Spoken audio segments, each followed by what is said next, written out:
I think after the first 3 and out, we all had that little sick feeling in our stomach, like, ugh, even with all of the stuff. And the Packers as a franchise right now, we just can't close up shop.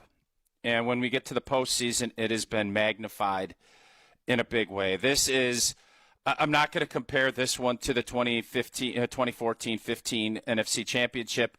This one hurts about as bad as definitely in the Matt LaFleur. This is worse than the NFC Championship game. This loss is as painful to Packer fans as you can ever imagine. This wasn't, Chicago, we had the game, we let off the gas, and Chicago took advantage. It was, we almost felt it. And opportunity after opportunity, this has become, unfortunately, this has become the postseason. This is how things have played out under Matt LaFleur. And it's as painful of a loss for a fan base to your heated rival. And the way it happened is just miserable. I don't know what else to say. I'm kind of in shock, but maybe I shouldn't be in shock because we saw it. You kind of saw the train coming, and there was nothing you could do. The train was going to run us over, and the train ran us over in the fourth quarter, and now a long, long, long offseason gets started. I don't know what else to say. They did score when it looked like it was over and got the lead back up to 27-16. So, no, there's no – and I don't. What are you going to say? What can you possibly say? There is going to be so much anger and vitriol, and as a fan, this was what you just gave it away. Yeah, you gave it away, yep. And those are the most painful ones. Homer, I can tell you, you compete. If somebody beats you, you could tip your hat and move on. I mean, the Bears beat us. But we beat ourselves in a much bigger way, and it's almost in the same vein as what happened a couple of weeks ago down there. But obviously the postseason amplifies it, and it was just you saw it coming.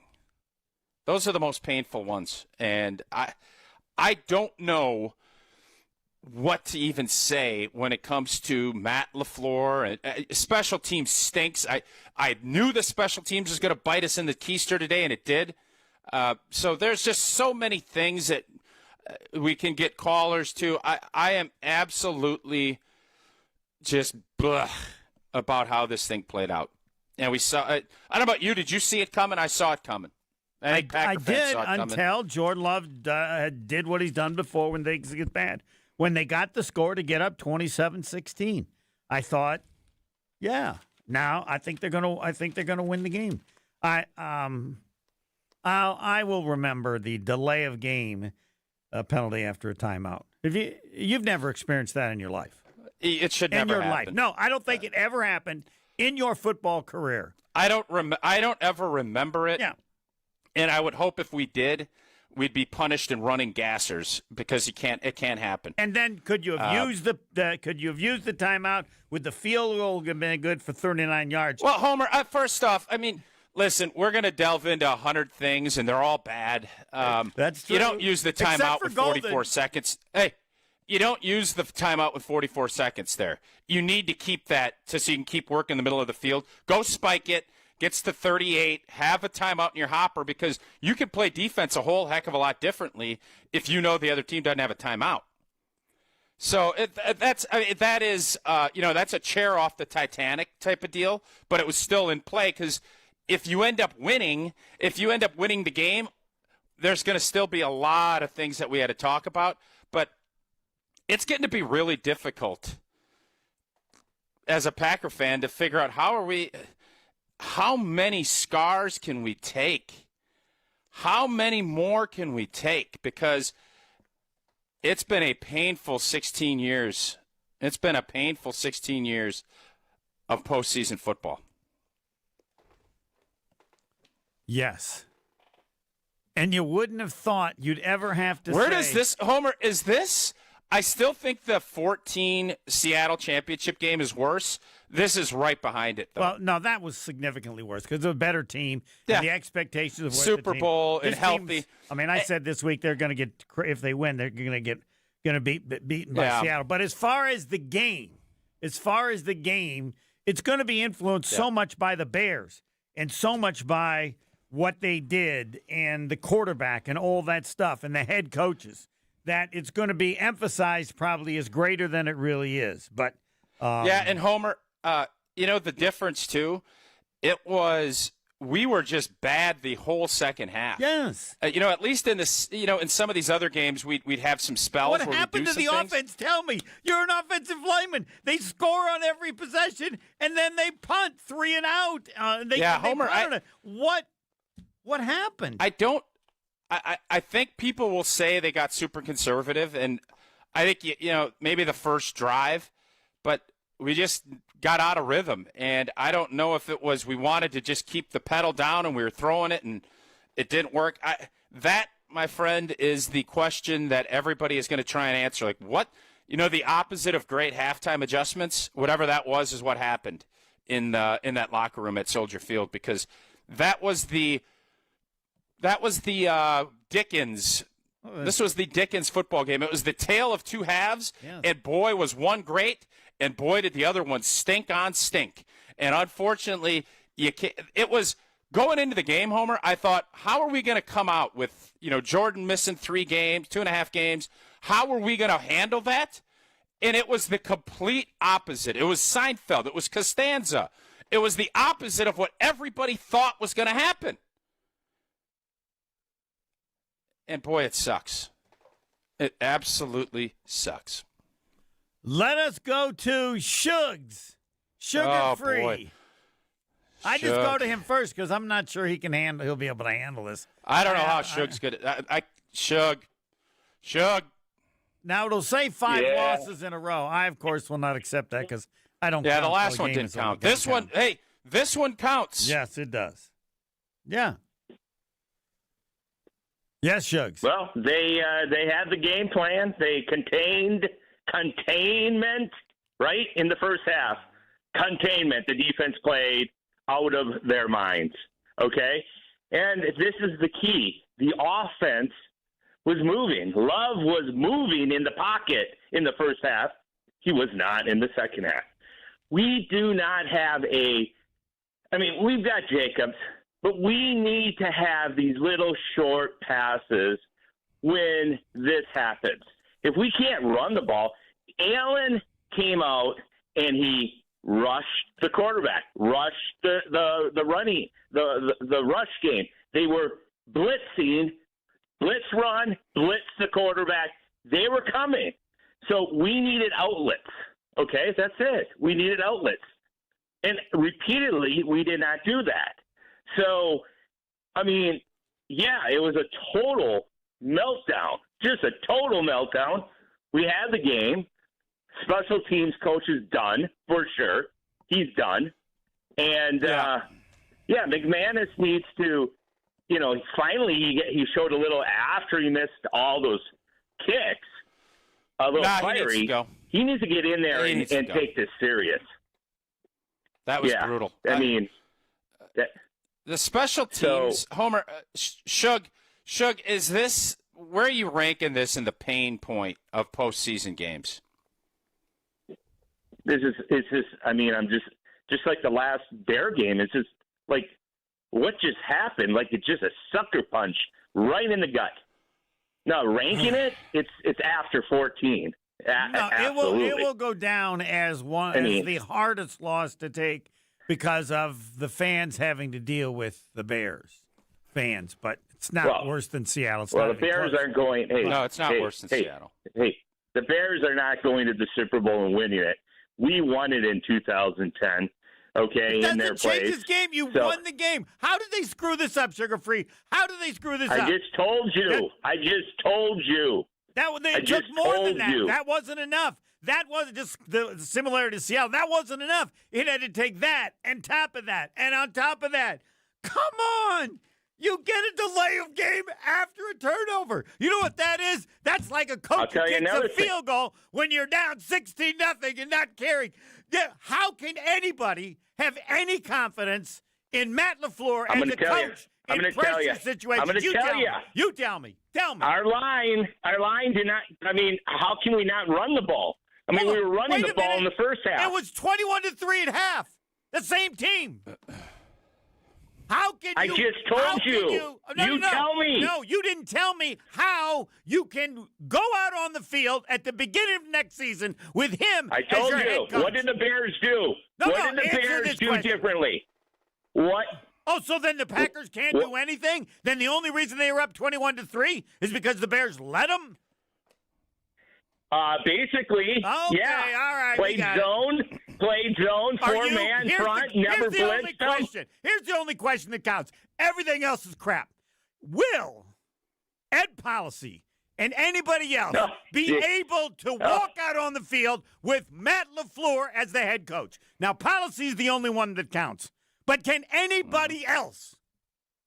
Yes or no? Can you, Sugar Free? Are you okay looking at the Green Bay Packers next season with LaFleur as the head absolutely. coach? Absolutely. Absolutely. You want to tear it all apart? All right. What do you have to do? What are you going to do with a new coach? Who's the guy? Who's the guy, Homer? Tell me. I just want you to give me one name. Hold on. You really want Harbaugh? No. Really, Harbaugh? Yes, totally, and I would hire the guy who's in Cleveland, but that doesn't matter. It could get worse, but can you put that guy in charge of the team? Now it's going to be about policy and give him an extension. And your answer is yes. That's fine. It's not going to, I mean, we'll take a vote, but that's the only question that counts. Can you look out and have any real faith in how good the team can be? Okay. Injuries. All right. Okay. Injuries. Out of curiosity, what would had to have happened for you to, there's nothing that could have happened for you to have changed your thought on LaFleur? Because it couldn't get any worse than this. There's no replacement. Who are you going to go and get? I mean, fine. If you want to give him no contract and let him go into his last year because of this. You're willing to have him as the coach. That's fine. Thanks, Shugs. No. Let him go in. Let him prove that he can do it then. Okay. Let him start fast.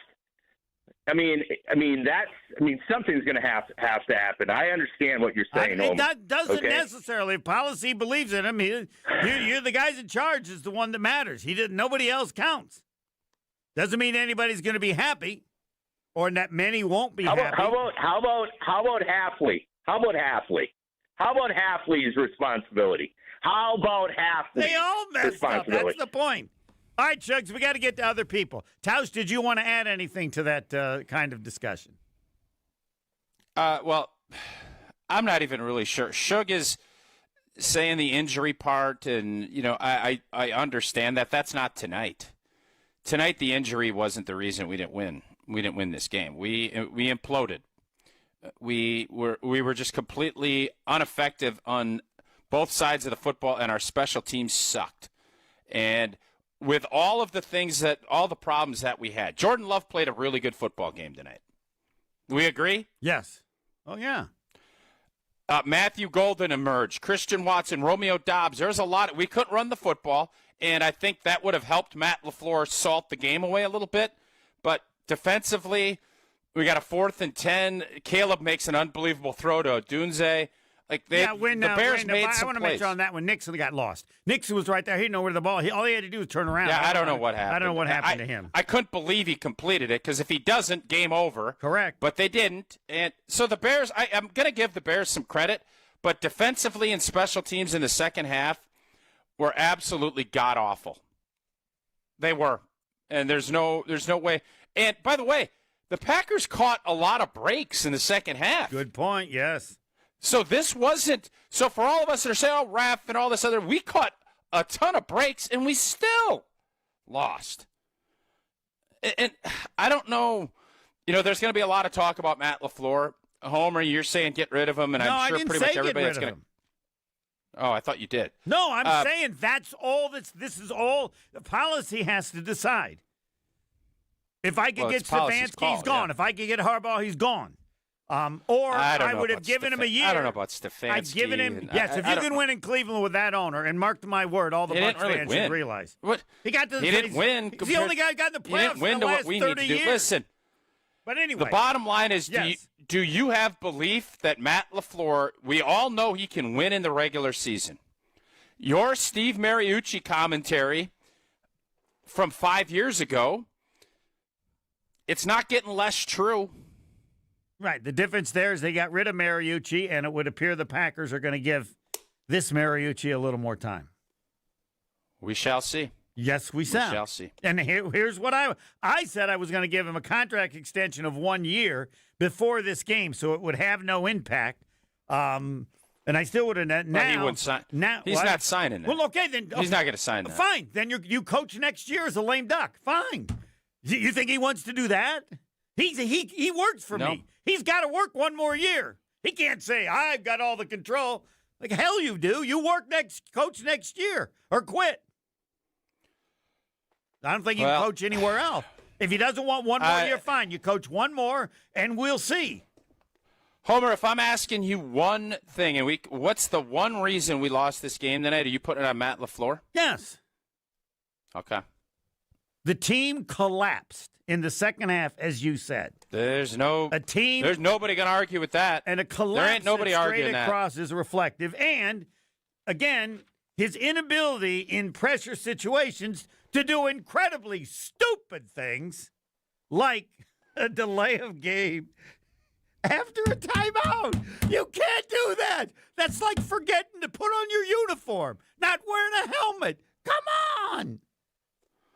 Now, maybe that's on the quarterback. If Jaden Reed could have hauled that one catch in, is it a different ending to this game? There's always or Watson on that other one things play. that- There was Watson in the end zone. That one was pretty close. Yep. But no, and everything would have been forgotten. But it's not forgotten. Did you think, Homer? Did you think when they scored? I thought up too soon. We have a timeout. Why we have Josh Jacobs returning kicks? I don't know what is wrong with Keyshawn. Why was he not? I don't know. I'd love an answer on that. They think that much of Jacobs as a person, as a player, and they thought maybe it could help. That could be.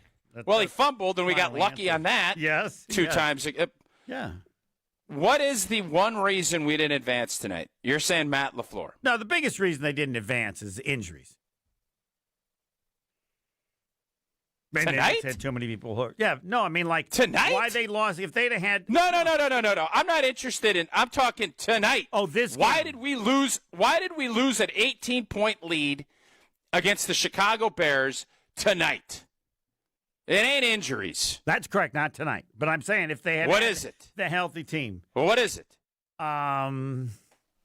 Again, a performance like this becomes a reflective on the head coach. The head coach who's believed in his special teams coach. His special teams sucked. A head coach who did the thing you talked about with the timeout. But more than that, it's reflective of the team. Homer, and you said this team is they've done nothing in 4 years.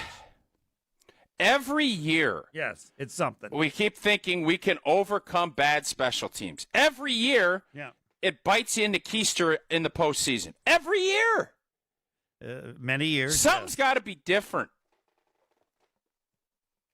Did anybody didn't realize before this season that special teams were a problem? I mean, the stats have all showed it if you follow it. All right. Yeah, they're trying, but it's that to me. We lost. If McManus makes his kicks, we win. If the kick return and punt return game got us beat again. I don't know. Go ahead. Go ahead. All right. Jeff, no, we'll take a break, and then we'll get to the callers because, it's 11 o'clock. This will be going till 3 this morning. Taos won't be here that long, but. I will not be there till 3. I might not either. Excuse me? Homer can produce his own Excuse me, show. you understand. You're no I'll Mark be here Taos till show. 10 a.m. tomorrow. There Next. you go. Next. Might as well just stay up. Yeah, next. Stay right here. Green Bay Game Night will be right back on ESPN Wisconsin at 620 WTMJ. When snowstorms hit and the roads turn slick. These slick roads are pretty brutal. When school closings start rolling in and traffic slows to a crawl. The snowfall closing schools in Kenosha. We've got the latest updates on forecasts and everything else you need to know during severe winter weather. Find Fleet Farm Storm Team alerts on air and online at WTMJ.com or on the WTMJ mobile app. Stay safe. Stay informed with WTMJ. Tito's Handmade Vodka is America's favorite vodka for a reason. From the first legal distillery in Texas, Tito's is 6 times distilled till it's just right and naturally gluten-free, making it a high-quality spirit that mixes with just about anything, from the smoothest martinis to the best Bloody Marys. Tito's is known for giving back, teaming up with nonprofits to serve its communities and do good for dogs. Make your next cocktail with Tito's. Distilled and bottled by 5th Generation Inc., Austin, Texas. 40% alcohol by volume. Savor responsibly. My husband's an animal in bed. Well, you know. Not in the fun way. Think warthog. With a chainsaw. Snoring and sleep apnea affect over 90 million people, and 1 out of 4 couples sleep in separate rooms. Advent can help. We've been Milwaukee's one-stop solution for nasal congestion, snoring, and sleep apnea for over 20 years. Unlike many other practices, we focus exclusively on these conditions, so you get comprehensive care under one roof. Advent's unique approach can help you breathe and sleep better, and many avoid a CPAP. Plus, most insurance is accepted for our effective 20-minute in-office treatments. Hey, the only animal you want in your bed is your dog. Advent. Sleep better. Sleep together. Learn how you can improve your life at adventknows.com.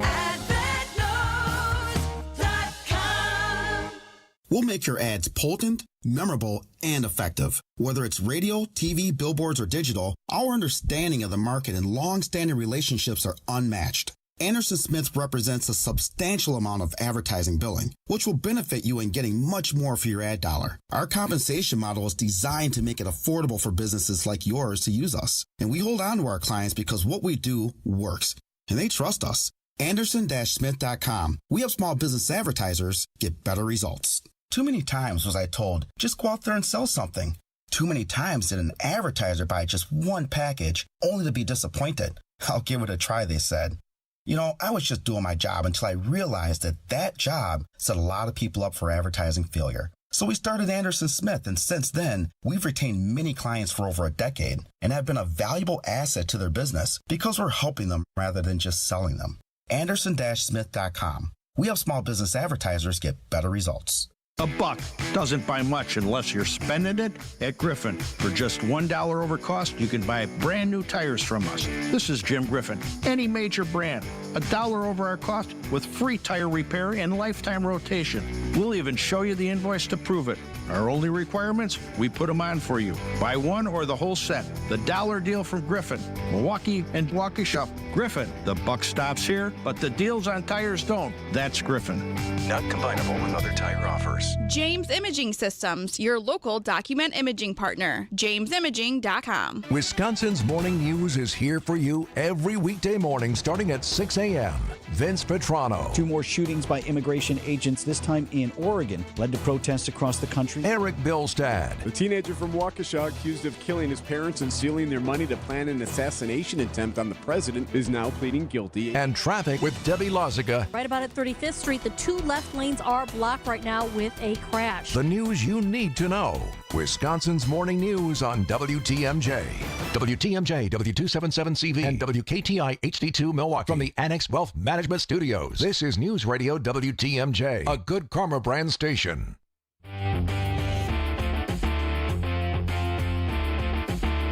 Yes, we will have flush it or flesh it. Should he be back as head coach? That's the easiest decision on a question, but that's not yet. All right, people are waiting. Jeff in Milwaukee, you're on with Mark Tauscher. Packers led 21-3 at half, or outscored 28-6 in the second half, losing 31-27 to the Bears. Yes, Jeff.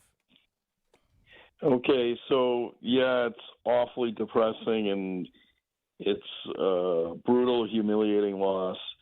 You know, Tausch, when I called into the show on Monday, I don't know if you remember, but what did I tell you is my biggest concern about Matt LaFleur as a leader? Do you remember? What I know you got a busy week. You got tons of callers. Do you recall? Was it the game? No, it wasn't game management. What? Remind me, Jeff. Oh, okay, I'm sorry. I said my biggest concern for him as a coach is at the moment of truth, this team cannot execute. That, coupled with the fact that all year their inability to put teams away, those two things lead to the same thing. They lose games. They only played one game this year where they put a team away, and function at the moment of truth, and that was against the Lions. They crimped against the Cowboys. They crimped against the Browns. They crimped against the Panthers. And I told you, I'm sorry, teams take on the identity of their coach. Tonight's game, each team fulfilled its identity. The Bears never give up, and they always figure out a way to win, and the Packers figure out a way to lose. And I'm sorry, I do blame Matt LaFleur. He gets tight, and his team plays tight. The only injury about tonight's game that I'm willing to give him a little bit of not a pass on, but it was huge when we lost Cooper because he was a man possessed in the first half. Yeah, he was all over the. He was It's all. It's a great point. But beyond that, Tausch, this is what his teams do. They can't figure out, like Homer said, getting a delay a game after a timeout. That's a team where the moment is too big for them. And that's how his teams have functioned. And I am sorry. They take on the identity of the coach. He gets tight, and they get tight. And, it's like you need somebody in charge who exudes confidence, who isn't, whatever stress they're feeling inside isn't translated to the players. And I know the players need it, but our offense, other than that one drive in the second half, our offense was playing tight. What happened? The Bears made adjustments on the defensive line, and they started bringing heat on Jordan Love. Where was Matt LaFleur's response to that? Where was he going to short passes? Where was, granted the running game wasn't there, then go to short passes. He didn't adapt. He gets paralyzed at the moment of truth, and so does his teams. Do you think that, Tausch, Homer, do you think that's an unfair assessment? Because that's all I've seen. It wasn't the case when he took over with Aaron Rodgers. But it has become the case over the last 4 years, even with Rodgers' first year. No, I'll disagree with you, Homer. When we lost to San Francisco, when we had home field advantage, we played tight and we figured out a way to lose. Well, okay. We definitely when we were in the game. Yeah, and when we were in the championship game, you're telling me that if somebody says you're going to intercept Tom Brady 3 times in a game, and you're still going to lose? Yeah. No, he hasn't. You know what? There's been no special moment in the playoffs other than the Dallas game. You have to give him that. Right. They figure out a way to lose. All right, Jeff, That's thanks. what they do. And I'm not cutting you short. It's only that there are 8 million other people. And we do need to get to flush it or flush it. All right, we'll take one more. We'll take who's next? Jerry? Has he been waiting the most? Or Jerry, and then we'll break and get to flush it or flush it. Jerry, you're on with Mark Tauscher. It hasn't changed. The Packers outscored 28-6 in the second half, lose to the Bears. Ugh.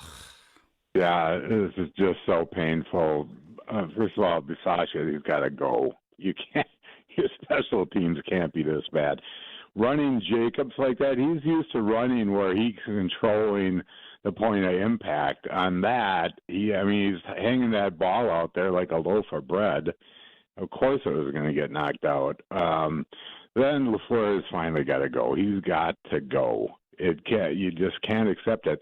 every time he gets a lead, he gets conservative. And if you look back to games even before you're talking about the last 4 home years, Homer, he got conservative once he got a lead.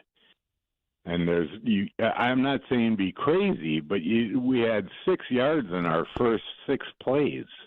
And he calls the one play he decides not to be conservative on is a tackle eligible that ends up in a fumble, and we just got lucky that the Bears guy missed it. It's ridiculous. Do you believe that he will be the coach of the Packers next year? Not what you think. I do not. You do not believe he'll be the coach. All right. Thanks, Jerry. I do not. Not after this. All right. Yep. We will break and then flush it or flush it. Next. Stay right here. Green Bay Game Night will be right back on ESPN Wisconsin at 620 WTMJ.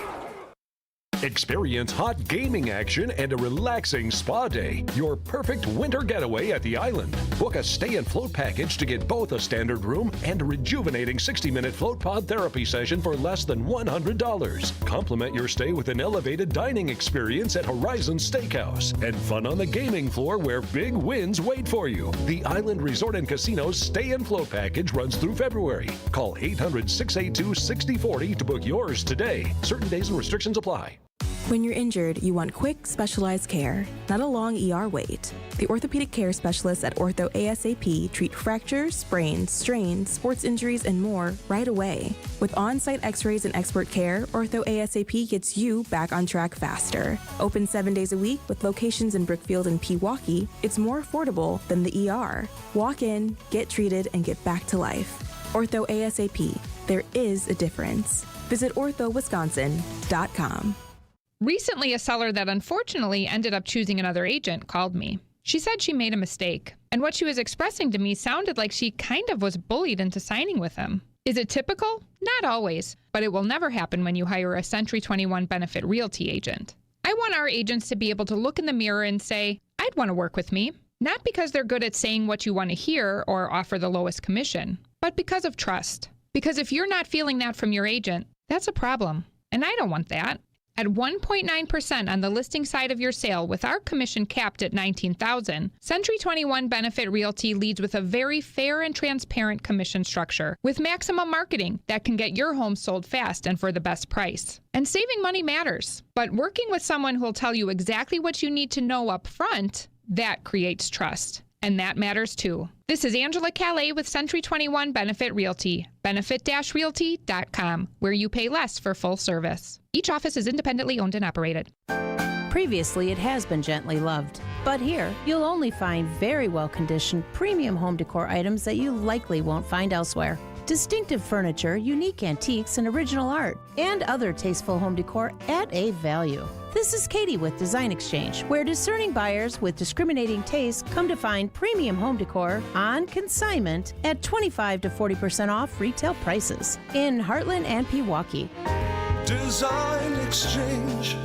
Hey, it's WTMJ's Greg Matzik. Want to tell you about my friends at the Hounds and Tap. It's in Menominee Falls, right off Silver Spring, and it is our go-to place for doggy daycare, boarding, and grooming services for our Greyhound night. Amazing place, amazing people, and designed for dogs. For years, we've trusted the Hounds and Tap with Knight's daycare, boarding, and grooming because, well, they're the best. If you're searching for top-tier services and a team you can trust, check out the Hounds and Tap. It's in Menominee Falls. View their services online and get connected at thehoundsandtap.com.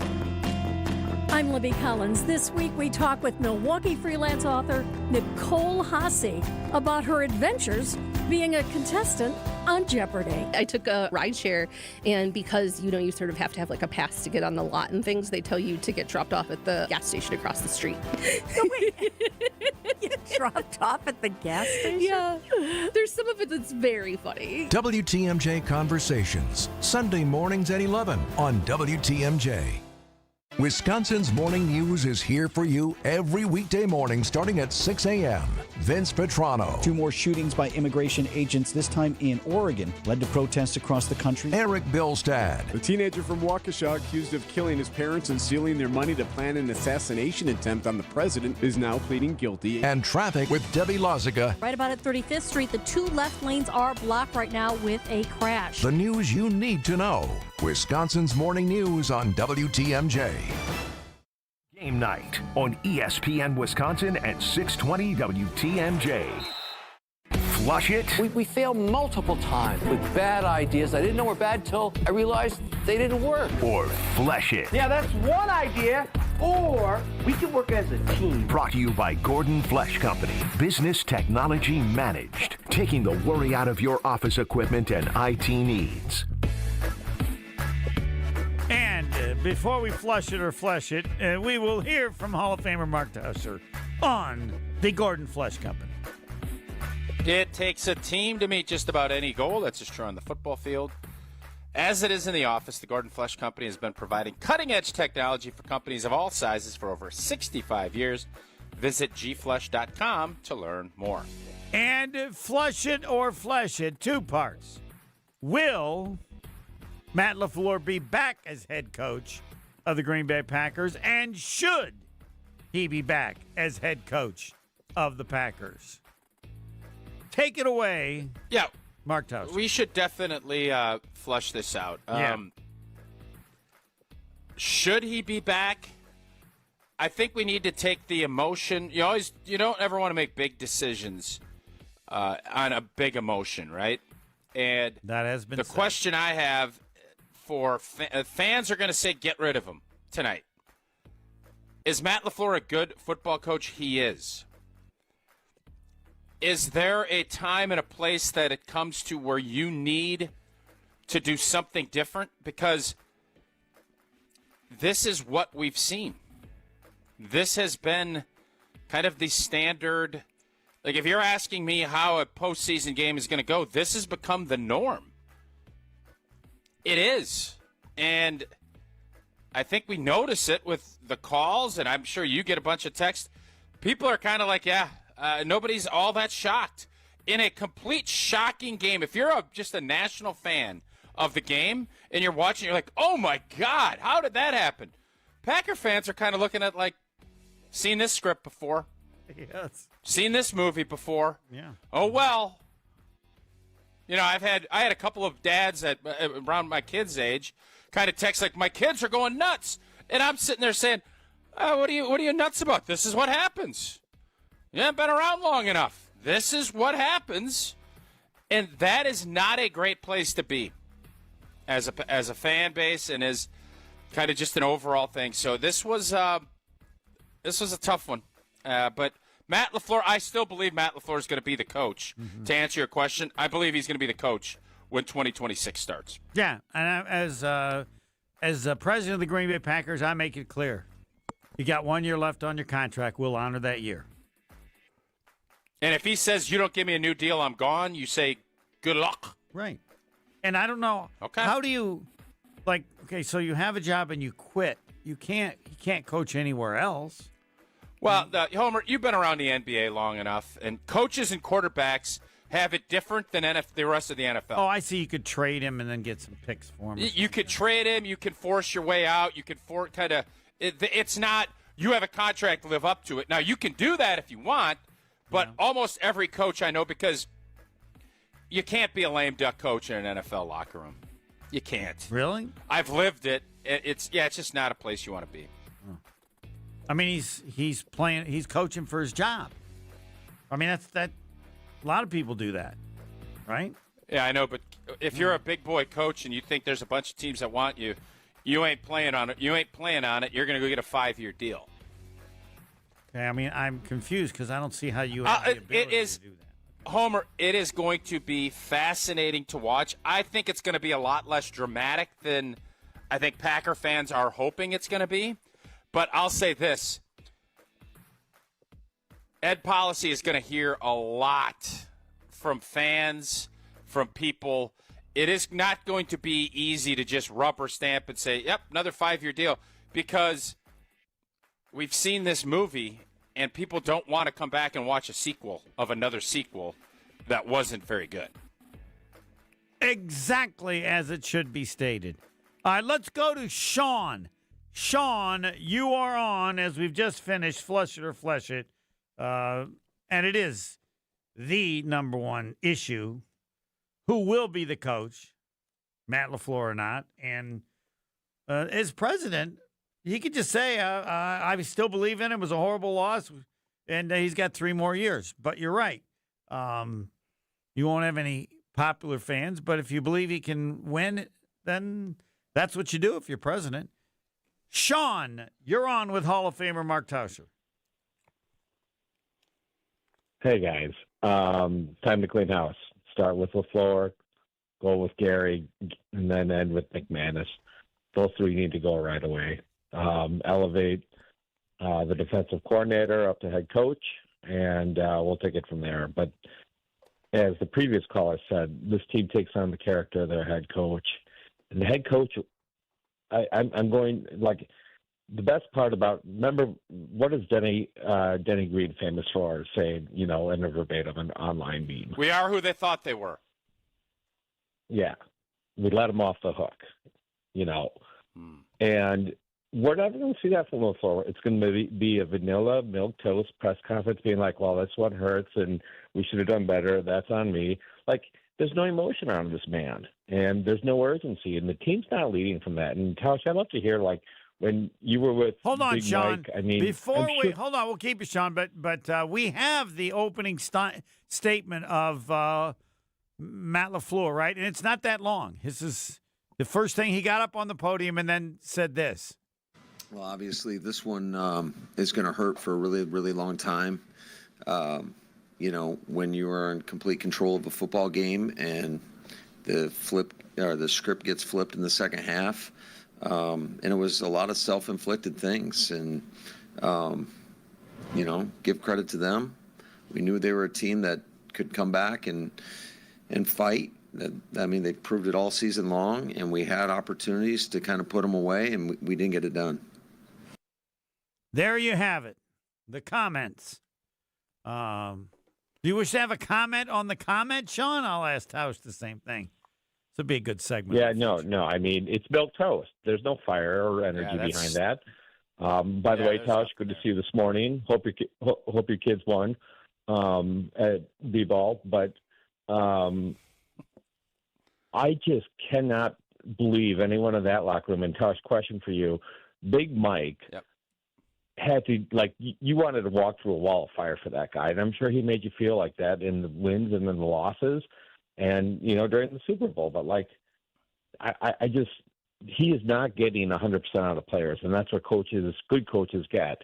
So, as what everyone else is saying tonight, leadership is lacking in this coach. And we're not going to get anything new. And if we sign him for a 3-year deal, it's going to be more of the same. And I don't want to. I'd rather cut bait right now, start with someone new. I don't see the fire and energy from this coach, and that's what we need. We need a new attitude leading this team because we ain't getting it from Matt LaFleur. It's been 7 years, and he is, as you said, Homer, 2 years ago, he is Steve Mariucci.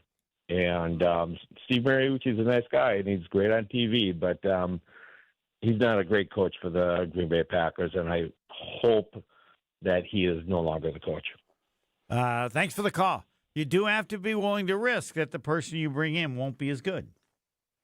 Yeah. So to Sean's question about, the motivating, and I don't think that's where Matt LaFleur's off. I think his guys play hard. Mm-hmm. The question is, does he match the big moments? I think Jeff's call from Jeff from Milwaukee when he called in. Do you trust that he'll match? When the big moments come, are we ready for him? And the part of this season that was so frustrating was the NFL is built to be competitive and close games. So that's why I don't take a ton of stock in that. But we didn't have any games, bad teams. It didn't matter. Like, even the games we won against the Cardinals and the Giants, like, We didn't step on their throats. We never could get to the point where we'd put people away because crazy stuff happens in the NFL. We see it all the time. You can't keep just hanging around.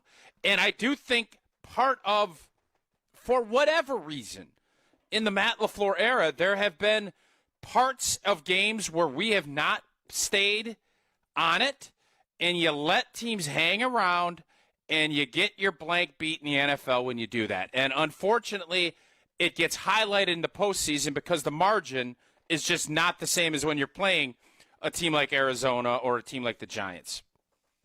So should I go back to when I said it a long time ago? He's just soft. He's just soft. They're a soft team. They reflect soft. And then I said, no, he's really about smart. He wants to be smarter than the other guy and do it like that. But is that the... Well, Homer, was Ben Johnson smart in the first half tonight? No, I don't know what was he doing on those? He was desperate on desperate. He didn't think they could stop. Correct. Yes. Jordan Love. I agree 100%. And he was crazy. We actually, I think we'll look back at this game, and, Jordan Love did some really good things. But in the second half, we did need more. It's not fair to ask a quarterback to say you need to get us 40 points. But tonight, that's what we needed. We could have, if you go down and score one of those first two drives in the second half, you could suck the will right out of that team. But you didn't. Right. You let them hang around. And when you let teams hang around that have that cold blood, I want to emphasize the Bears only had 2 field goals in those first 3 possessions. They only added 6 points. It was 21-9. All we needed was one touchdown there to kind of just keep the doubt in them. They started believing when it got to be 21-16. Correct. But then whatever the Packers it was. scored right away to make it 27-16. Yeah. Yeah. None of it makes any sense. What makes sense is that we played how we play all year, and we did what we were in the postseason, what we were all throughout the regular season. A good team that couldn't put 4 quarters together, let teams hang around, and when you don't have Micah Parsons to clean up, like Micah Parsons would have been a big help to clean up shop and close up shop. When you don't have that, you allow a 4th and 10 to go. I don't know how. You allow, things to happen at the end of games that don't and shouldn't happen. And they had 4th and 3, and then they got a penalty, so they had to have 4th and 8.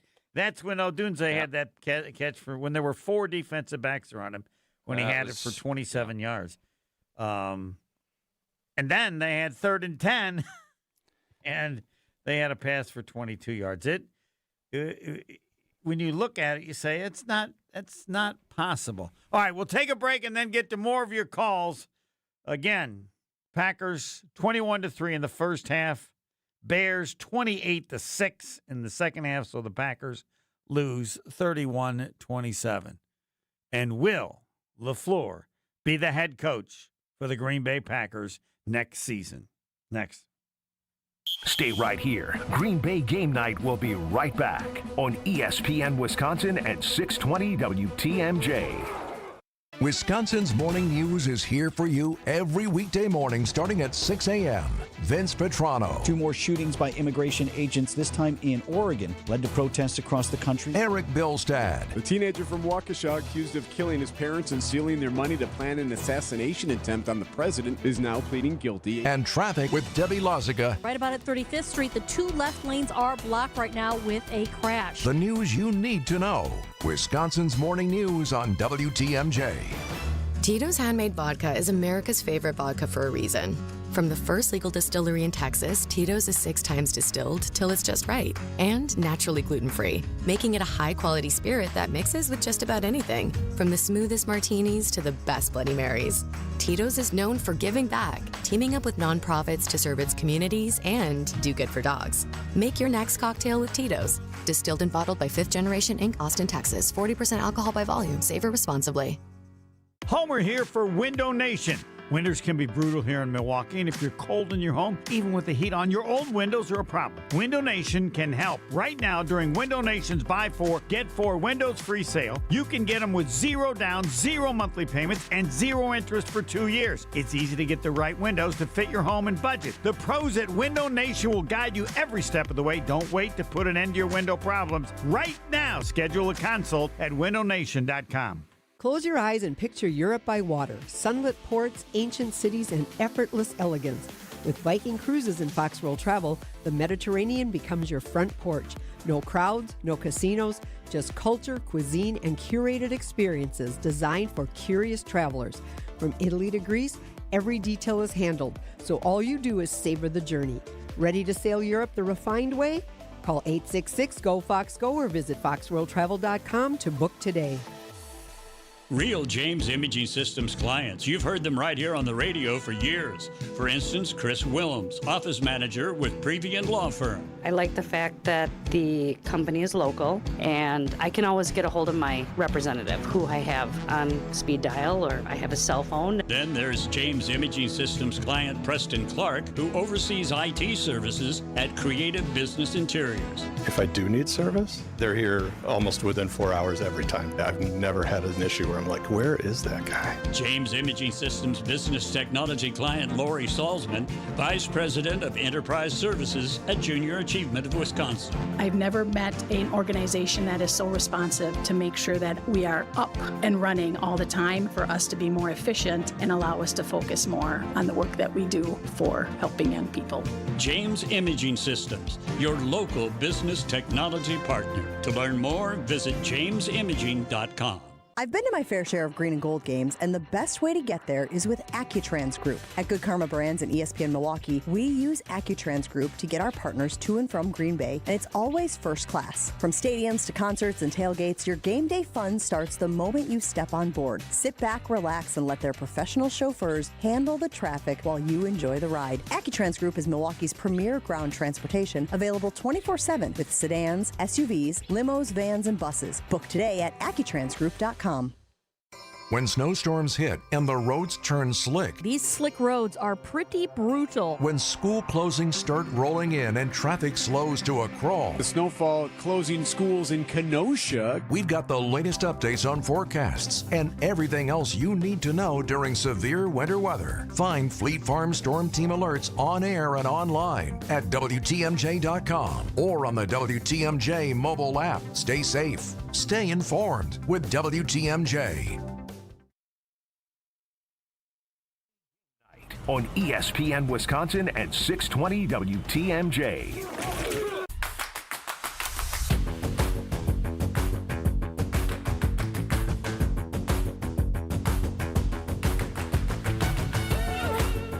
That'll be a great question to answer.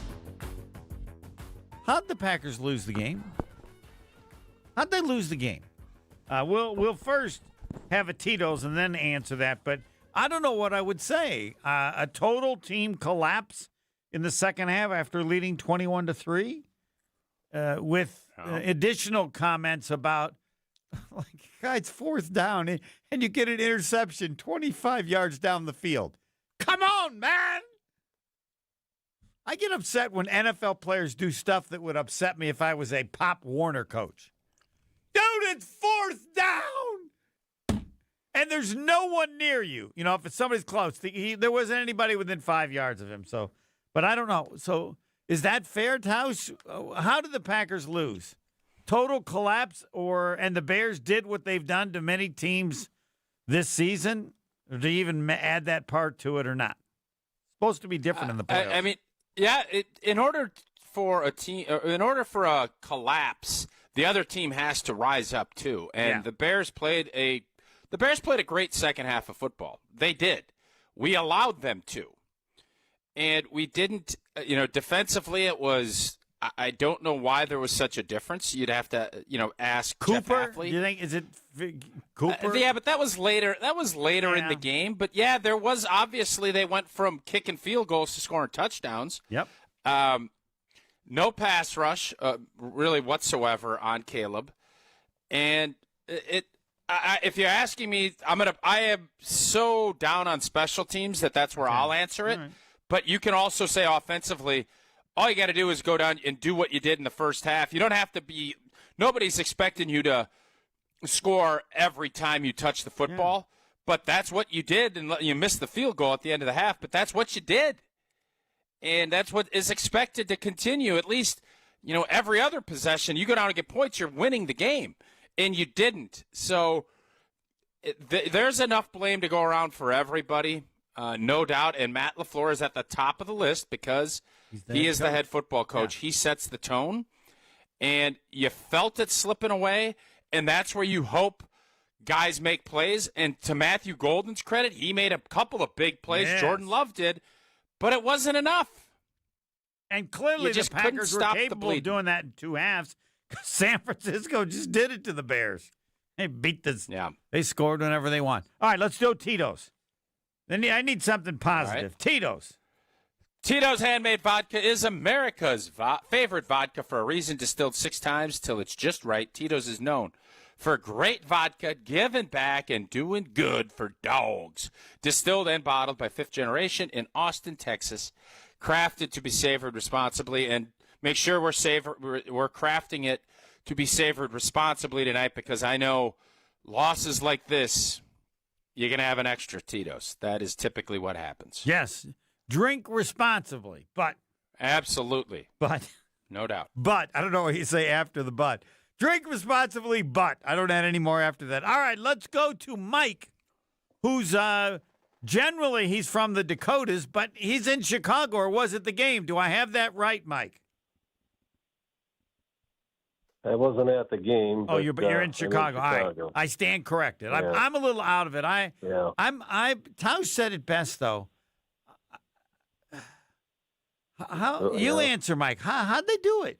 How did they lose the game? It didn't even go overtime. They were up 21-3, and at the end of the game, the Packers had to make the miracle. No, it's unbelievable. Yes. It's when I go back to what Tosh said, it's back to the Cleveland game, losing that, not stepping on anybody's throat. It's back to the Carolina game. You can't go 5-3 at home. The Carolina game was a joke. I think they were more worried about going to Jordan Love's birthday party after the game. The Eagles game, at the end of the Eagles game, the Eagles were begging us to beat us. Begging us. They gave us so many chances, and we didn't do it. Yep. And the other thing is I want to mention is I'm going to go off script here, not talking about this game, but the Minnesota Vikings won 9 games with 3 different quarterbacks.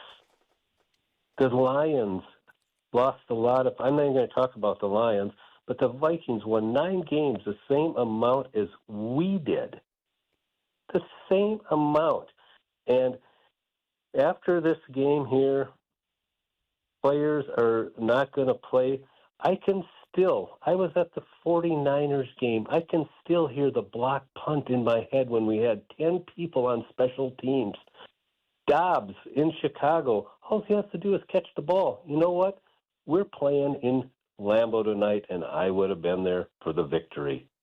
But Matt LaFleur, there's just something where he is a nice guy, and he's not the Indiana Hoosiers coach where he wants to step on somebody's throats.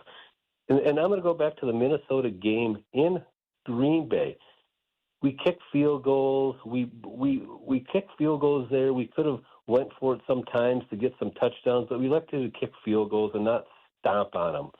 But lastly, but not least, I watched the body language of McMiss, and last year in the Philadelphia game, I can almost see that miss when even in that Philadelphia game last year, I remember the announcer saying, I believe it was the start of the 4th quarter, and we were behind, I think, we were behind by 7 points.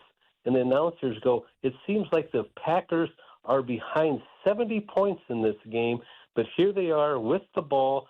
to go down and try to do something. We went 3 and out right away, but McMiss missed the field goal in that game, which would have been huge.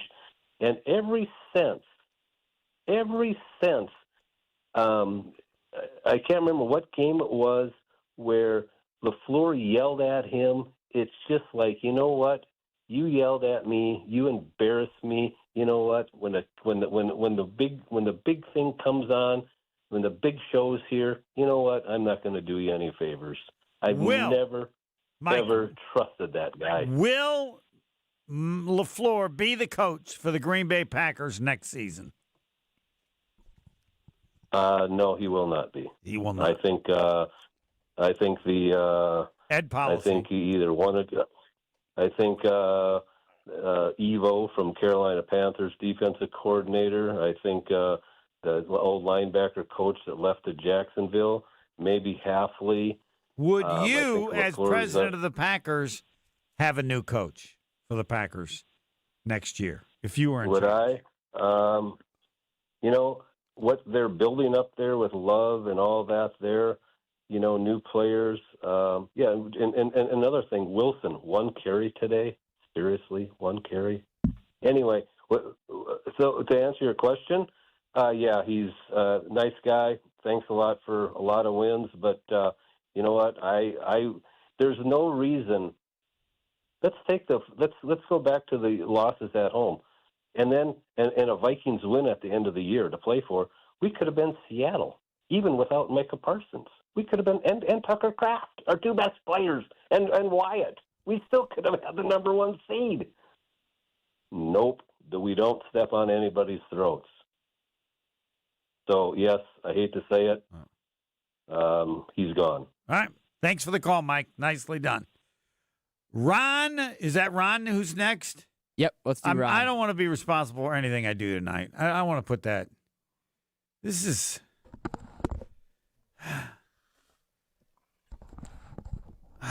I don't think they could have lost in any possible way that was worse.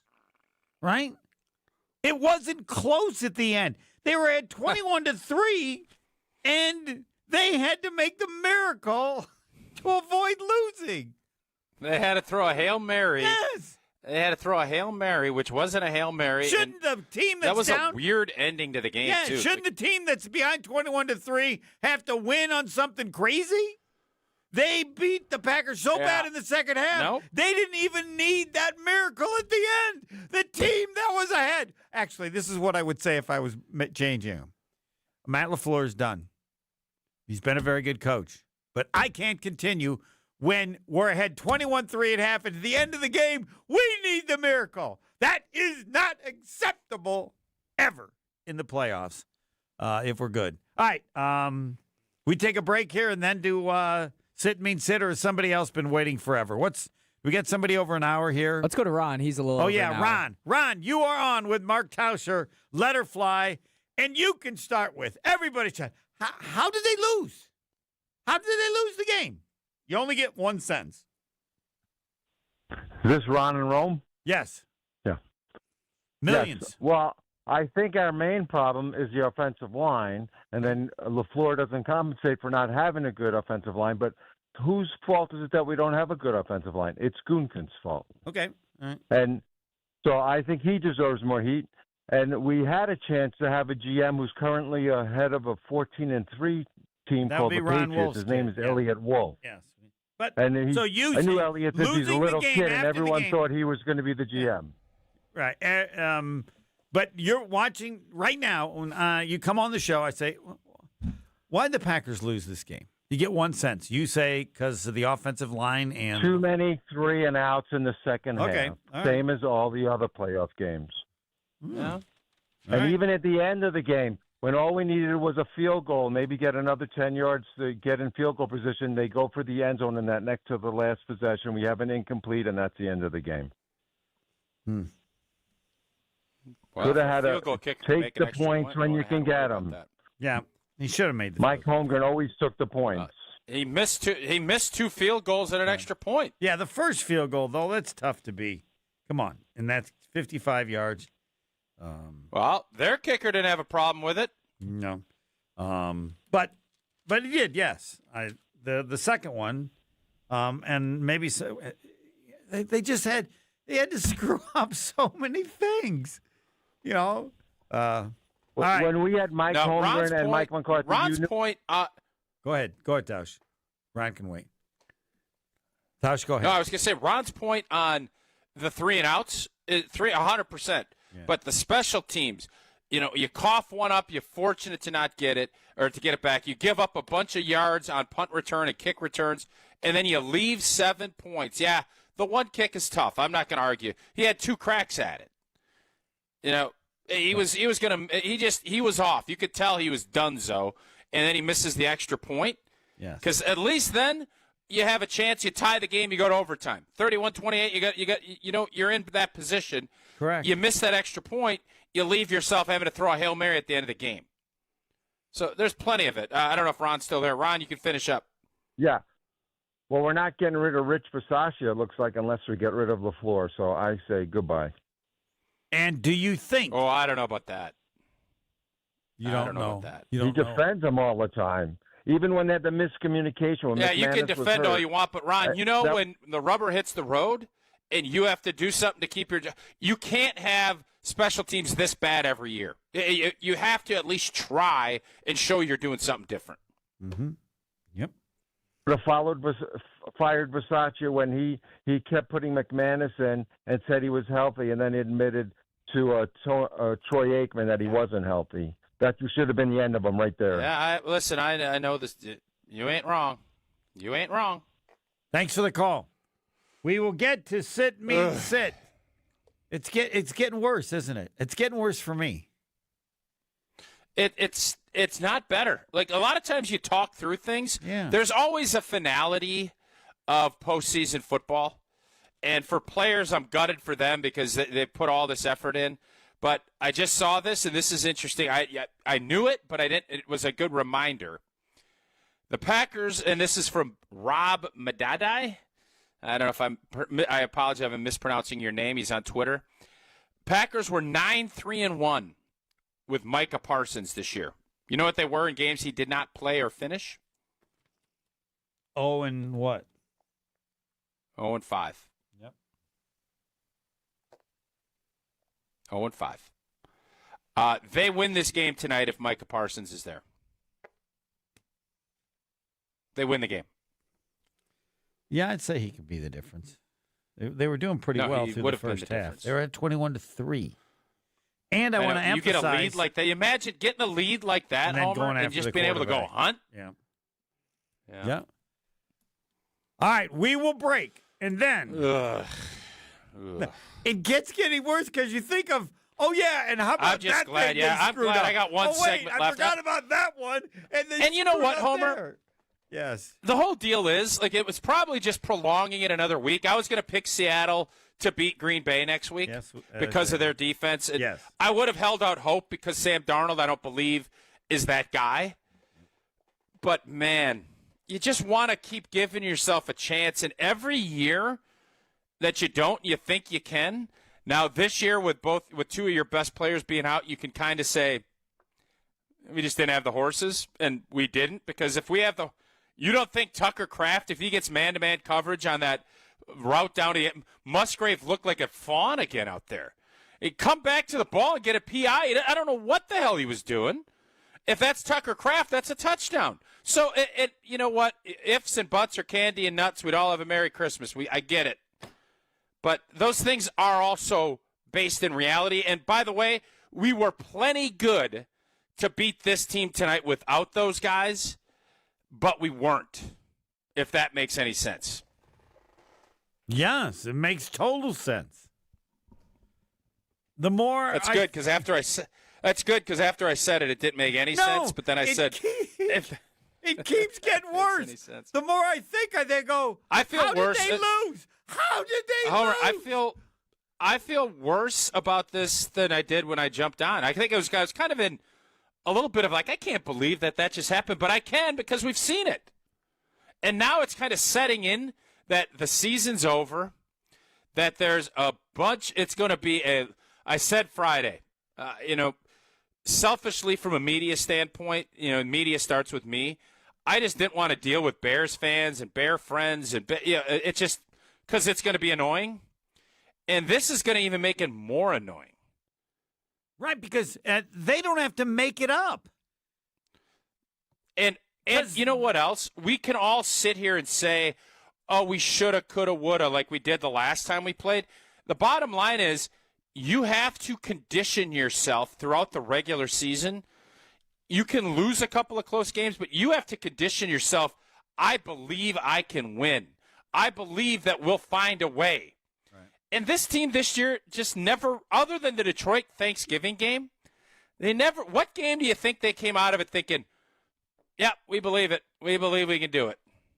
First 2 games of the year. That's what I said. But they smoked them. That wasn't the money's on the table. They had comfortable leads. There wasn't a one possession like we got to have it. You need to harden. You got those baby soft hands because you don't do any hard labor, Homer. Fine. But you know how if you had like a maul and you're pounding you callus? Yes. You get those calluses? The regular season is for callusing. And unfortunately, if you don't callus up, you'll bleed out at the end of a game. You're sitting there, you don't have those hard calluses, and you're hammering a fence post, and you're hammering it in, and all of a sudden it gets to the fourth quarter, and your hand is ripped open because you ain't got no callus. This team never found its callus, and they bled out tonight in the fourth quarter. I'm not adding to that. Next, sit means sit. We're back with Green Bay Game Night after this on ESPN Wisconsin and 620 WTMJ. Can you feel it? It's the thrill of witnessing a walk-off grand slam, a game-winning touchdown, a buzzer-beating 3. Yeah, you know the feeling. And there's only one place to experience that raw exhilaration.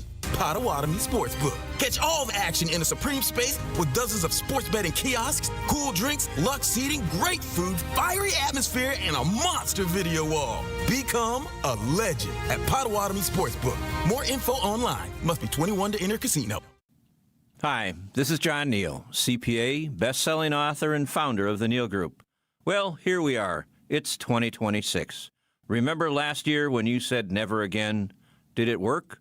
You didn't start your business to spend so much time doing bank reconciliations, cash flow projections, or inventory analysis. Let us help you keep your New Year resolution to stay on top of your finances and keep your books up to date. Don't do the same thing this year and expect different results. Start the year off on the right foot by calling the Neal Group to help you understand your numbers and make them better. You earned it. We help you keep it.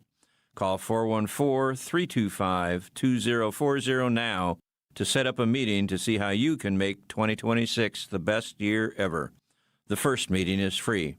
That's 414-325-2040 or visit us at nealgroup.net.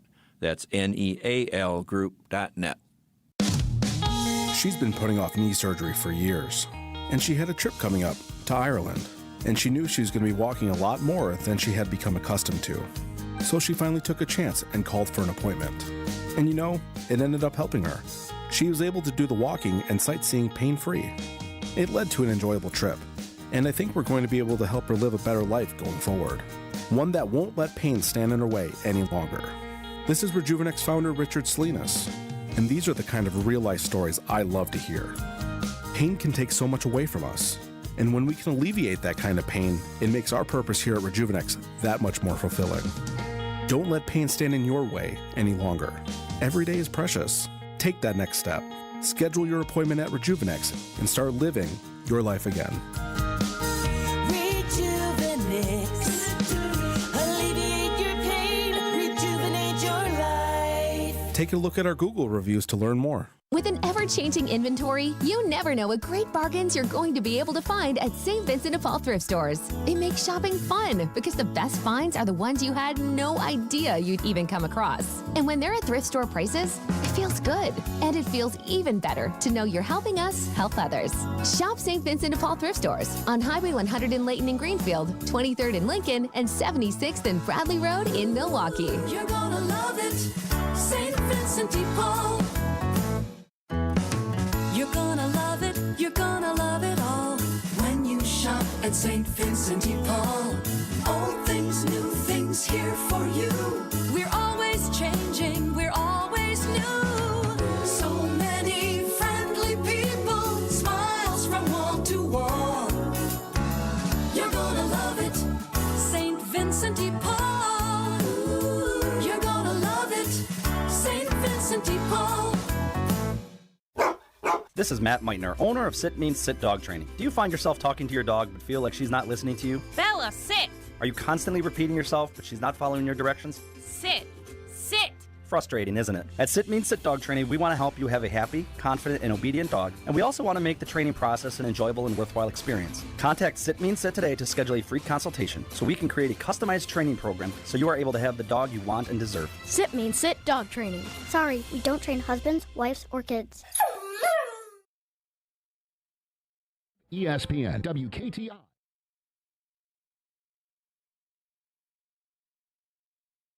You're listening to Green Bay Game Night on ESPN Wisconsin and 620 WTMJ. It's time for the Sit Means Sit Dog of the Game. You see these dogs in your front yard? Jordan Love. Dog. John Jacobs. Dog. Michael Parsons. Dog. Matthew Golden. He's a dog. Presented by Sit Means Sit Dog Training in Waukesha and Milwaukee. Visit sitmeansit.com. You gotta beat a dog. And I'm like, man, we got dogs. Yes. The dog of the game is brought to you by Sit Means Sit. If your dogs don't always listen to you, or you ask yourself, why don't they listen to what I say? Look no further than Sit Means Sit. You can have a happy, confident, and obedient dog. Contact Sit Means Sit Dog Training today in Milwaukee or Waukesha to schedule a free consultation. Go to sitmeansit.com and check out their Milwaukee and Waukesha pages. All right, dog of the game to Mark Tauscher. There really is, well, maybe there's a chance of more than one, but yeah, there is, as a matter of fact. Whoever you take, I got another one. Who are you going to go with, Taus? I kind of figured, and I know who you're going to take, and right. You should. The young fella had a heck of a night, kind of showcased himself. Had Darian Kennard not fumbled, I might have given it to him, just because it was so impressive. The tenacity that he ran with on that tackle eligible. Yeah. This might be his last game as a Green Bay Packer. I'm giving it to Romeo Doubs. I agree. I thought he showed up. He showed up in a big way, caught everything. Yes. 8 catches, $124, a tutter, 11 targets. You can tell Jordan went to him a bunch. Maybe tonight's game will help soften the, I think there's going to be some hesitancy of the Packers giving him, a big boy deal. I hope he comes back. I think he has earned. I was incredibly skeptical of how his, when he left the team and did all that. He answered the bell this year in a big way. Thought he had a really good season. And he's not going to be a $30 million a year guy. I don't know what he's going to end up making. But he has a great rapport with Jordan. And Romeo Doubs tonight was an absolute dog. And that's why he is my dog of the game. That's what you need. That's what happens in playoffs, and those are the games you remember forever about a player. And I wanted to mention Golden, but it's not really because he's dog of the game. I didn't even think he was in the kennel anymore. I mean, he was. They were like not playing him. They were playing anybody instead of him. They were playing Melton instead of him. Yeah, Melton got hurt, and Wicks not being there. They didn't have anybody. Forced him into playing. It was either Golden or Homer. That's the only reason Golden played, and he looked good, real good. So did it kind of make you think maybe we should have got him out there a little bit earlier this year? Yes. I don't understand. I just think he had to be screwing up. You understand this. In order for players not to play, I just assume they must be horrible in practice, and the coaches lose total confidence that they're going to screw up. Is that a fair analysis of when everybody goes, why aren't they playing? I go, you can't even imagine how bad they must be in practice. I don't know all about that, Homer. I think coaches put players out on the field they trust. Correct. And how you gain trust is by playing good in games and by being consistent in practice, knowing where to line up. Not screwing up. Knowing where your route's supposed to be. And for whatever happened, I don't know, but I do know this. Nights like tonight, will springboard him, get him confidence. He's going to be a dog next year. You can see the talent that on that touchdown. Average players don't do that. Special talents do that, and he's a special talent. That, again, the dog of the game presented by Sit Means Sit. All right. I'm going to miss Homer, I'm going to miss not doing Sit Means Sit, man. This has been a fun – I know we've done this a few years. This is fun. And I know people are looking forward to it. And I really thought we'd get one more. Not more than one. I thought we'd get one out in Seattle. Not happening. I can't even think that. I can't even get there yet. I'm still under. Wow. Yeah. How the hell did they lose? Special teams is my answer. All right. Mine is a total team collapse. Oh, yeah. From 21-3. Yeah. Outscored 28-6. And I'm obsessed with this. And they were so bad, they needed the miracle at the end. After leading 21-3, all right, let me just let you know. You're not only going to be in trouble, you're going to need the miracle. They're going to kick your butt so bad in the second half, you're going to need the miracle. No. How can you get that far behind when we're this far ahead? Having watched the game, the Packers were in total domination of the first half in every aspect of the game. Correct, House? That is correct. There's nothing you could say that you wanted to do better. No, it was completely correct. All right. Their defense couldn't stop us. Yes. Their offense couldn't move the football. It was a TKO, but unfortunately, the bell never rang. I didn't hear no blanking bell, and the Bears didn't. And we let off. We sat in that stool for too long, and next thing you know, they came and just whooped us. And every Bears fan will go, no problem. We come back in the second half. We'll do it. They didn't believe it, but they could say it. They would say it. They could say it now. Yes. They could say it now, but I could tell you at halftime they weren't feeling it. They were not feeling it. And so the crowd was a little iffy sometimes, it seemed like. Oh, for sure. When they had to kick that field goal and go, I think 21-9, they got stopped on that fourth down. But you know what, Homer? Nobody's going to give two rips about the crappy decisions that Ben Johnson made. That is and you always say this about playoff football. The great plays go to the barren wayside if you don't win. Nobody remembers jack. And that's same thing when you win and you have a bad play. Nobody will remember that either. Right, because you can argue and sell that aggressiveness set a tone, even though it didn't work. It set a tone on how we were going to after it. I don't agree with that. It set a tone of desperation. Yes. He basically is saying, hey, I was at the 49er game. We can't stop a nosebleed. Yes. Yeah. So, we can't stop a nosebleed, so we got to be desperate. And I will say this. Go ahead. You would say this about coaches, too, because Alvarez said this, you can't flinch. And I'm not judging him as a good, but I'm saying coaches that are successful seem to have an ability to pull crap off. It's like, how do you sell that? How did you do that? How do you think that? They're fearless in terms of what they're willing to do, and it must work out enough, because if you're fearless and it doesn't work out, you suck and you get fired. You get fired. All right, we have Canada. Ask Barry, I'd ask Alfie, what do you do if you have too many flinchers? And you say, well, you don't have a job.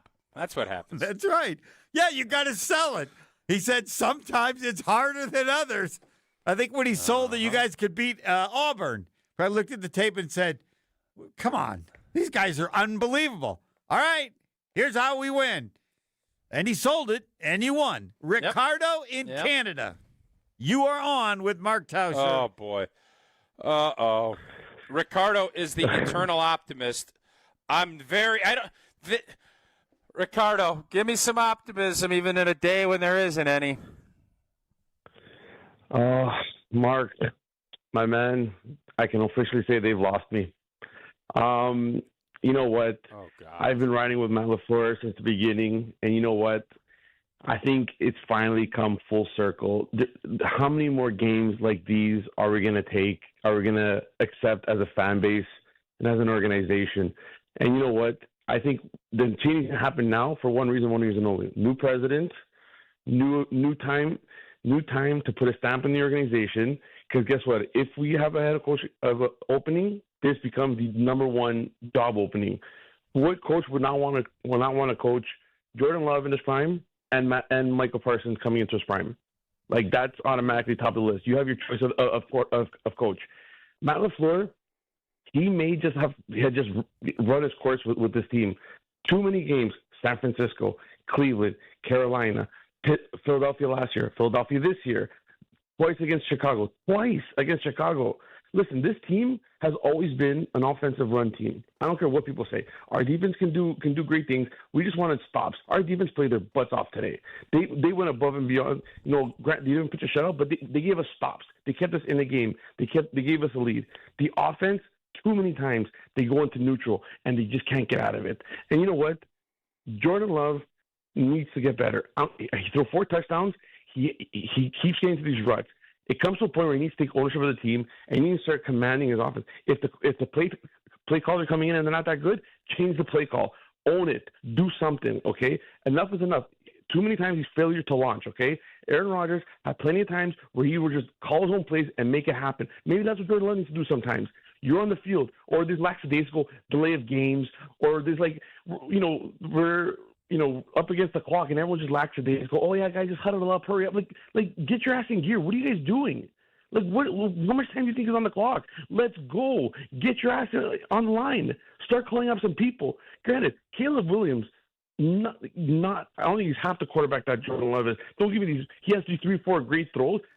I'll take the guy with the consistency. But that man has passion and fire. I'll give him that. Our guy, God bless him, but Jesus, ream somebody out. Tell your guys, get on the line. Stop dropping the balls and put them in your hands. Enough is enough. Game's on the line.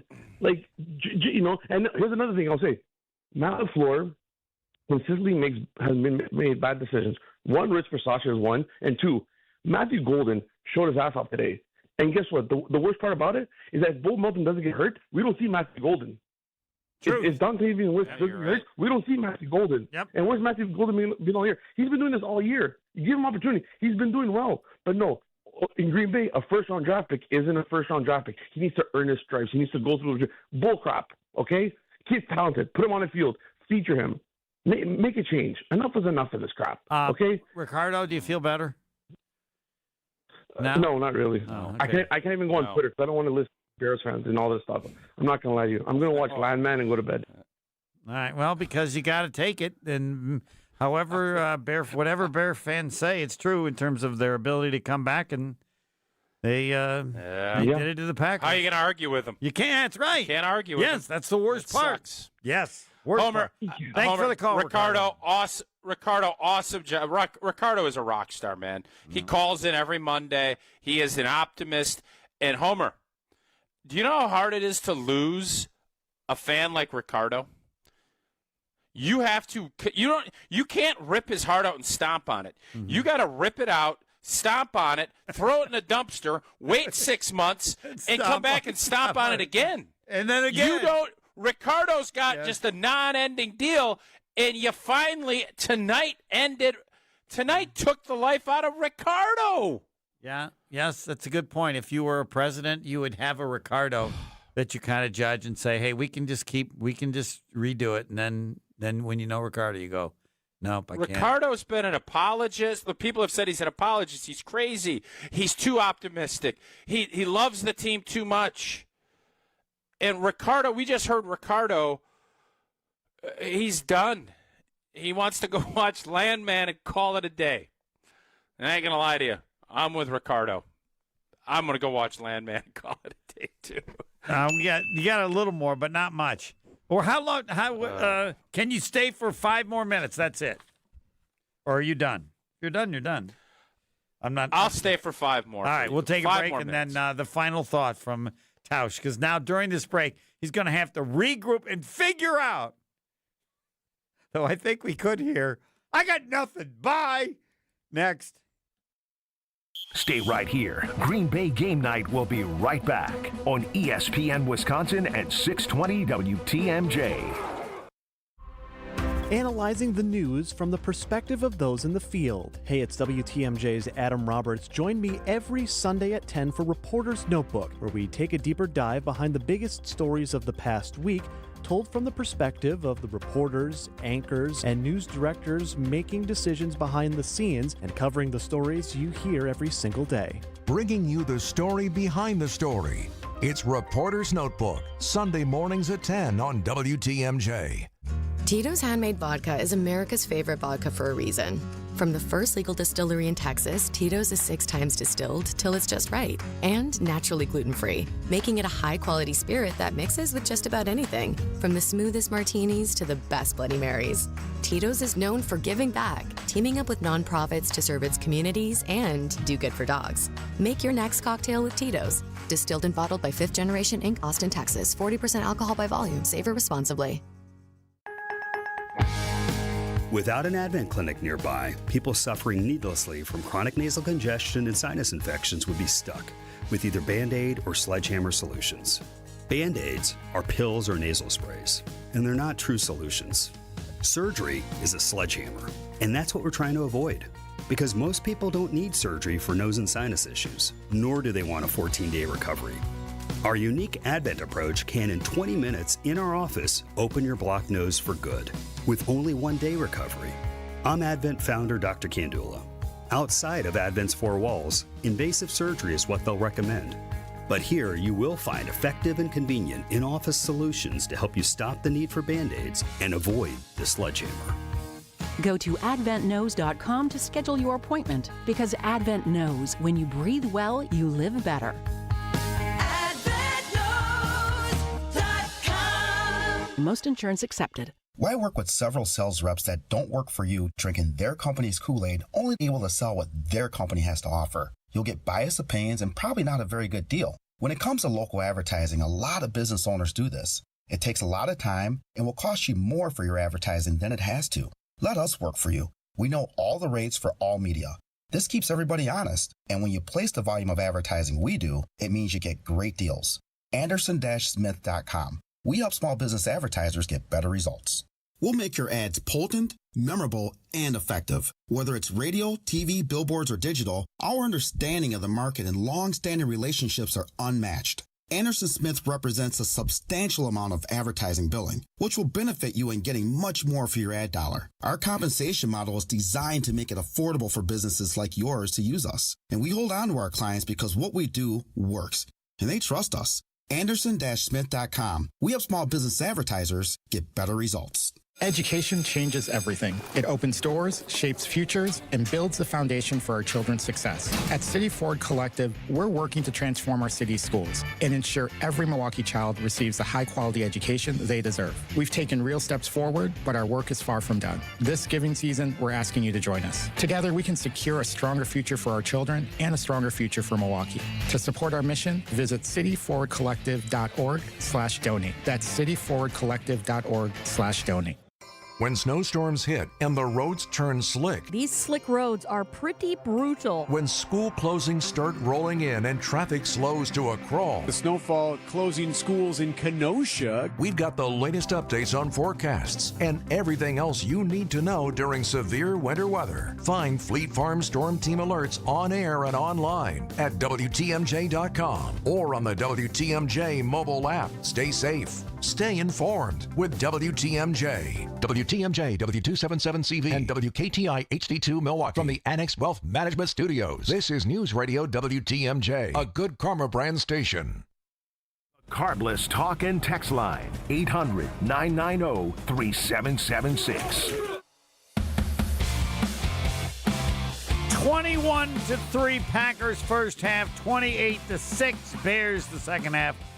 Packers lose by 4. Mark Tauscher kind enough for a couple of extra minutes, and I've decided I made the executive decision because it's just painful to have a final comment. But what's necessary is Levi and Tausch get together for just a second or minute or two, and then Tausch will move on to his next assignment. Yes, Levi, you are on with Mark Tauscher. Let her fly. Hey, guys. Hey, can you guys hear me? Yep. Nope, Gotcha, Levi. can't hear you at all. Well, at least I got my new headphones on with the mic, kind of like Tausch, but it's not connected. But anyway, I know I feel disappointed about the loss and the collapse. Don't get me wrong about that. But you got a bud? A bud? There's a bud? Oh, I got to hear this. Take it away, Tausch. What? Tausch? Hey. No, go ahead, Levi. No, just give us your butt. I want to hear the butt, and then he can respond. This is his segment. Okay. It's just that I know I don't like the Bears, period, but they wanted it more in the fourth quarter. They wanted more, and they came right back and scored 25 points in the fourth quarter. What can I say?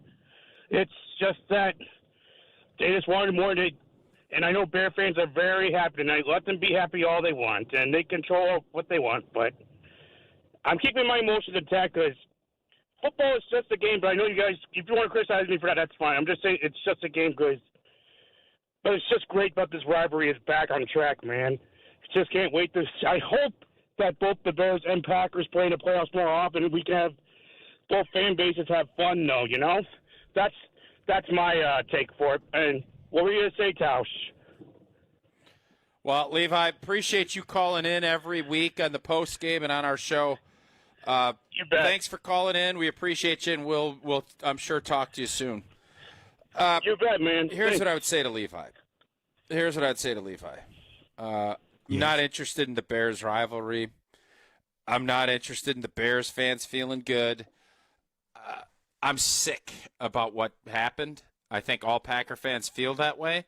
And, you know, all of the other stuff, what happened, what is going to happen moving forward, those are kind of going to be the next storylines. But tonight is just a sad day as a Packer fan. This one's a really tough pill for everybody to swallow because you kind of saw it coming again. That's the hard part. We saw it coming. This movie, unfortunately, you go to the drive-in and it gets to be January. You know, it's cold out, but it's not cold enough. You can't keep watching this movie. This movie, the endings change a little bit, but they all would be under the horror genre of playoff football. There's always a way that this thing, and it could be ugly, it can be painful, and it could be a gut punch like tonight was, but it always, for whatever reason, the last 15 years, they've ended badly. And that is the final comment of Mark Tauscher.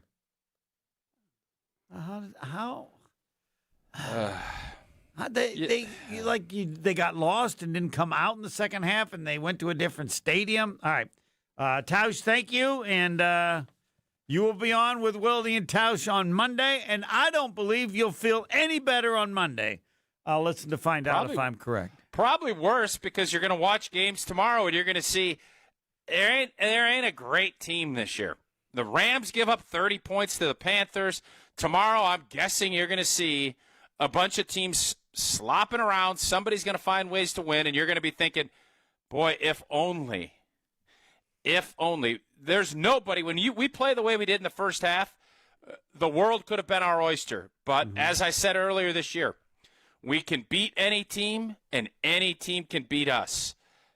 And that happened first half, and unfortunately the second half reared its ugly head. So I might watch some of these playoff games, too, and also think, wow, wonder how the Packers would have to screw things up to lose to this team. How can we blow?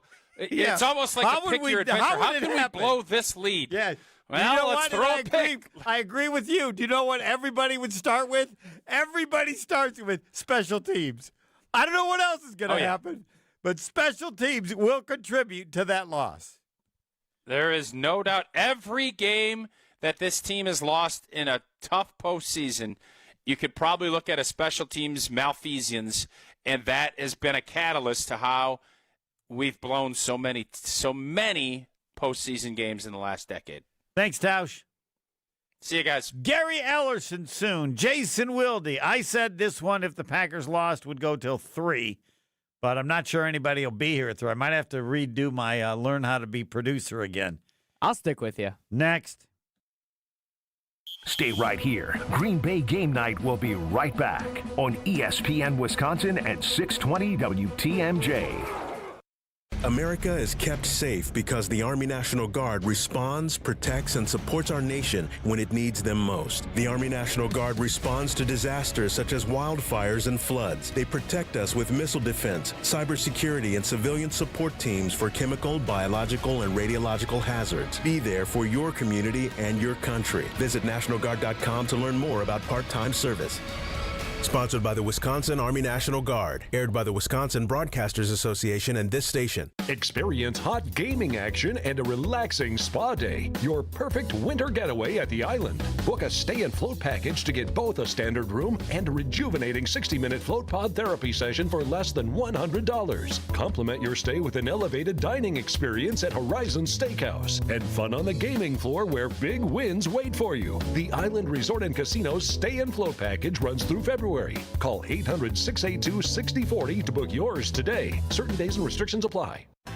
It takes a team to meet just about any goal, and that's as true on the football field as it is in the office. So it's good to know that you have the Gordon Flesch Company on your side. For more than 60 years, GFC has provided cutting-edge office technology for companies of all sizes, and as the nation's largest Canon dealer, GFC delivers the latest office technology, service, and is supported by the most experienced professionals in the industry.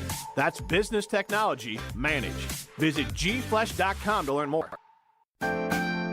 Before you go looking for an area rug that you'll have to settle for because you think that the one you really want will be out of your budget, come to Design Exchange, where you'll find a formidable selection of Oriental, Persian, and other wool area rug choices at 25 to 70% off retail. This is Katie with Design Exchange, where discerning buyers with discriminating tastes come to find premium home decor on consignment at a value. Design Exchange in Heartland and Pewaukee. Design Exchange. If you're trying to find really good, high-end, distinctive furniture, the kind they just don't make anymore, then come to Design Exchange. But you better get here quickly, because the best furniture we take in on consignment doesn't usually last long. It may be vintage, it may have once been out of your range, but now you'll find it's priced right. This is Katie with Design Exchange, where discerning buyers with discriminating tastes come to find premium home decor at a value. Design Exchange. Hi, this is Michelle Voskel, CPA and team member at the Neal Group. Well, you made it. 2025 is in the books. Or is it? Are your books ready for 2026? Have you been able to plan for 2026 growth? If you feel like you are running your business on a wing and a prayer, let us help you make sense of your numbers and get your business in financial shape to move forward in 2026. Don't be stuck in the past trying to clean up your books. Get a head start on making 2026 your best year yet. Make the new tax laws work for you to put more money in your pocket. Call us now to see what your business can do. The first meeting is free. Call 414-325-2040 now. You earned it. We help you keep it. That's 414-325-2040. Or visit us at nealgroup.net. That's NEAL group.net. When snowstorms hit and the roads turn slick. These slick roads are pretty brutal. When school closings start rolling in and traffic slows to a crawl. The snowfall closing schools in Kenosha. We've got the latest updates on forecasts and everything else you need to know during severe winter weather. Find Fleet Farm Storm Team alerts on air and online at WTMJ.com or on the WTMJ mobile app. Stay safe. Stay informed with WTMJ.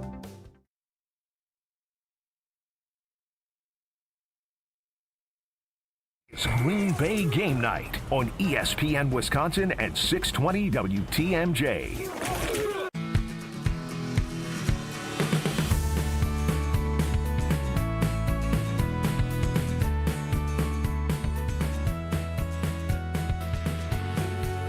How did it happen? How did it happen? The Packers led 21-3 at half. They outscored 28-6, and it was actually a 25-6. So most of the scoring occurred in the fourth quarter. There was only a field goal in the third quarter. How? Joining us now is Gary Ellerson. He likes to wait until Monday when he does the show at Potawatomi with Greg Matzik, so you can kind of let it sit and simmer for a little bit. I'm not sure it's going to change much by Monday night, but joining us now is Gary Ellerson. Morning. Good morning, Homer. Take it away. Good, better, best. Never let it rest. I don't really know what that means. But that's your producer. Okay. Here's the question. How did it happen? 21-3 in half, outscored 28-6 in the second half. How did it happen? The team that was ahead 21-3 at the end of the game needed the miracle to avoid losing the game. If you're ahead 21-3, it should be the other team that needs the miracle at the end of the game just to win it. But no. That's how bad they got crushed in the second half. How? What happened?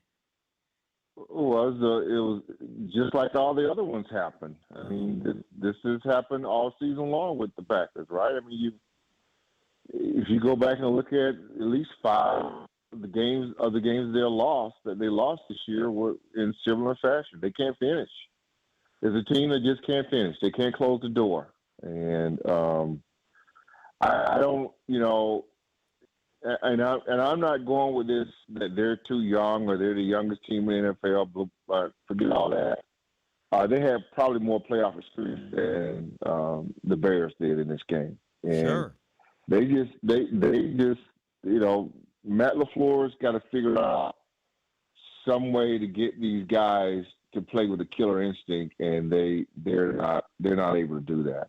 And I don't know if it's on the coach or if it's on the players, but they've got to figure out how to play with a killer instinct. They won't do that. They haven't.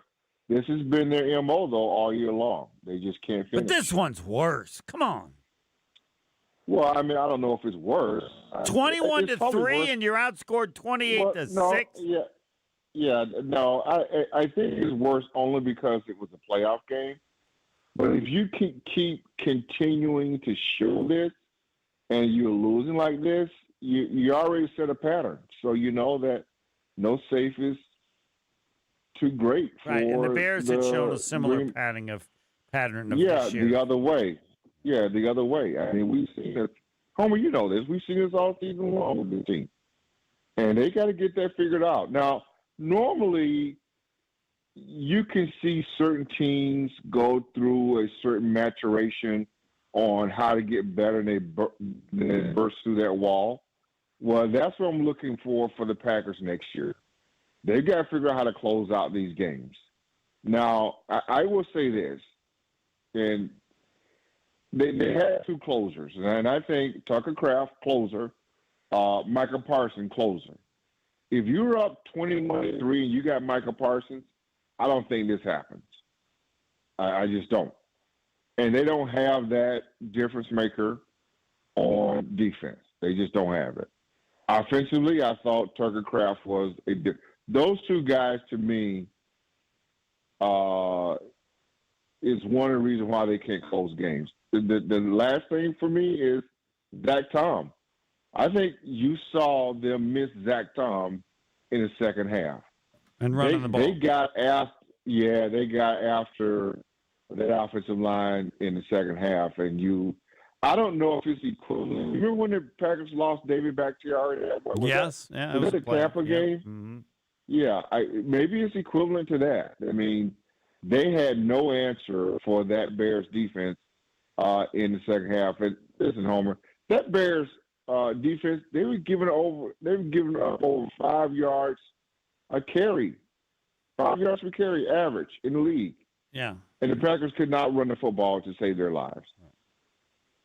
In the last couple of weeks, they gave up like 500 yards or something like that. All right, now we get to the next part. We'll get to the callers, but now we get to will Matt LaFleur be back as head coach of the Green Bay Packers? And if you were president, would he be back? Well, let's just start here. 7 points, Homer, special teams. And that's been the same all year, too. So, I hate, you know me. I'm not calling for nobody's job and nothing like that. But they've got to figure out, sometimes those things got to happen. Those hard decisions got to happen. They got to figure out how to move forward from that. Special teams were horrendous. 7 points in special teams that you didn't capitalize on. You're supposed to lose a game if you're not capitalizing on 7 points. All right. So will he be back? I think he will be back. Yeah, he'll be back. Should he be back? But let me just say this. But I don't know if I'm giving him a 5-year deal, though. Well, I know what I'm giving him now. You got 1 year, buddy. You got a year on your contract. Let's go. Yeah. I don't know if I'm giving him a 5-year deal. Maybe that'll create a sense of urgency that'll make him different. But I was going to give him a second year before this game. But as of right now, if we haven't that's if he loves the job. I mean, if he loves the job, yeah. And he may want more. His agent may say he wants more. Fine.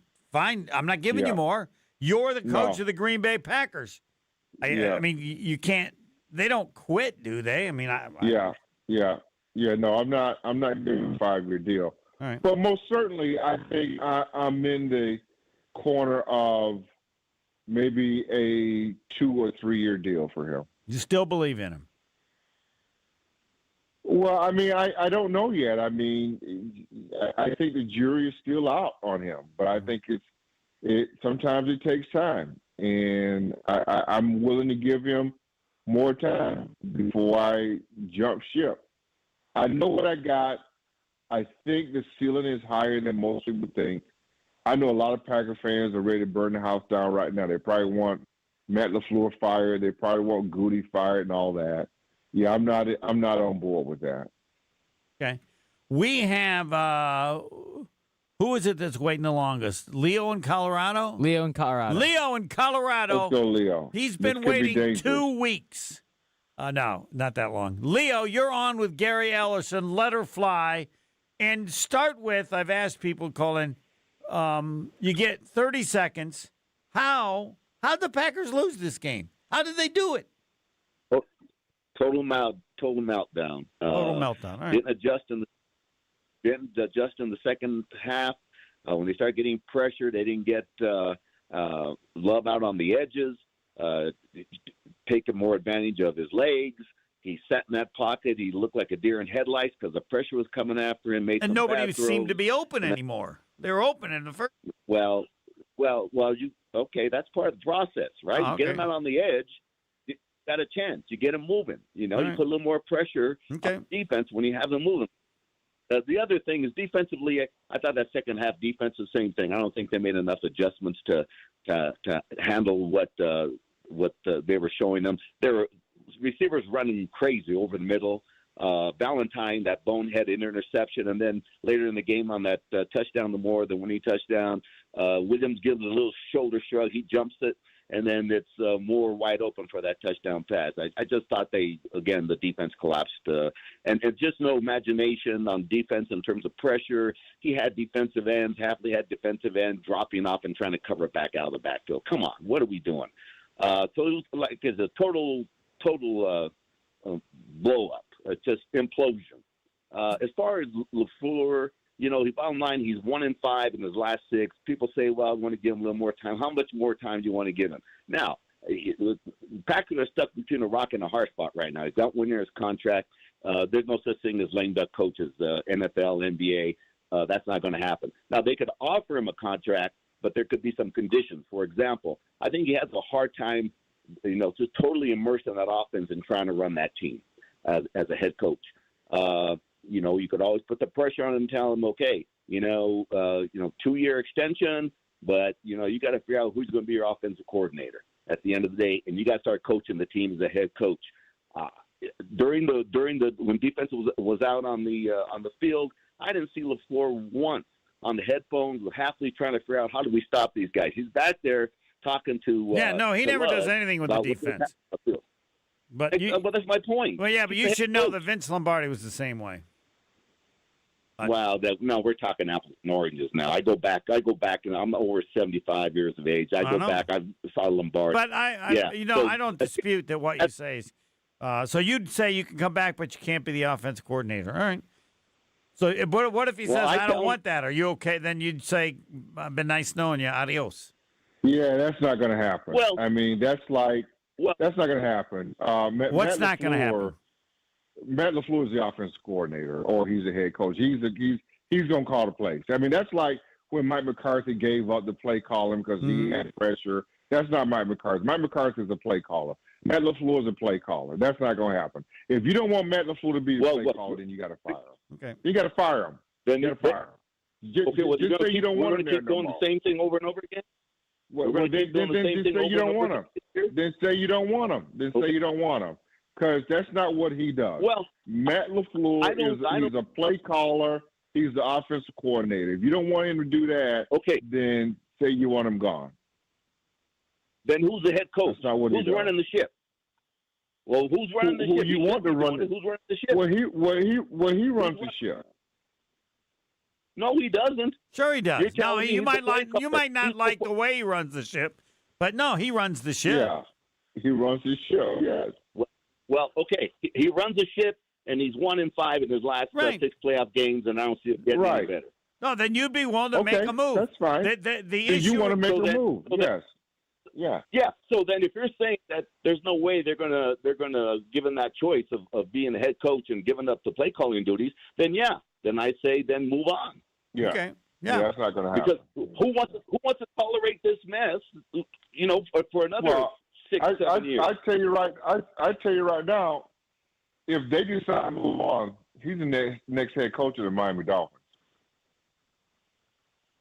Well, so because of the guy from the Packers took over as the GM. I mean, yeah. Well, that's fine. I don't have any problem. That's fine. I'm just saying. He'll get a job. He ain't sitting around for a whole year. I mean, Hey, I want him to coach next year and see what he does with his ass on the line.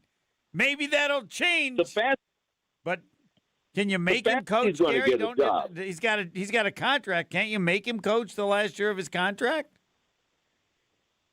No, you're not going to have a lame duck coach. Why not? Maybe a lame duck would be good for him.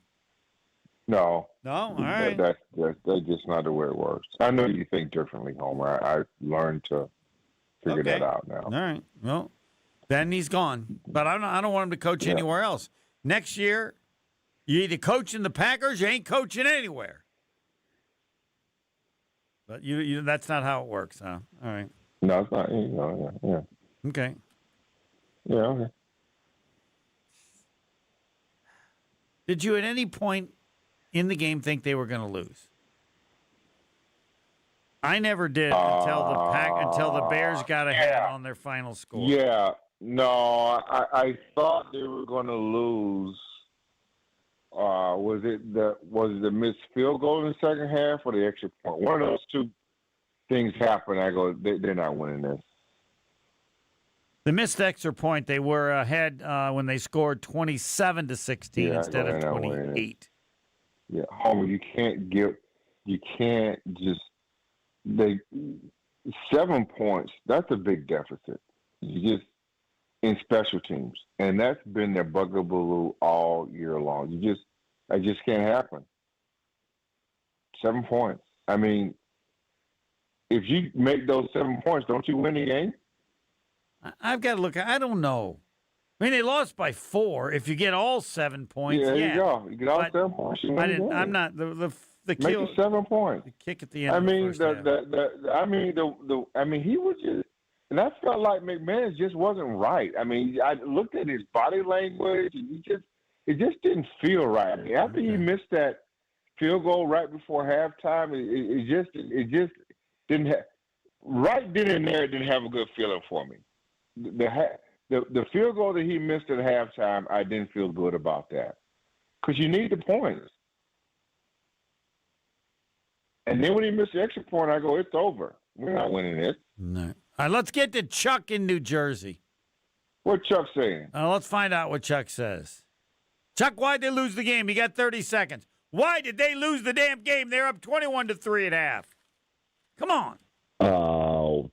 So I would say 7 points off of special teams, but I would also say conservative play calling in the second half. But I'm going to add it on and say that Edgerrin Cooper's injury was huge when he went down. Because If he's in, I don't think they give up 25 points in the fourth quarter. Yeah. Well, so I would say three things. All right. Because he was having a really, really good first half. He really was. Now, agreed. And I think, and with the LaFleur question, do I want him back? I think that it's run its course after 6 years. But do I think he's going to be back? Yes. But I also think that Bisaccia has to go. I don't, Homer, I called you 2 weeks ago on this. Why do we keep beating ourselves? Why? Why what? Why does this happen? About special teams. Why do we keep on beating ourselves? Every week, it's just this like we. Well, to me, that's on the head coach. It's been a disaster for Green Bay. Well, yeah, I mean, special teams has been a disaster for Green Bay for what, the better part of a decade. We've had trauma with special teams, and we never get this right. I don't understand. It's almost like we should, like, Rich Bisaccia should be wanted for theft because all he does is steal money from this organization. I don't understand it. We put in Josh Jacobs, who's never returned a kick in his career, back there, he's still hurt. You could see it towards the end of the game. He was still hurt, and I get it. Yeah, but I thought it was a great. I thought it was a great move. He wanted to help. Great move. They like him. He wanted to help. I thought it was a great move. No, not even that, Homer. All hands on deck. I thought it was a great move. That was a great move. But if it's all hands on deck, then I mean, wouldn't you want to put a wide receiver back there instead of a running back? But I mean, maybe right now, make a difference. Right now, right now, the way the kickoff are, you need more of a runner back than a receiver on kickoff returns because you don't get a running start anymore. So it's all about blocking schemes. It's about blocking. Yeah, it's all about blocking schemes now. Now, see, neither of you brought this up. I thought that was great. What I'm going to remember is a delay of game after a timeout. Awful. I don't believe that you have ever seen that in your life, Gary Ellison. I don't believe in any. Yeah, I have. I've seen it. No, I have. Yeah, you've seen it, but it's awful. High school? Yeah. What? Awful. Pop Warner? I've seen it pro ball too. It's awful. And that's the tough part about Matt LaFleur too, is that, like, you know, he's such a talented play caller and he's such a great schemer. You know, I really don't think a lot of other coaches would have helped rebuild Malik Willis's career like Matt LaFleur did. And Jordan Love played such a great 100%. game. And 100%, bro. It's just so sad that, like, this is where we're at right now. And, like, we have 100%. a DC who's about to walk to be a head coach somewhere. Like, we had it all lined up. See, but what happens, Homer, like I said, I don't know. you. Just me, Worthy, I hope not. Jeff Hafley. Gary, I hope not. Jeff Hafley. I would love to have him back. I don't see it. I really don't see it. I really don't.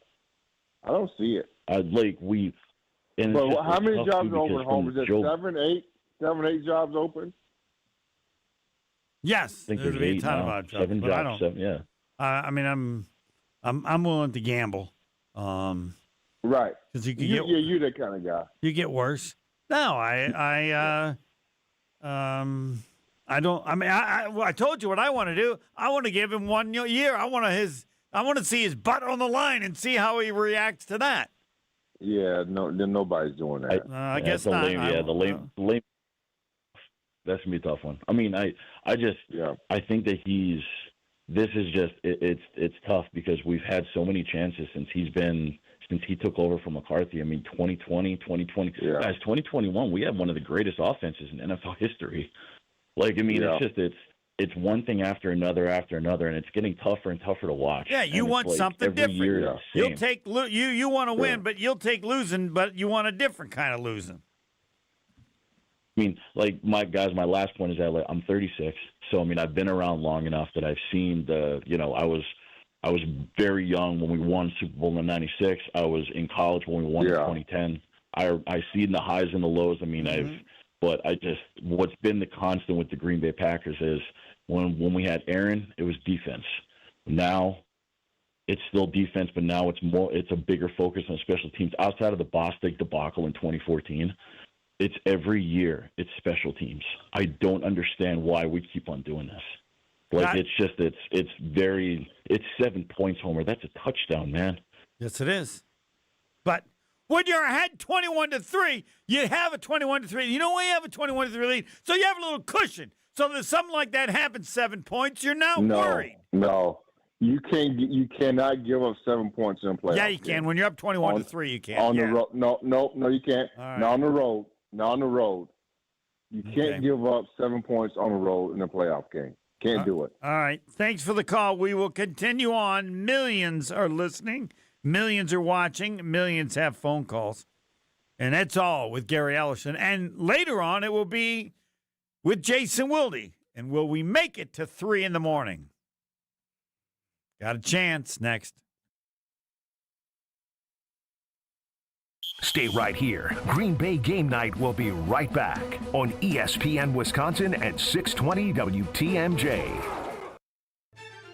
Tune in to Wisconsin's Midday News with Greg Matzik and Jessica Ty. From the WTMJ Breaking Newsroom, protests continue in Minneapolis after 37-year-old Renee Nicole Good was shot and killed by an ICE agent. Bringing you the latest in news, sports, traffic, and weather. Lawmakers in Madison are being urged to pass legislation to improve conditions in jails and prisons across the state. Every weekday from noon until 3 p.m.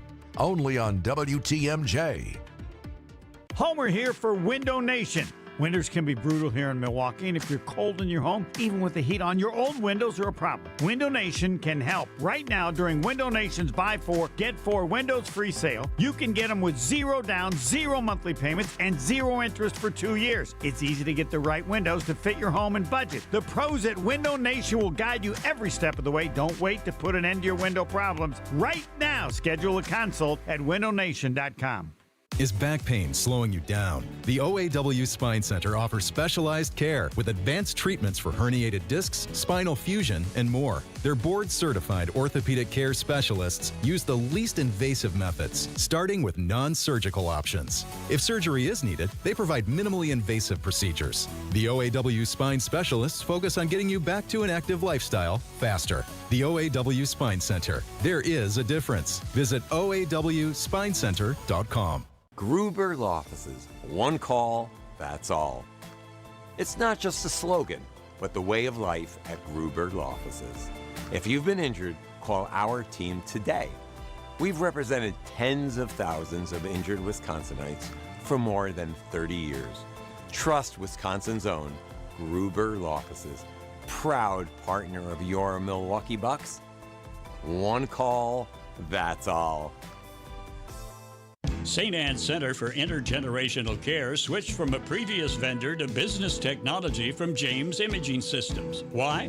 CFO Sally Parente. The service, the value, and the ease with which we can just keep using their service and not having any big headaches. It's not just all about the money. We're getting value here as well. Robert Prang, CIO at Tri-City National Bank, likes the fact that James Imaging is local. So being able to work with a local company like James that has that flexibility with their staff and being able to deliver for us has given us the ability to make the right decisions for our organization. And Junior Achievement of Wisconsin VP of Enterprise Services, Lori Salzman, had this advice for others.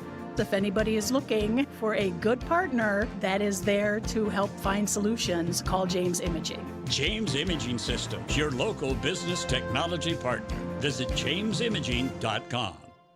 Who doesn't need a seasonal wardrobe update? But who has the cash to always keep their wardrobe updated? Ladies, that's why you shop St. Vincent de Paul. Our women's clothing is always a highlight of our stores, and thrift store prices keep the costs low. It allows you to experiment and also find a hidden gem. St. Vincent de Paul thrift stores on Highway 100 in Layton and Greenfield, 23rd in Lincoln, and 76th and Bradley Road in Milwaukee.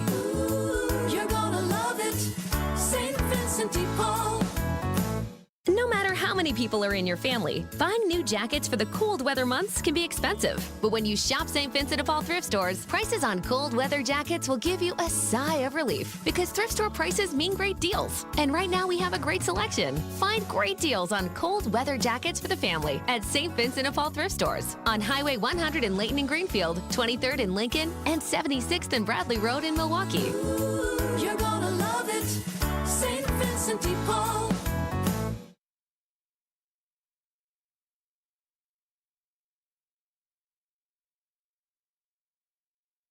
Listening to Green Bay Game Night on ESPN Wisconsin at 620 WTMJ.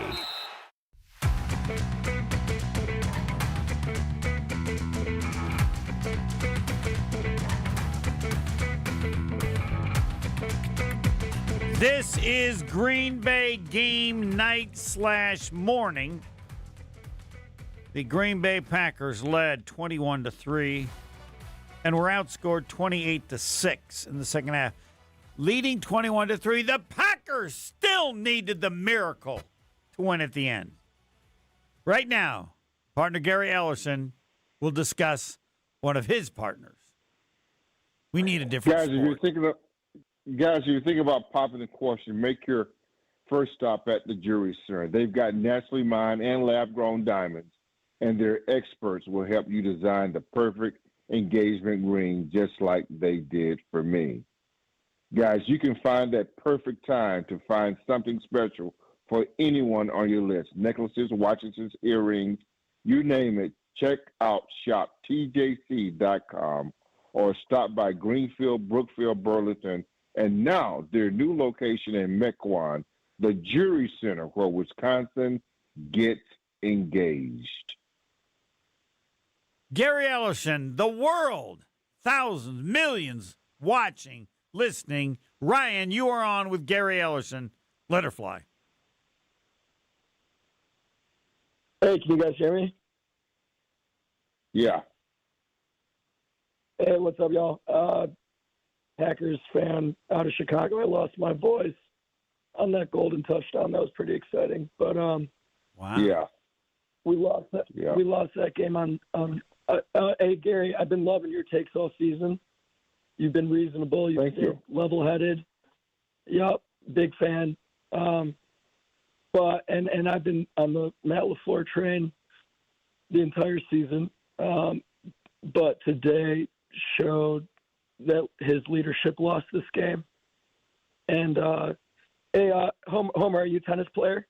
I know you're a tennis fan. Yes. I'm a tennis player. Oftentimes you win the first set and then you start playing scared. You start playing not to lose. And that's exactly what happened. We played not to lose. You got to keep, you got to keep your foot on their throats. And you got to finish the game. Hold on for a second, Ryan. Hold on for a second. I'll let you finish. But I want to hear what Gary, what are you thinking when you hear that? Do you think there's any credibility to that or not? Oh, yes. He's 100% true. Game plan changed in the second half for the most part. It was conservative. It wasn't the same thing that we saw in the first half. Those first two possessions in the second half were not like what we were getting in the first half. 100%. Now, I don't know who that is on. I don't know if it's on Matt LaFleur or is it on Jordan Love, but the sense of urgency didn't feel the same in the second half. Well, it is true. In the second half, I believe it was 3 and out, and then 3 and out again, and then they did get a first down, but it was pretty close to that. Then the Packers were able to get a touchdown after 4 problems. Punt, punt, punt, punt. Actually, they punted the first 4 times. After they scored the first 4 times in the first half. Touchdown, touchdown, touchdown. Oh, then they missed the field goal. Gary, that just doesn't happen. Forget Packers. No team goes from that good to that bad. To that. And you can say what you want. They made adjustments.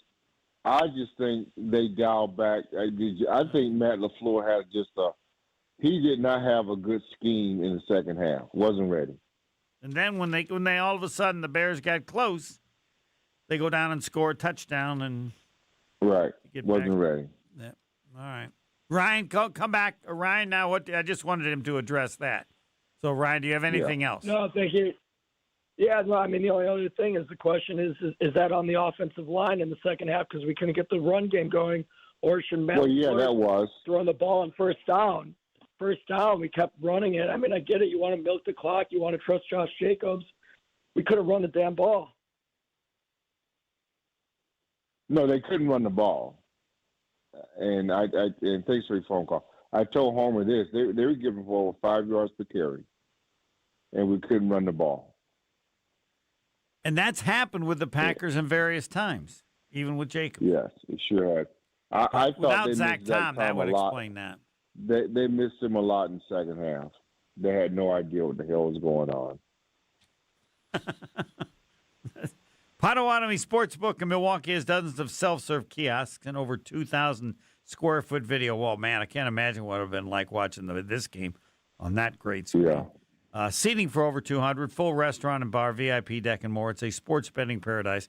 I like to tell you, no, it's a sports paradise. They got everything figured out so that you can enjoy it and all the parts that are with it.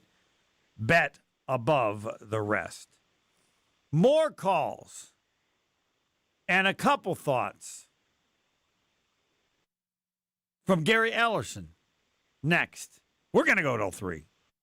We're back with Green Bay Game Night after this on ESPN Wisconsin and 620 WTMJ. Can you feel it? It's the thrill of witnessing a walk-off grand slam, a game-winning touchdown, a buzzer-beating 3. Yeah, you know the feeling. And there's only one place to experience that raw exhilaration. Potawatomi Sportsbook. Catch all the action in a supreme space with dozens of sports betting kiosks, cool drinks, luxe seating, great food, fiery atmosphere, and a monster video wall. Become a legend at Potawatomi Sportsbook. More info online. Must be 21 to enter casino. My husband's an animal in bed. Well, you know. Not in the fun way. Think warthog. With a chainsaw. Snoring and sleep apnea affect over 90 million people, and 1 out of 4 couples sleep in separate rooms. Advent can help. We've been Milwaukee's one-stop solution for nasal congestion, snoring, and sleep apnea for over 20 years. Unlike many other practices, we focus exclusively on these conditions, so you get comprehensive care under one roof. Advent's unique approach can help you breathe and sleep better, and many avoid a CPAP. Plus, most insurance is accepted for our effective 20-minute in-office treatments. Hey, the only animal you want in your bed is your dog. Advent. Sleep better. Sleep together. Learn how you can improve your life at adventknows.com. This time, that station will make your ad. Next time, another station will come up with it. If there's one thing your small budget needs, it's consistency with your message and your media buy. It's easy to buy the flavor of the month. It's difficult to trust a plan because you'd probably be experimenting. Our plans have been proven to work. We'll get you the lowest rates, give you a consistent message that sets your business apart, and then we'll build you efficient top-of-mind awareness. Anderson-Smith.com. We help small business advertisers get better results.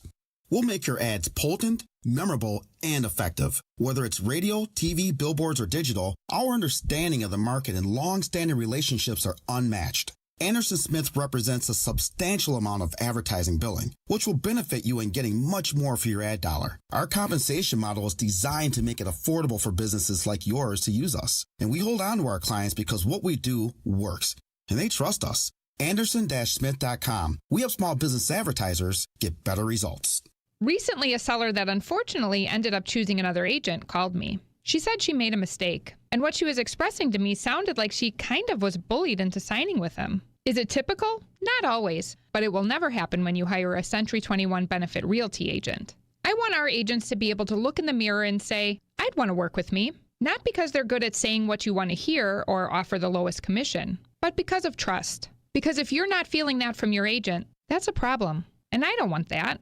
At 1.9% on the listing side of your sale with our commission capped at $19,000, Century 21 Benefit Realty leads with a very fair and transparent commission structure with maximum marketing that can get your home sold fast and for the best price. And saving money matters, but working with someone who will tell you exactly what you need to know up front, that creates trust. And that matters too. This is Angela Calais with Century 21 Benefit Realty, benefit-realty.com, where you pay less for full service. Each office is independently owned and operated. This is Matt Meitner, owner of Sit Means Sit Dog Training. Do you find yourself talking to your dog but feel like she's not listening to you? Bella, sit! Are you constantly repeating yourself but she's not following your directions? Sit! Sit! Frustrating, isn't it? At Sit Means Sit Dog Training, we want to help you have a happy, confident, and obedient dog, and we also want to make the training process an enjoyable and worthwhile experience. Contact Sit Means Sit today to schedule a free consultation so we can create a customized training program so you are able to have the dog you want and deserve. Sit Means Sit Dog Training. Sorry, we don't train husbands, wives, or kids. WTMJ, W277CV, and WKTI HD2 Milwaukee from the Annex Wealth Management Studios. This is News Radio WTMJ, a Good Karma brand station. You're listening to Green Bay Game Night on ESPN Wisconsin and 620 WTMJ. It is 1 o'clock, and it hasn't changed. The Packers ahead 21-3 at half. Outscored in the second half 28-6 and outscored in the fourth quarter 25-6. Yeah, but I have to go. Look, they must have been close to scoring right at the end of the third quarter. That seems almost impossible to score that many points. But they did. All right, with Gary Ellerson, he's about ready to move on. He's got other assignments. So before, we've got two people that are waiting an hour and a half. Ryan in Waterford, you're on with Gary Ellerson. Let her fly. Yeah, first things first. A team should rethink Jeff Hafley for hiring them for their head coach. You can't give up 25 points in the fourth quarter. Agreed. And next thing, you got Dobbs, Reed, and Watson. They both had 10 drops. You know, it didn't kill us, but I'm mad about it. McManus has to go. Bisaccia has to go. LaFleur for putting up with the mediocrity. I'm on the fence. I love his play calling, but he might have to go for putting up with Bisaccia for this long. Head coach is ultimately responsible. They set the standard of things, yes. Yes. This is Brian Balaga. You're listening. Brian even wants to be. Is Balaga coming in? Or you never know. Everybody wants. What's Balaga got to say? I want to know. We're going to 3 a.m. We're going to 3 a.m. You're not. There's no way you're on till 3 a.m. Not. There is. Doesn't matter. If we got Balaga, we got Jason. Bill Gates doesn't have enough money to convince you to work until 3 a.m. No, we got. All right, Ryan. Why'd they lose? Cuban. You got a lot of people. You got 30 seconds. Why did the Packers? How did the Packers? Whatever you want to say about losing this game. It's special teams. Simple as that. All right. We've been mediocre for years and years with special teams. We keep putting up with mediocrity with Rich Bisaccia. He's the highest paid assistant coach, special teams coordinator in the NFL. He's got to go. And the fact that we keep putting up with that, head coach is responsible. All right. I'm on the fence, but I think he might have to go as well. All right. That's not really on the fence. You're kind of on the fence. You got a little body part left on the fence, but you have gone off the fence. I love his play call. And he'd be a great OC, but he just cannot lead the team. Yeah. He is not a leader, is how you would put it. I want to ask Gary about that. Thanks for the call. You did great. Now, Jason in Tosa, who also has been on for a week, waiting for the millions who listen and watch this. Yes, Jason. So, Homer, your co-host Mark Tauscher started out tonight's post-game show by asking, what are you going to say about what happened tonight? And I have a suggestion. How about that the Packers under the present head coach have not appeared in a Super Bowl in 7 years, have won exactly one playoff game in 5 seasons, yes, have not won the NFC North in 5 seasons, and are 1-5 in their last playoff games under Matt LaFleur. So my suggestion, Homer, about what to say regarding tonight's game is that you, Homer, have been 100% correct when you have repeatedly said that Matt LaFleur has never won a damn thing and he's soft. And your co-host, Mark Tauscher, and others on your station who have been making excuse after excuse for our head coach for 7 years have been wrong. I'd say, Homer, take a victory lap. I appreciate you being the one person who's willing to call out our head coach because there's no Super Bowl window with Matt LaFleur. You ask why we lost tonight? We lost because Matt LaFleur is our head coach. We are a soft team. If you had gone from sports bars in Milwaukee to where I'm out in today on vacation on the West Coast. Packer fans were not sure they were going to win. They were absolutely convinced they could choke that game. That's how we roll under Matt LaFleur.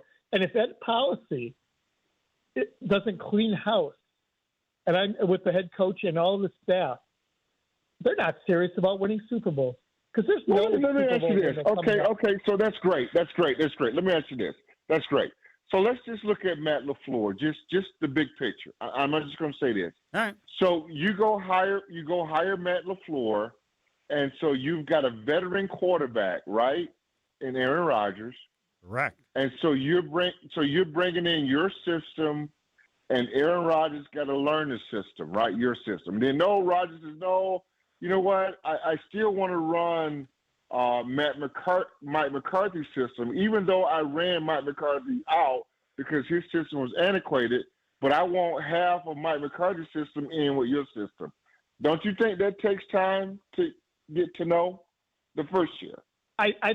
Gary, I think that the hybrid system that went on, the first couple of years with Matt LaFleur did a great job of dealing with Aaron Rodgers. I think the success with the back-to-back MVP is more about number 12 than it is about Matt LaFleur. I think Jordan Love is a very good quarterback. I love Jordan Love. Just stop. Just stop right there. Okay, so we agree on that. So so when they hired Matt LaFleur, there was like a process that we had to go through. And did you really think that they were going to win a Super Bowl in Matt LaFleur's first year with Rodgers? 2020. The first year with Rodgers. 2019 was his first year. And did you not think, at all. Did you think no? They were 13-3. So did you think they were going to win one in the? Okay. So did you think they were going to win one in the second year with Rodgers? Absolutely. We had home field advantage throughout. It was the COVID year. It was awesome. Rodgers got to play on the road with no fans, and we got beat because we had poor special teams, and he had a defensive coordinator who screwed up, and he did not go for it. And in 2021, we had 100%. Home field advantage throughout. 100%. 100%. And the defensive coordinator was who? Was Mike Pettin, who the organization thrust on Matt LaFleur. So this is the game we play. 100%. Okay, so stop. Okay, so now we're going to move to the third year with Rodgers, right? Did we have 3 years, Rodgers? Yep. No, we had 4. So did you think the third year was also good? It was this last year. They lost to San Francisco after his third year. They lost to Tampa Bay after his second year. I'm just saying all this to say this before we get to 6 years here. Right. I think if you just stop and relax and take your time and think about the stages of this rebuild, not rebuild with Matt LaFleur, I think you would think a little different. Gary, I completely disagree. We are in year 4 after Rodgers left. We have won the NFC North. Not at all. No, every other NFC North team has won. You're in year 3 of Jordan Love, correct? Yes. They were 8-9. Yeah. And see, the last year of Rodgers was terrible. And they had no Devontae Adams. 100% right. I maintain year 4 of the starting quarterback for the Packers in Jordan Love is the year. Because if you just go back and think about all the crap with Rodgers and Matt LaFleur, all that, and then now you draft a quarterback. Rodgers hated it, so there was an uproar in the locker room. You had half Rodgers guys. You had a lot going on. And then now you got to move on from Rodgers, and then now you got to get to Jordan Love, all that. And now next year will be year 4 of Love. If they don't get it done next year, to me, it's just me. If they don't get it done next year, then I think about Yeah. Because when they you hired, said you can't just give him one more year. Yeah, when they hired Matt LaFleur, it wasn't for Rodgers. It was for Jordan Love. When he was hired. No, he was hired to deal with Rodgers because they thought the offense was low. Yes. No one knew that they would take Jordan Love. And you had said the right word, back-to-back Homer, MVP years. to deal.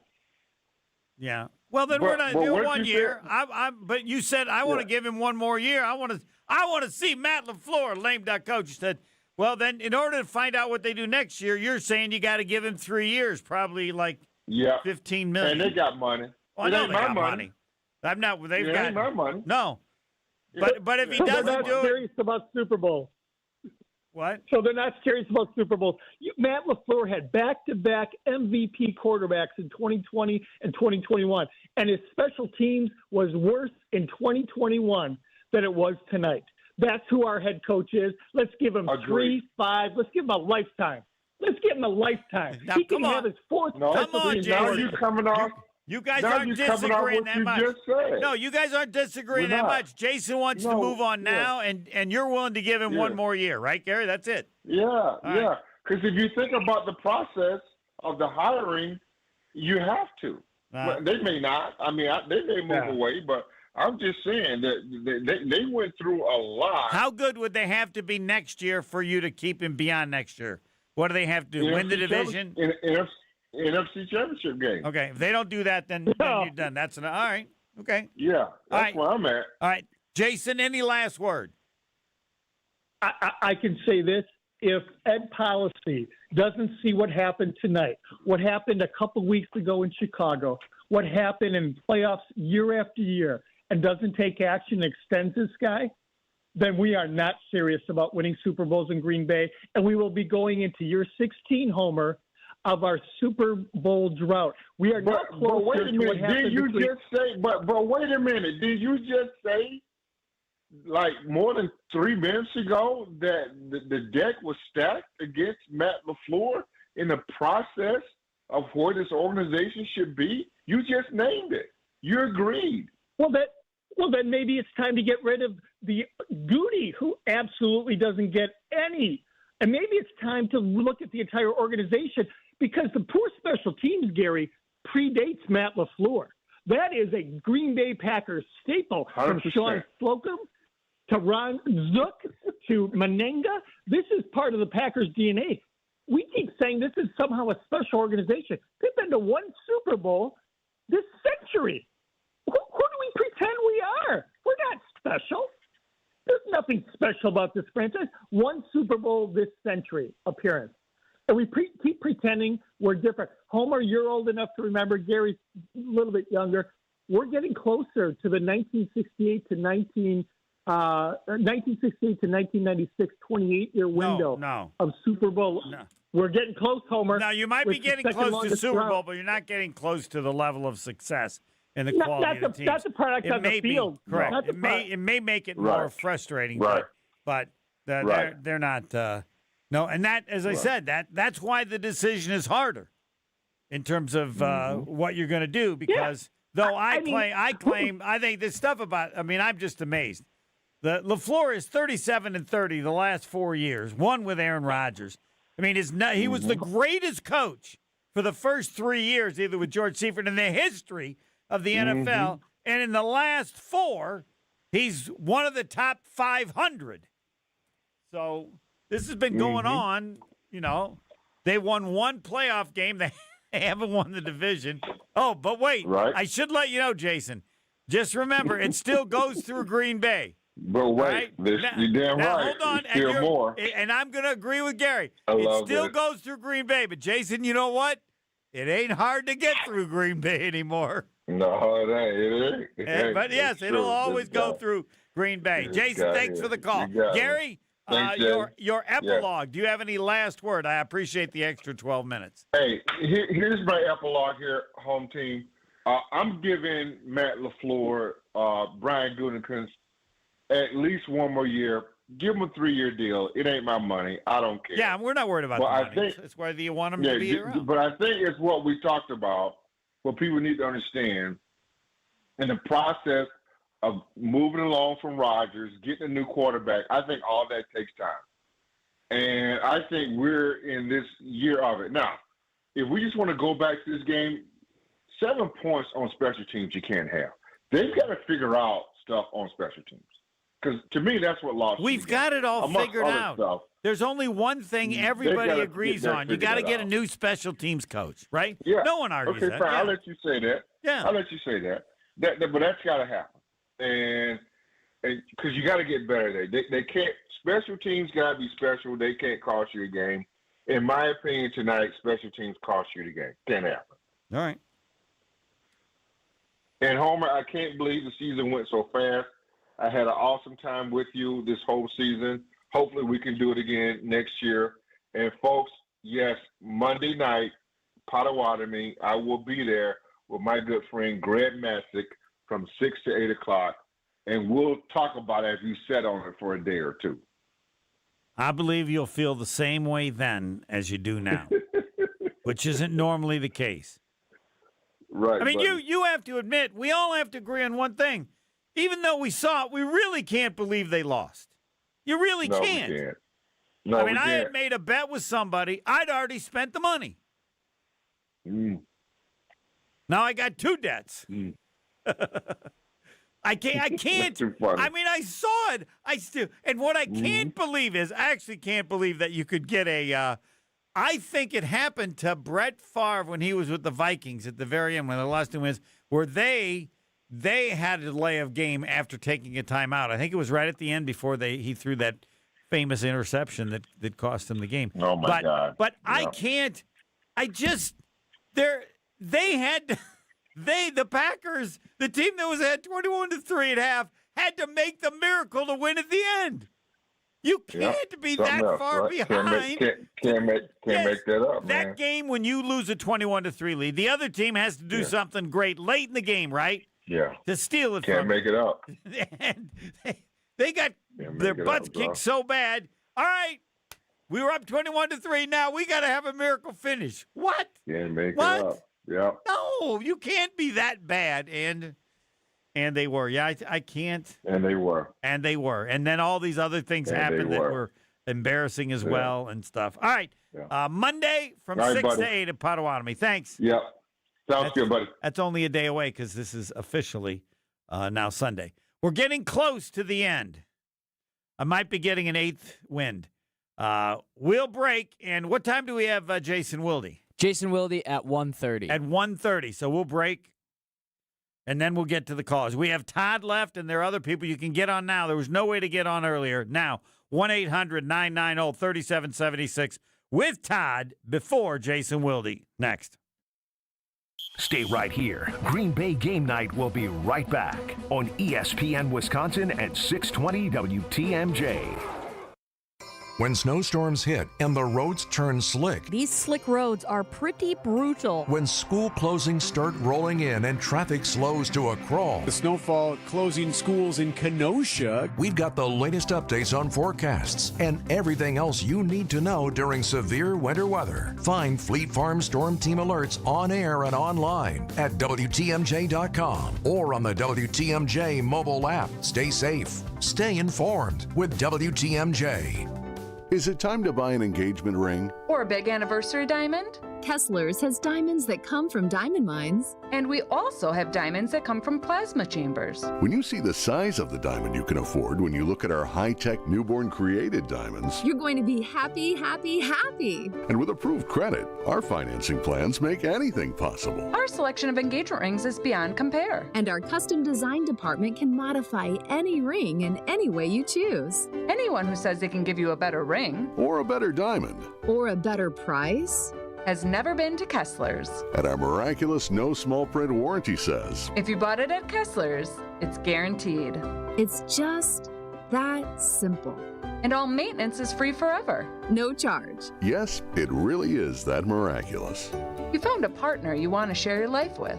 When you're ready to celebrate, We've got a diamond for that. Find the Kesslers nearest you at KesslersDiamonds.com. Real James Imaging Systems clients. You've heard them right here on the radio for years. For instance, Chris Willems, office manager with Previan Law Firm. I like the fact that the company is local and I can always get a hold of my representative who I have on speed dial or I have a cell phone. Then there's James Imaging Systems client Preston Clark, who oversees IT services at Creative Business Interiors. If I do need service, they're here almost within 4 hours every time. I've never had an issue where I'm like, where is that guy? James Imaging Systems business technology client Lori Salzman, Vice President of Enterprise Services at Junior Achievement of Wisconsin. I've never met an organization that is so responsive to make sure that we are up and running all the time for us to be more efficient and allow us to focus more on the work that we do for helping young people.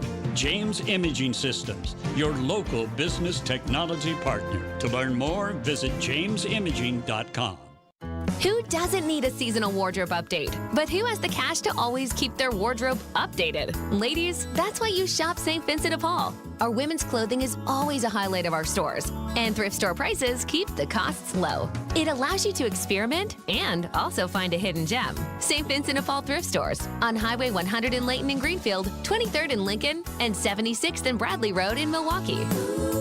You're gonna love it, St. Vincent de Paul. No matter how many people are in your family, buying new jackets for the cold weather months can be expensive. But when you shop St. Vincent de Paul thrift stores, prices on cold weather jackets will give you a sigh of relief because thrift store prices mean great deals. And right now we have a great selection. Find great deals on cold weather jackets for the family at St. Vincent de Paul thrift stores on Highway 100 in Layton and Greenfield, 23rd in Lincoln, and 76th and Bradley Road in Milwaukee. You're gonna love it, St. Vincent de Paul. Wisconsin's Morning News is here for you every weekday morning starting at 6 a.m. Vince Petrano. 2 more shootings by immigration agents, this time in Oregon, led to protests across the country. Eric Bilstad. The teenager from Waukesha accused of killing his parents and stealing their money to plan an assassination attempt on the president is now pleading guilty. And traffic with Debbie Lozica. Right about at 35th Street, the 2 left lanes are blocked right now with a crash. The news you need to know. Wisconsin's Morning News on WTMJ. It's Green Bay Game Night on ESPN Wisconsin and 620 WTMJ. Are we going to make it till 3 a.m.? This is Green Bay game morning, and I still don't understand how they lost it. I don't. I've said before, but more than that, I don't understand how they could be ahead, and yet it was the Packers that needed the miracle finish to keep the game going. Todd, who's been waiting? Todd been waiting the longest, right? Todd, you're on Green Bay game morning, 1:20. Will we make it to 3 a.m.? Morning, Homer. Morning.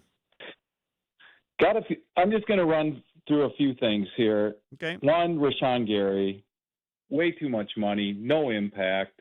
Lucas Van Ness, try hard, first-round pick. He's a bust. Keyshawn Nixon draws a 15-yard penalty like a moron jumping on the pile. And then on that fourth down play, Williams is rolling to his left. The only place he can throw it is to the sideline, and somehow he lets the guy get behind him.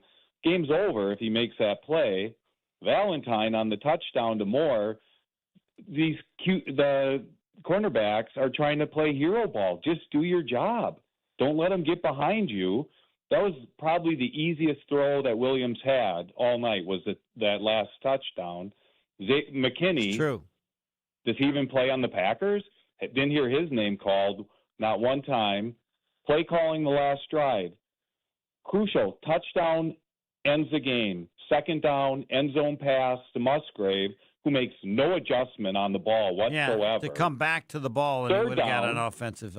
He would have got a defensive pass interference if he'd done that. Yeah. Well, right, and then third down, the play had no chance to Dobbs. You've got 6'4" Watson. You're not even looking in the middle of the field. Love is throwing these 2 balls in the end zone when you didn't need that. You needed a touchdown. You needed to work the clock. I don't understand the play calling. I don't understand this fixation on we're going to look at the key plays for Chicago were just little dinks and dunks. Everyone loves Hafley. I'm so sick of him. Oh, he's going to be the head coach.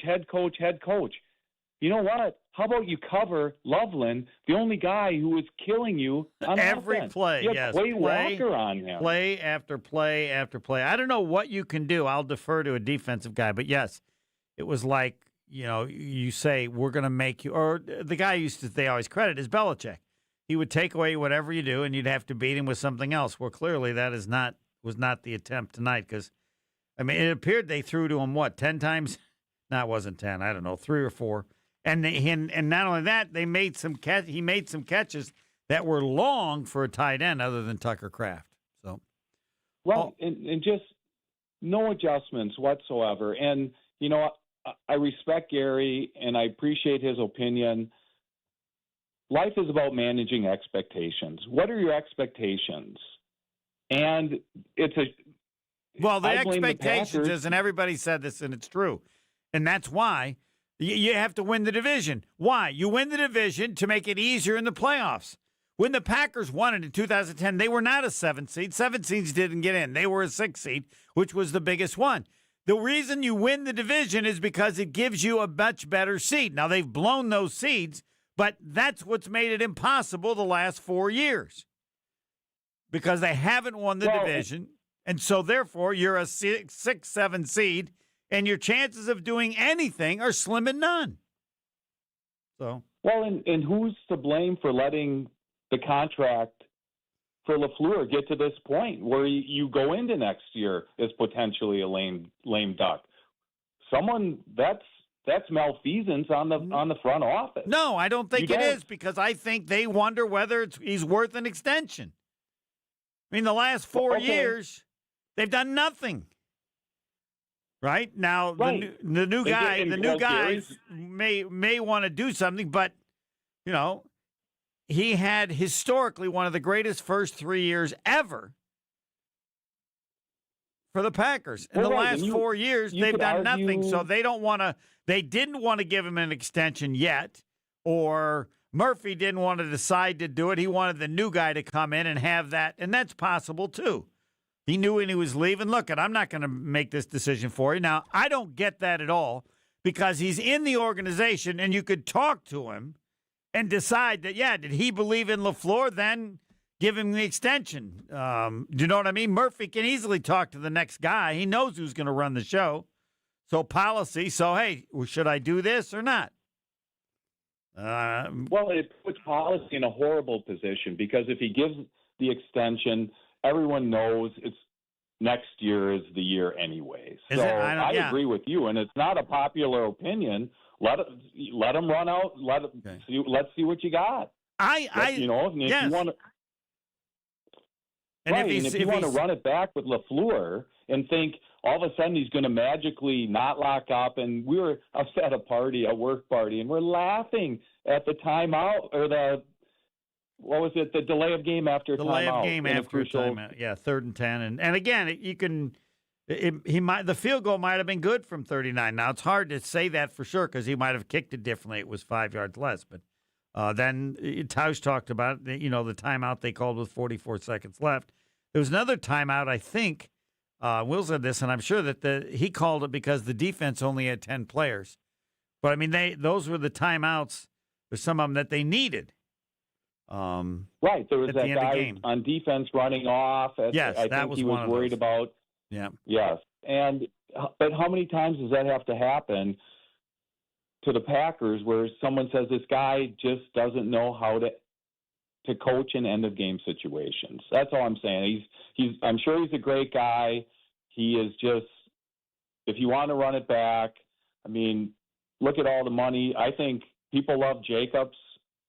I think he's not the guy either. If you have a big hole, I can run through a big hole. You need a guy to get the tough yards. You need to listen to Bulaga. But Brian Bulaga talks about that. He thinks a lot of it is the blocking schemes that they do. So, all right, thanks for the call. Okay. Appreciate it.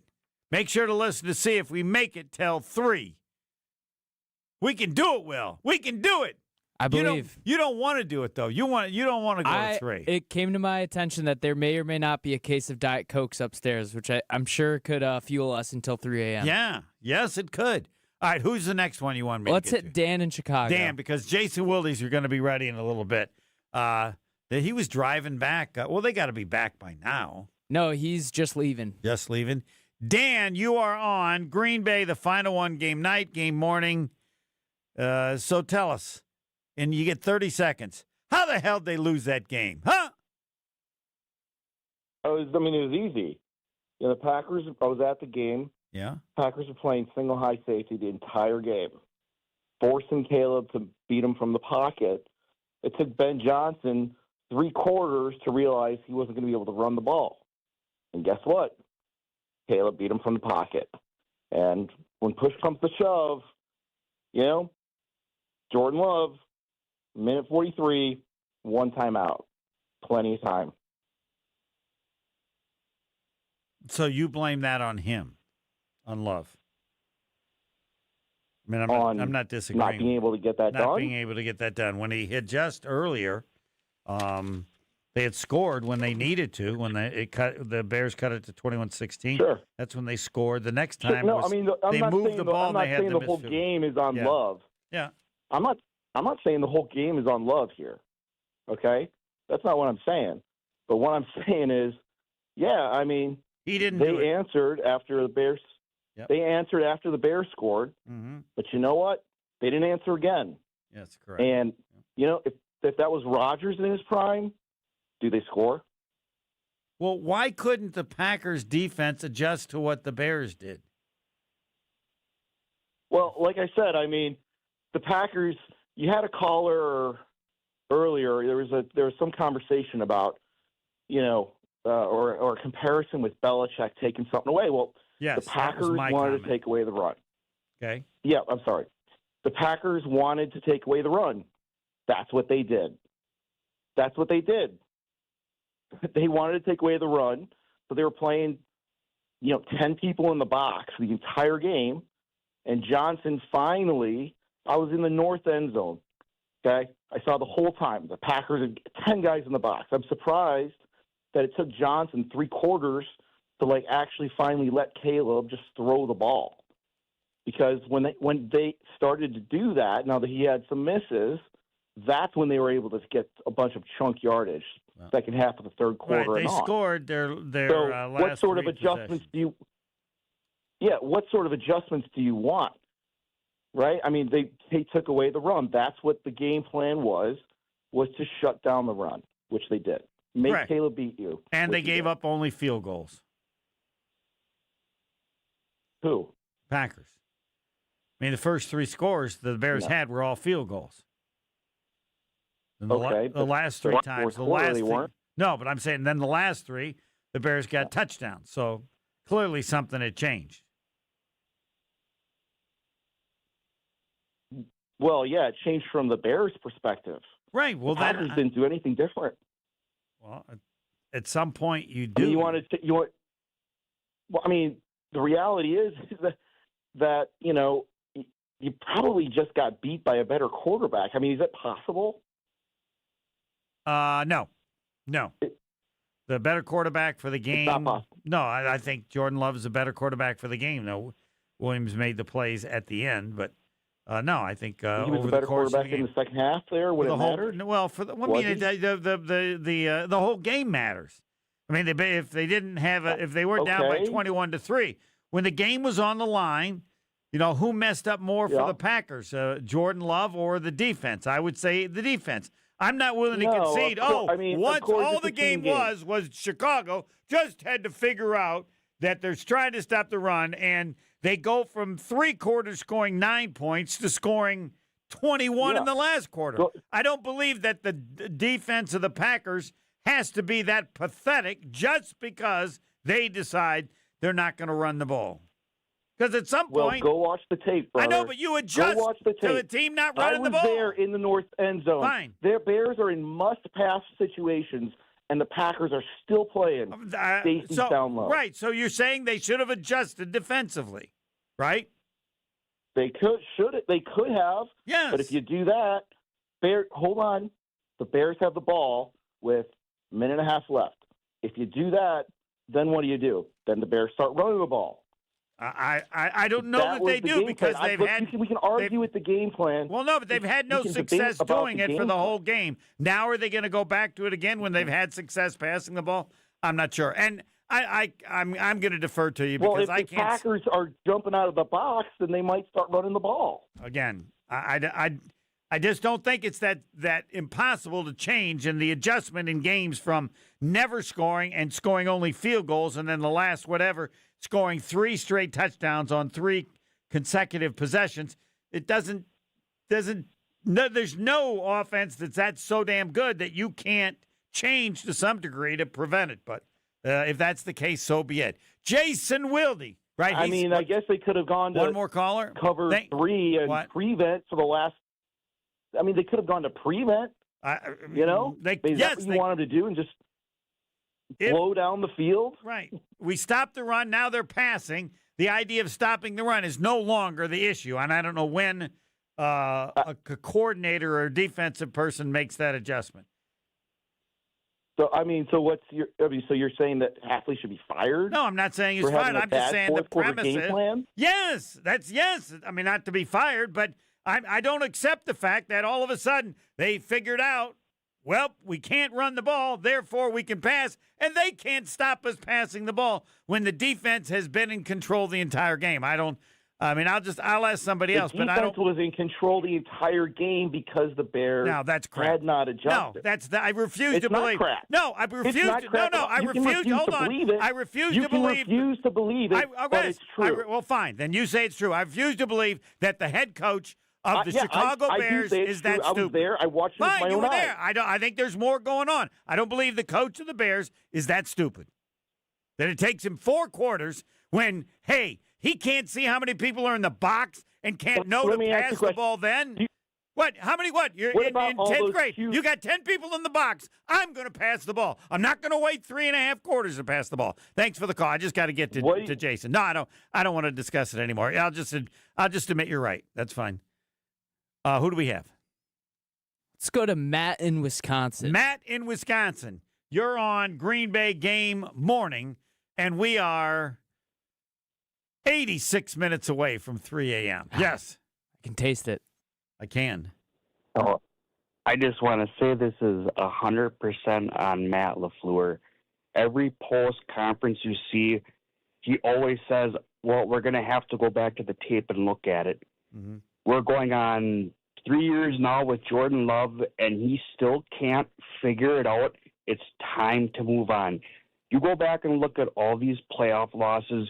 Matt LaFleur has had more than a couple head-scratcher, boneheaded calls and questionable stuff going on here.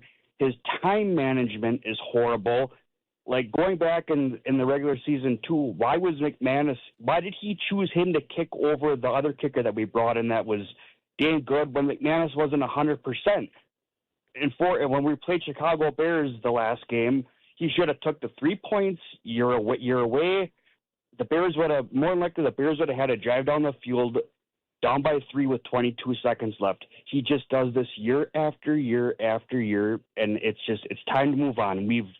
It's a relationship ender here. There's nothing more you're going to get out of him. We will never win a Super Bowl under him. Do you believe that the new president will make a change?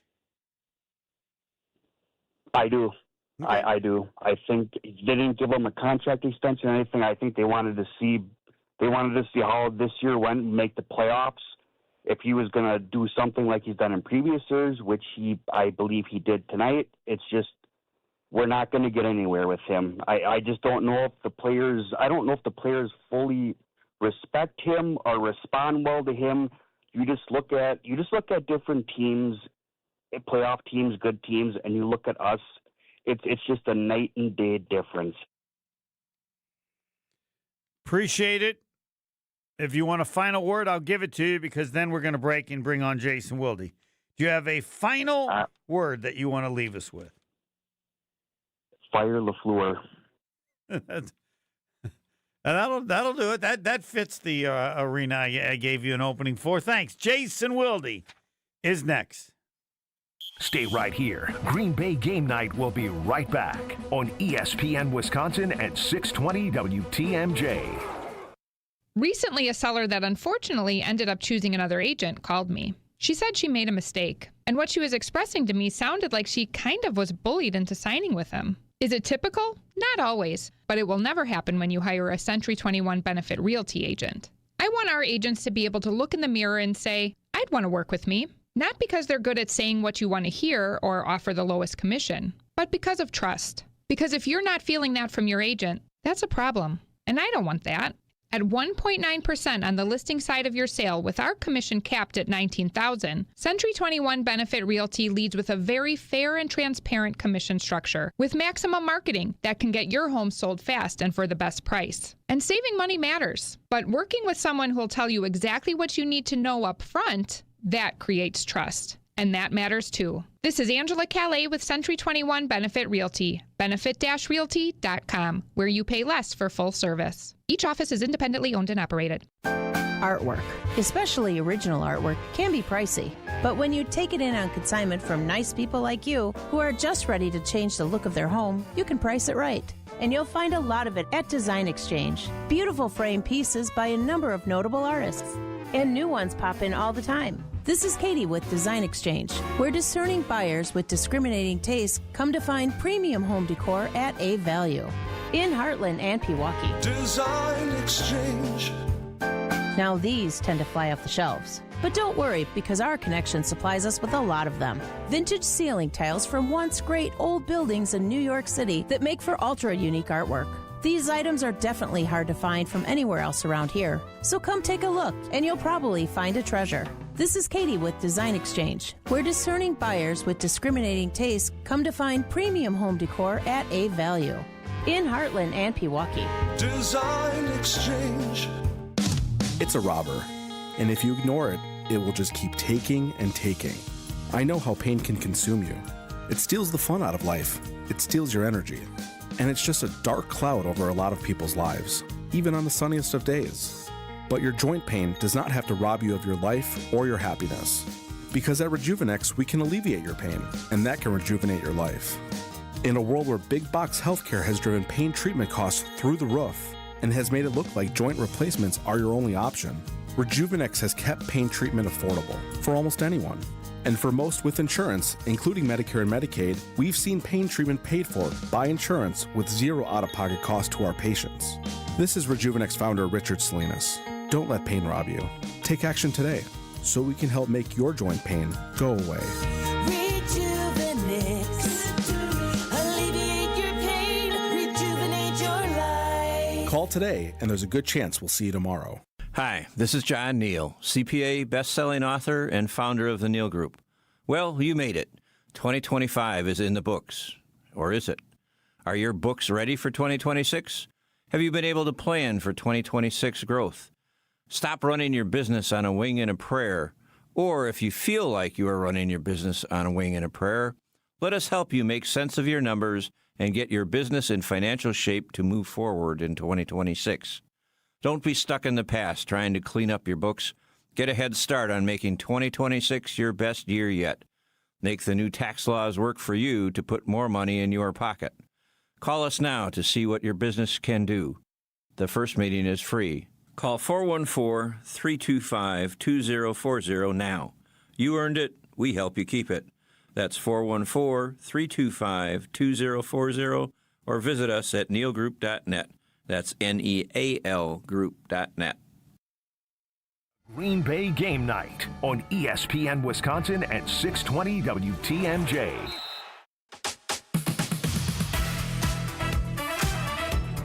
He is three-time Wisconsin Sportscaster, Sports Writer of the Year.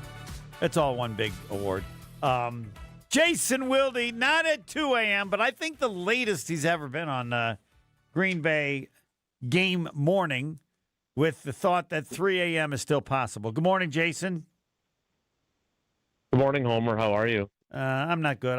I'm still trying to figure out how they lost. So if you got 30 seconds and somebody said, how'd they lose? I mean, it was a total second half collapse of the entire team. But what would you say? How'd they lose? Yeah, because you can't just pin it on the offense. You can't just pin it on the defense. And you can pin it on the special teams too, with a kicker who missed.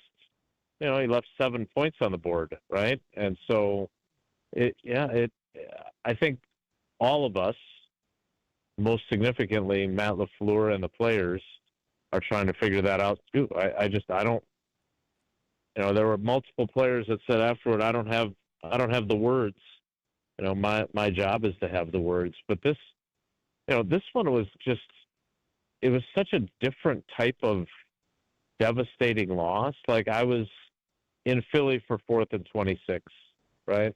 I was in San Francisco for Colin Kaepernick. I was in Seattle for the 2014 NFC Championship game. I was in Arizona when, Rodgers gets face masked on the fumble in his first playoff start, and they lose 51-45. I was in Arizona when he has the 2 Hail Marys back-to-back to Janis to force overtime, and then they lose in overtime. Like, Packers history is checkered with a lot of gut-wrenching, heartbreaking losses.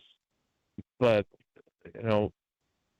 this one, I'm having a hard time picturing it not costing Matt LaFleur his job, just the narrative that was out there heading into the game, because the way they lost. And, look, one of the things that I kind of pursued as an angle that I've finished writing still was the inability to both handle success and handle adversity, right? I mean, they get up 21-3. Like, if you're as good as you think you are capable of being, you don't let a team that is so good at coming back get back in it. And yet, offensively, their execution was terrible. I mean, they had 4 drives to start the second half. They had 4 drives in the first half, and they ended in 3 touchdowns. And then the one that was like 30-some seconds, they still got in position for McManus to kick a field goal, which he made the first time and then missed the second. Yep. But there are 4 drives to start the second half. Punt, and a couple of them were 3 and outs. 4 punts. 4 drives, 19 total net yards game. They couldn't protect Love. They couldn't run the ball. They just burst at the seams. And then obviously the defense, where we all, and I'm the leader of the band, talk about Jeff Hafley and how star-spangled awesome he is. They didn't have any answers when the tide turned either. And, I really thought when Matthew Golden scored that touchdown, it was, okay, they will have let them back in the game, but they will have come through when they needed to. Yeah, they won the game a second time. In advance. Yeah. Yeah. Which is a great sign. Then McManus misses the extra point, and right away I was like, all right, now it's an 11-point game. They score a touchdown, get a 2-point conversion. They need a field goal to tie the game. We're going to go to overtime. Well, it didn't even end up being that, right? It ends up being them scoring the go-ahead touchdown. And Carrington Valentine, you brought it up about the end of the game, but I said, yeah, you're up 21-3, and you're the team that needs the miracle at the end of the game. No, it's the team that's behind 21-3 that needs the miracle at the end of the game. Go ahead. Well, and one of the many questions that we didn't ask was, why did they stick with Carrington Valentine instead of playing, Trayvon Diggs more? Like, I really did. I thought that went into the game thinking that he was going to be the other corner. And, I don't know if that makes a damn bit of difference. Did he play at all? I don't know. I don't know how much, if at all. I mean, he was in uniform, but I didn't see him out there very often. So my point is that, everything is overwhelmed by the way you lost the game. And again, McManus then, if he then makes the 44-yard field goal, which is, as he said, what you pay him to do, then all you need is a field goal at the end to again win the game. And instead, they manage to get into quasi scoring range, and then they can't get it done. So it's just, I mean, I've seen a lot in the many years I've covered this team, but this was yet another new way to learn to lose a game, and to do it with the Bears for the second time in a 3-week span. As much as I'm not fire the coach guy, I have a hard time picturing him being back based on the way this played out. And he'll go on to another head coaching job somewhere else, and I'm certainly not rooting for him to be fired. But if he doesn't, I will be surprised. No, he'll be Mariucci. He gets another shot. Hopefully, he'll do better than Mariucci did. I think. Where did he go? Detroit. But I think that you're the first one to say that, and while there are certainly things that you say that I think are preposterous, that one is among one of the most insightful things. I mean, that's exactly what Mariucci was. Good enough to win a bunch of games and make the playoffs, but not good enough to ever get the 49ers to a Super Bowl on his watch.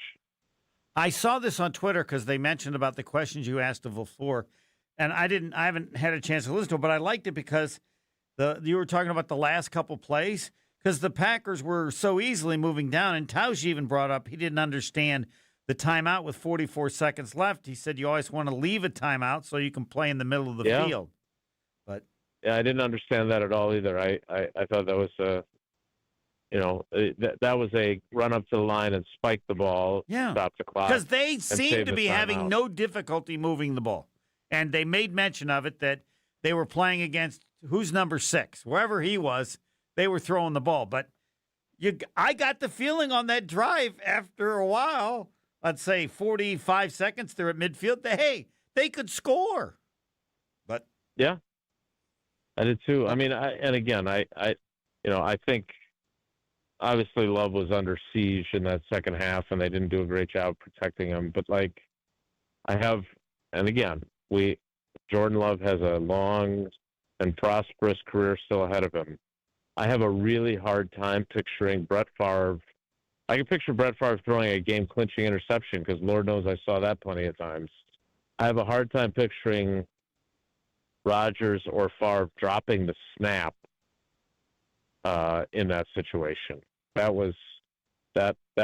was so good for so much of the night, and that I was just like, oh my God, I can't believe that. I can't believe what I just saw. Yeah, even though he had the huge drive where they'd blown the whole lead and they need him to go down, and you had Golden. That was a great play by Golden. I mean, for a guy that had, obviously had not had the kind of rookie year he was hoping for, what a great moment for him. Yeah, he didn't quit. It would have been understandable. A player like him would have quit. Like, they don't believe in me. They don't want me. It's a rookie year. Doesn't mean they don't want me forever. But what's the point of me even being here, right? I mean, it was either it was either me or Golden. That's the only reason he got to play. They needed. They had no other body. Correct? Yeah, I mean, look, and it's funny because Adam Stenavich, the offensive coordinator, who, I don't know what his future is with or without Matt LaFleur as the head coach either, but he had said that there was no way that he basically said there's no way that this guy's going to have a premier role in the offense in the playoffs, and he had a pretty important role tonight. He had multiple catches that were pretty important. So again, now comes the really fascinating, but also potentially, very difficult for some people part of this story. And coming down here, I never thought that they could find a way to blow another game to these guys. I just find it so hard to believe that the Bears are that much better than them. And they certainly didn't look like it for most of the game. And then the thing just flipped. And I will say this, and I don't know, I haven't listened back or read the transcript from Ben Johnson, but I do find myself thinking, he clearly made the adjustments, right? And Matt LaFleur, when his quarterback was getting snowed under by pressure, he did not. And neither did Jeff Hafley. He couldn't find anything that worked either. And that, to me, That to me is where coaches really make their money. It's great that you can, Tausch has said this a bunch of times. It's great. You can have a great plan, but wasn't it Mike Tyson that said until you get punched in the mouth? They were getting punched a lot in the mouth on both sides of the ball in the second half, and they didn't have any answers. I think people want more from Matt LaFleur in the post game of games like this. Without the specifics. Yeah, I mean, look. Go ahead. Yeah, he's in a tough spot, right? I mean, I don't know who it was. I couldn't see him. He was obscured by a television camera. But one of the, I think, younger TV guys asked him how, and it was a brilliant question. I don't know what prompted him to ask this, but he said, how much does this job mean to you? And it was almost like a funeral. Yeah. Like his answer, talking about how he'd let all these people down. Like it was just. Well, no, that he'll have an answer for when he does get fired, right? I mean, that's a question. The answer can be used in the future if you lose your job. Yeah. It was really hard for Matt LaFleur because he really loves loves the job. Yeah, that's looking ahead. He does. It's a tough look. I mean, look, to end the season the way they did, right? 5 consecutive losses. Mm-hmm. This type of a loss, this type of loss to the Bears 3 weeks earlier. Like, I don't know. Like, I'm not on board with the idea that he deserves to lose his job. I just have a hard time picturing it not working out that way. And again, maybe Ed Policy. The problem with this whole thing, no one knows. And I keep saying this: is no one knows what he was sitting, 5 seats down from me, but it's not like he was going to lean over and say, "Hey, no matter what, we're keeping the coach." No, like we have no idea. And these reports that we've seen over the last several days came before they lost the game they lost tonight, and they were all kind of couched in a way that left the reporters an out to say, well, this is what changed. I mean, didn't the Miami Dolphins say Mike McDaniel was coming back next year? And then they fired him, right? And then they hired their new GM, and they got Troy Aikman involved. Like, it doesn't matter what they say. It matters what they do. And we'll have to wait and see what they do with Matt LaFleur. Yes, and he's been in the organization for so long, but I don't know that he's ever, he said a little. I don't think he's, how old does anybody know him? Who would you say knows him the best? Yeah, I mean, I don't know if any of us does. And I don't know, Goody is sitting next to him in the press box down the road from us, and I'm not saying that Goody deserves to be fired by any means. I do think some of his personnel moves and whatever else aren't scrutinized sufficiently. So he's sitting next to the team president at every game. The coach is down there on the field coaching. That's a different dynamic between the two. And I know Rob Domofsky had reported that he expects there to be a changing of the structure or whatever, that Goody would have more sway or more power. And I'll say this, if you're planning, if that is what Ed Policy intends to do, then it feels to me like you do that with a new coach. Yeah. Because I still think it's hard to do that with a guy that is on the same line of the organizational flow chart, and then suddenly you tell him he's not anymore. Yeah. And then this was one, James Jones, I don't know what he was on, but he said, I don't know how you let Matt LaFleur walk back in the room. Speaking of, I guess, the locker room or whatever. Yeah, I don't. My answer to that is easy because we all live it. Like, there's a boss. If the boss walks in and says, "Look, I still believe in LaFleur. He's going to get 2 years," and you adjust accordingly. Yeah. Why? Because he's the boss. You can't. Then you could say, "Fine, I'm leaving." Okay, then go leave. This is, that's what, to me, that's what bosses get judged on, and you got to have the guts to, if it would be, if you wanted to give him an extension, I don't think this was so bad given not the game itself, but all the other injuries and all the factors. You can find enough factors to justify bringing him back if you want to bring him back. Yeah. Yeah, I would agree and with the that. fans are going to be mad. So what? When we start winning, they'll be fine. I don't want a president ever to tell me any decision was made based on the fans. You don't have to tell them that if you don't want them mad, but, you know, you win, everybody will love you. If you lose, it was a bad decision. And, you know, that's where he is. He's won early, and I can see him. I mean, everybody's told me you can't do it this way. I'd love to see LaFleur in a lame duck year to see how it affected him. Because maybe it'd make him better. But they say nobody does that anymore, so I'm wrong on that. If we're clipping social media content, I think we need to clip what you said there, because I think what you said, I think you're 1,000% right. If Ed Policy were to say, you know what, I still think he's the right guy, and I'm going to give him a 2-year extension, I think you could make an argument for that, and I think Packers fans, a large part of the fan base, would be pissed and say, no, you can't. But if he goes and wins a Super Bowl in 2 years, which I don't know if he's capable of or not, those same people that'll be, you know, it's just like Ted Thompson. I mean, how many times did people want to get him fired until he won a Super Bowl? And then, by the way, he got like 1 year, and then they wanted him fired again a few years later. Yes. Right? So Policy, he's putting his butt on the line. That's what you get decided on. You know? Yeah. Absolutely. I mean, he's got, you know, presidents don't go anywhere. They just work in the job until they're 70. So I don't think there's a lot of concern about him ever facing job insecurity. It's always about the coach, and then to some degree it's the GM. But again, the coaches are always and look, we talked to Josh Jacobs, we talked to Evan Williams, we talked to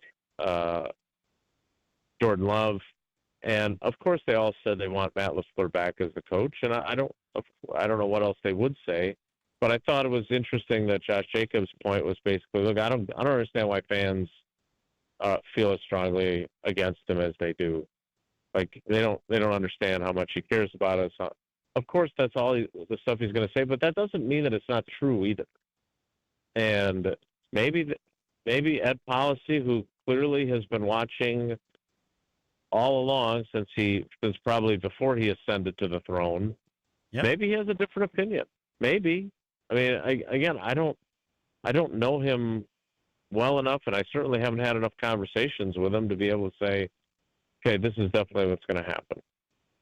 Yeah, I think my advice would be, you Matt, for the people that will hate you, they'll give you a little smile if you get rid of your special teams guy. But that's your decision if you're somebody's the head coach. And look, let's be honest. Maybe that is what Matt LaFleur needs is a shakeup of his staff that will challenge him and bring in new ideas.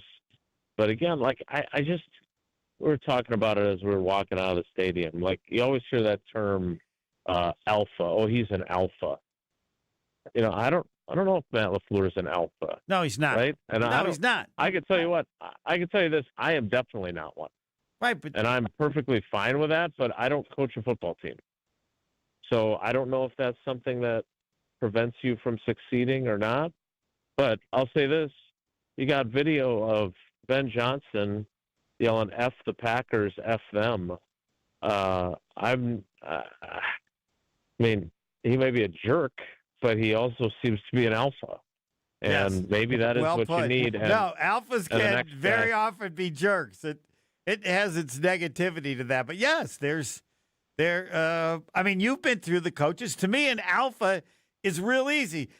There's just something about the guy that he has, you know, as I said, there's a certain percentage where they call dial-a-prayer and ask for messages. They really believe they're special, even if the evidence doesn't show it. But that's a characteristic that they all have, all the good ones.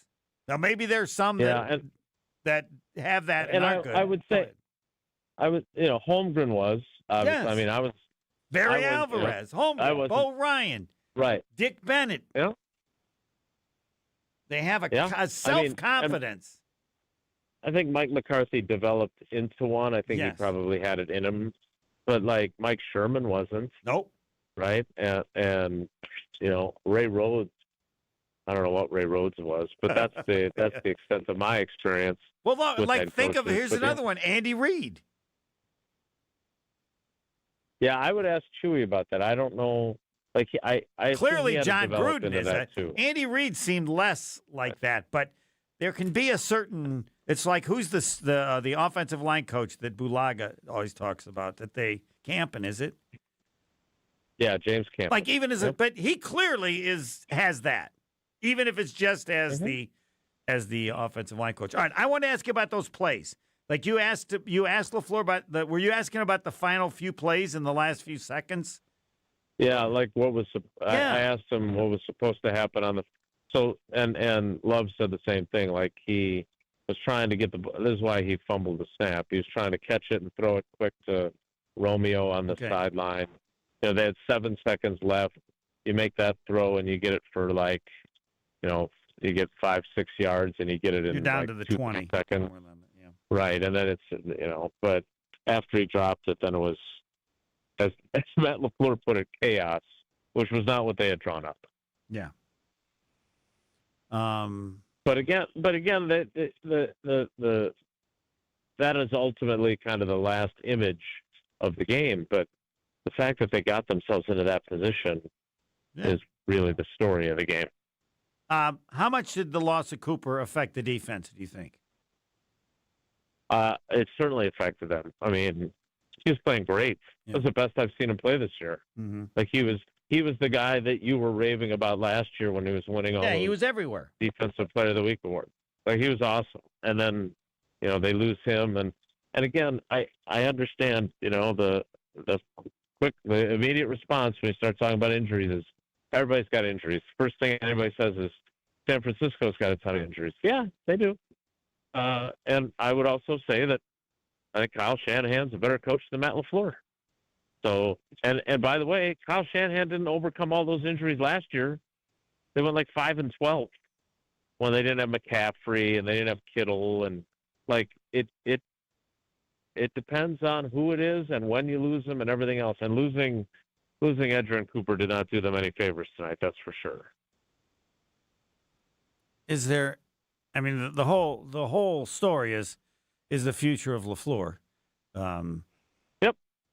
That's. I mean, all that other stuff is far on the wayside. And that's what it's going to be about until I don't know what his availability plan is. Most years they clean out their lockers the next day after the loss, and then after that,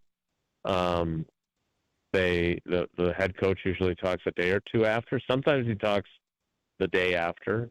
But right now, I was asking the PR staff in the locker room, but we don't know what it's going to be. So we're all in limbo. But man, oh man, I still can't believe they're in this situation. I mean, it was 21-3. Like, and it's funny because, as a writer, you start writing your different versions of your stories. And I never assumed that it was just going to be a straight winning game story, but I never envisioned it crumbling the way it did. Right. You knew the Bears could come back, but you're thinking, it's just too much. This is the playoffs. It's too much. Yeah, I saw Amazon Prime showed something at the bottom of the screen as the biggest blown halftime lead since the Falcons blew that 28. Yeah, he was on that staff too in the Super Bowl, and Matt LaFleur was on that staff. Yeah. Yes, exactly. Yep. I mean, it was more Kyle Shanahan and Dan Quinn, but he was part of it. Yeah. Thanks, Jason. All right, Homer. Good night. Good morning. Good night and good everything. Yes. 2:06. Do want to mention Window Nation. This is the earliest morning I've ever done in Window Nation. If you're cold in your home, even with the heat on, your old windows are the problem, but it can be done. I call Window Nation right now. That's what they pride in. We can get it done, not now, but right now. They have their buy 4, get 4 windows free sale. Plus, you could get no payments or interest for 2 years. Sale ends soon, so schedule your free estimate now at windownation.com. Don't think, well, but it's not the right. No, every day is the right day for Window Nation because they can get it done right now. windownation.com. I'm not sure what's next. I know Will has a segment soon, but maybe some our next segment's the last one. Last one of the season. I think we'll probably finish at 2:30 or whatever. We have some callers. We're going to tell the callers. We'll get to the 3 callers, and we'll get your closing comments. This is the last show of the year, right? This show's done. Last show of the year. We don't do anything the rest of the playoffs. Not until September. Oh, man. How many people did we get, did you say? Did we get to 50,000 or not? We're at around 35,000 viewers on YouTube. Failed. Well, hey, we're not done yet. No, we're not getting to 50,000. Not at 2:08 in the morning. Next.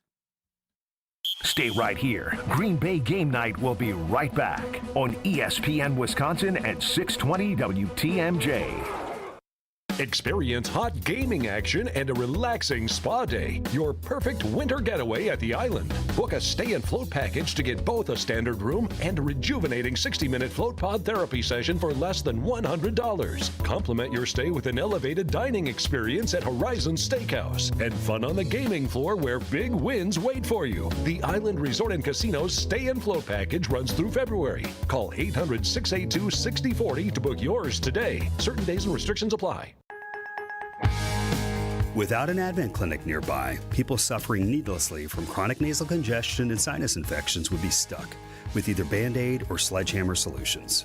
Band-Aids are pills or nasal sprays, and they're not true solutions.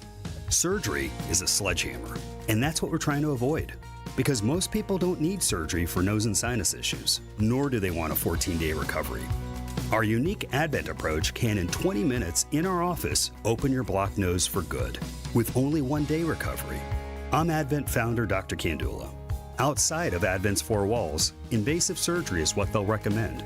But here you will find effective and convenient in-office solutions to help you stop the need for Band-Aids and avoid the sledgehammer. Go to adventknows.com to schedule your appointment, because Advent knows when you breathe well, you live better.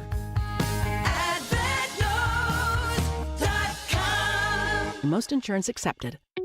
Why settle for just a job when you can have a career in the exciting automobile industry? The Auto Dealers Association of Mega Milwaukee new car dealer members have service technicians, sales, administrative, and management positions available now. The first word in career is car, and one of the best places to find a great career opportunity is at an Adam member new car dealer. For current great-paying job opportunities, visit adam.com/jobs. That's ADAMM.com/jobs. Education changes everything. It opens doors, shapes futures, and builds the foundation for our children's success. At City Forward Collective, we're working to transform our city's schools and ensure every Milwaukee child receives the high-quality education they deserve. We've taken real steps forward, but our work is far from done. This giving season, we're asking you to join us. Together, we can secure a stronger future for our children and a stronger future for Milwaukee. To support our mission, visit cityforwardcollective.org/donate. That's cityforwardcollective.org/donate. Hey, it's WTMJ's Greg Matzik. Want to tell you about my friends at the Hounds and Tap. It's in Menominee Falls, right off Silver Spring, and it is our go-to place for doggy daycare, boarding, and grooming services for our Greyhound Night. Amazing place, amazing people, and designed for dogs. For years, we've trusted the Hounds and Tap with Night's daycare, boarding, and grooming because, well, they're the best. If you're searching for top-tier services and a team you can trust, check out the Hounds and Tap. It's in Menominee Falls. View their services online and get connected at thehoundsandtap.com. Every year I make the same resolutions. What, get rid of your husband? Don't be silly. No, get organized, and I'm finally keeping it. Because we're turning that cluttered closet into a custom space that actually works. More shelves, better hanging. Space for shoes and sanity. Start the new year with a closet that makes your mornings easier. It's one resolution you don't have to do alone. We'll design it with you. Get started at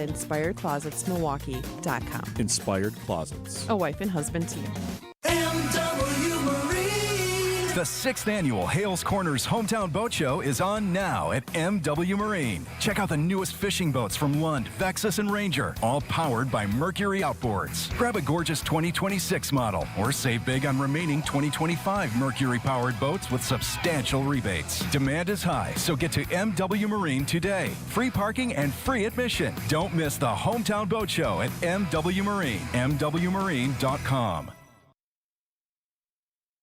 Is Green Bay Game Night on ESPN Wisconsin and 620 WTMJ.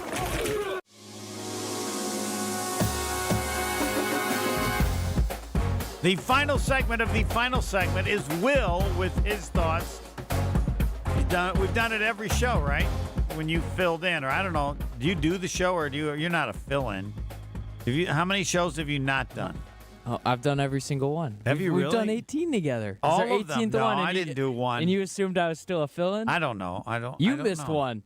Yeah, I did. I'm more Right, regular than you are. Okay, fine. That's true. Guilty as charged. Just remember, when someone's old, that is an excuse for everything. Yes. If I thought it was nice to meet you, Will, this is the first time we've ever met. Reggie, you're on Green Bay game morning. I still can't believe they lost, and I don't. How do they do it, Reggie? How? Well, how did they do it, Homer? That's a great question. First of all, you lost to a coach who was coaching the first half like he was on death row. He was a maniac, Ben Johnson. Yes, He his took every fourth down chance he stuff. could. Yeah, yes.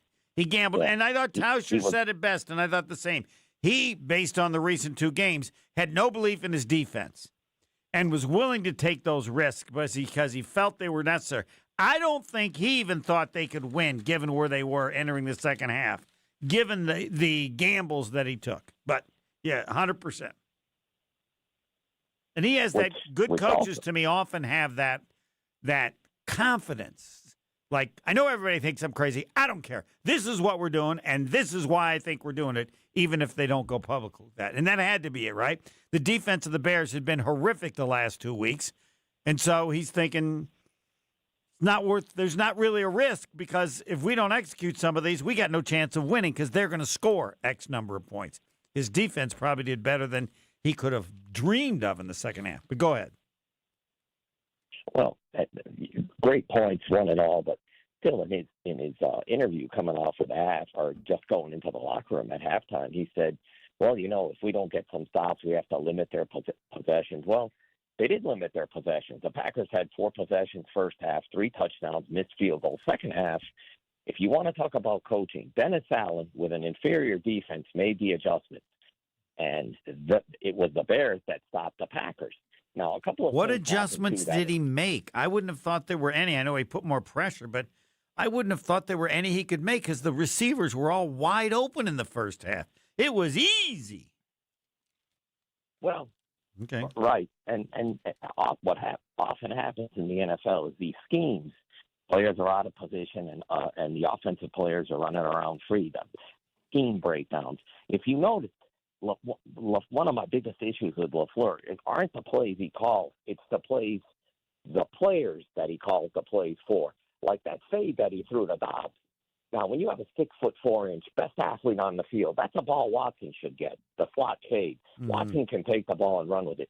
You don't want Watson in an area where there's a lot of traffic. If he's a better athlete than anyone else on the field, you want those talents maximized. He should be wide and in positions where he's on man on coverage.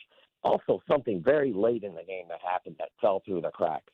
When Sean Ryan got hurt, they had a 10-second runoff. Correct. The offense was flying at that point. Yes, they were. Not only did you lose your center, right, for the one play. It was bad luck. They also lost a second, which was huge.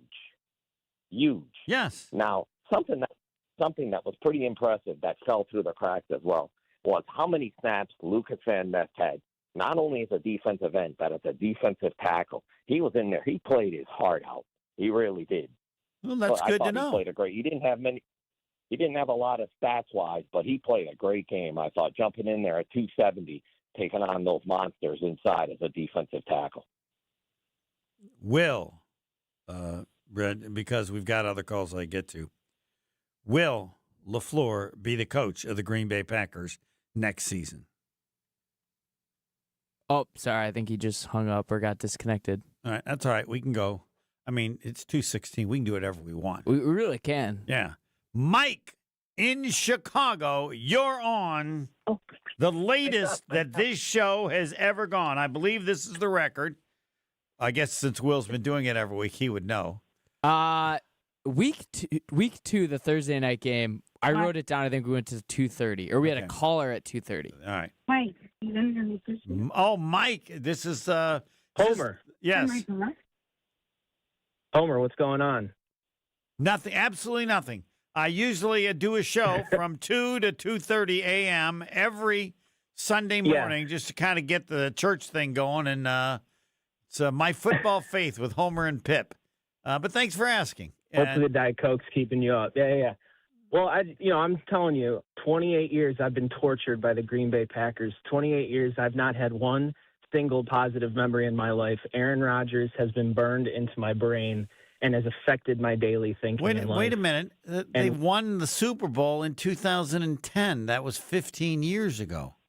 No. I'm a Bears fan, Homer. Oh. How'd this grief. happen?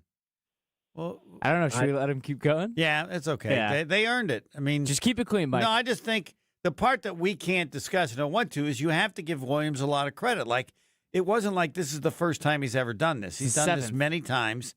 And so I don't know what it is that makes it so hard to stop or why he's so bad early in the game. But halves. What? It's a story of two halves. I mean, Love had the better first half, but Caleb just came through clutch yet again. I think it just proves, it doesn't make any sense. He's going to be the – well, I think it's LaFleur. You should have known after the 2020 NFC Championship game. This guy was a part of the 28-3 Falcons staff, and now he's a part of the 21-3. He led that Green Bay Packers team by being soft. You've been on it since the beginning, Homer. I can now the LaFleur's going to – I'm just a bitter man because I was not attractive growing up, and he clearly was. So I hold no. My last thought. The reason I said that LaFleur was soft was because of what Ben Bruss did with the jersey, where he had a Aaron Rodgers jersey. He's not an Giants. alpha. What? He's not an alpha. You don't have to be an alpha. You got to have a heart. Like, what do you mean signing the damn jersey? No, I'm not doing that. It's not what. And he was just like nice to him. I mean. He can't be nice anymore? No. Good coaches are always not nice to some people. It depends on the coach. He's too nice and he's too good looking. Yeah, but the good looking part is like, as with good looking girls, they've been given everything. They get every edge. You just do. That's true. And so he doesn't know the toughness that people go through that gives them an edge. And you can look this story up. This is I'll give you the time. But the guy said he met McVay, Shanahan, and LaFleur. They were all on the same staff on what team? I don't remember what it was. And he said McVay was probably the sharpest and the toughest, and that Shanahan was tough, and LaFleur was just the nicest guy. And I thought, doesn't mean he can't be a great coach. There just aren't many that are. There's a part that requires you to be incredibly confident and take on anybody. And I don't know. It's just, the team reflects him, and always kind of has.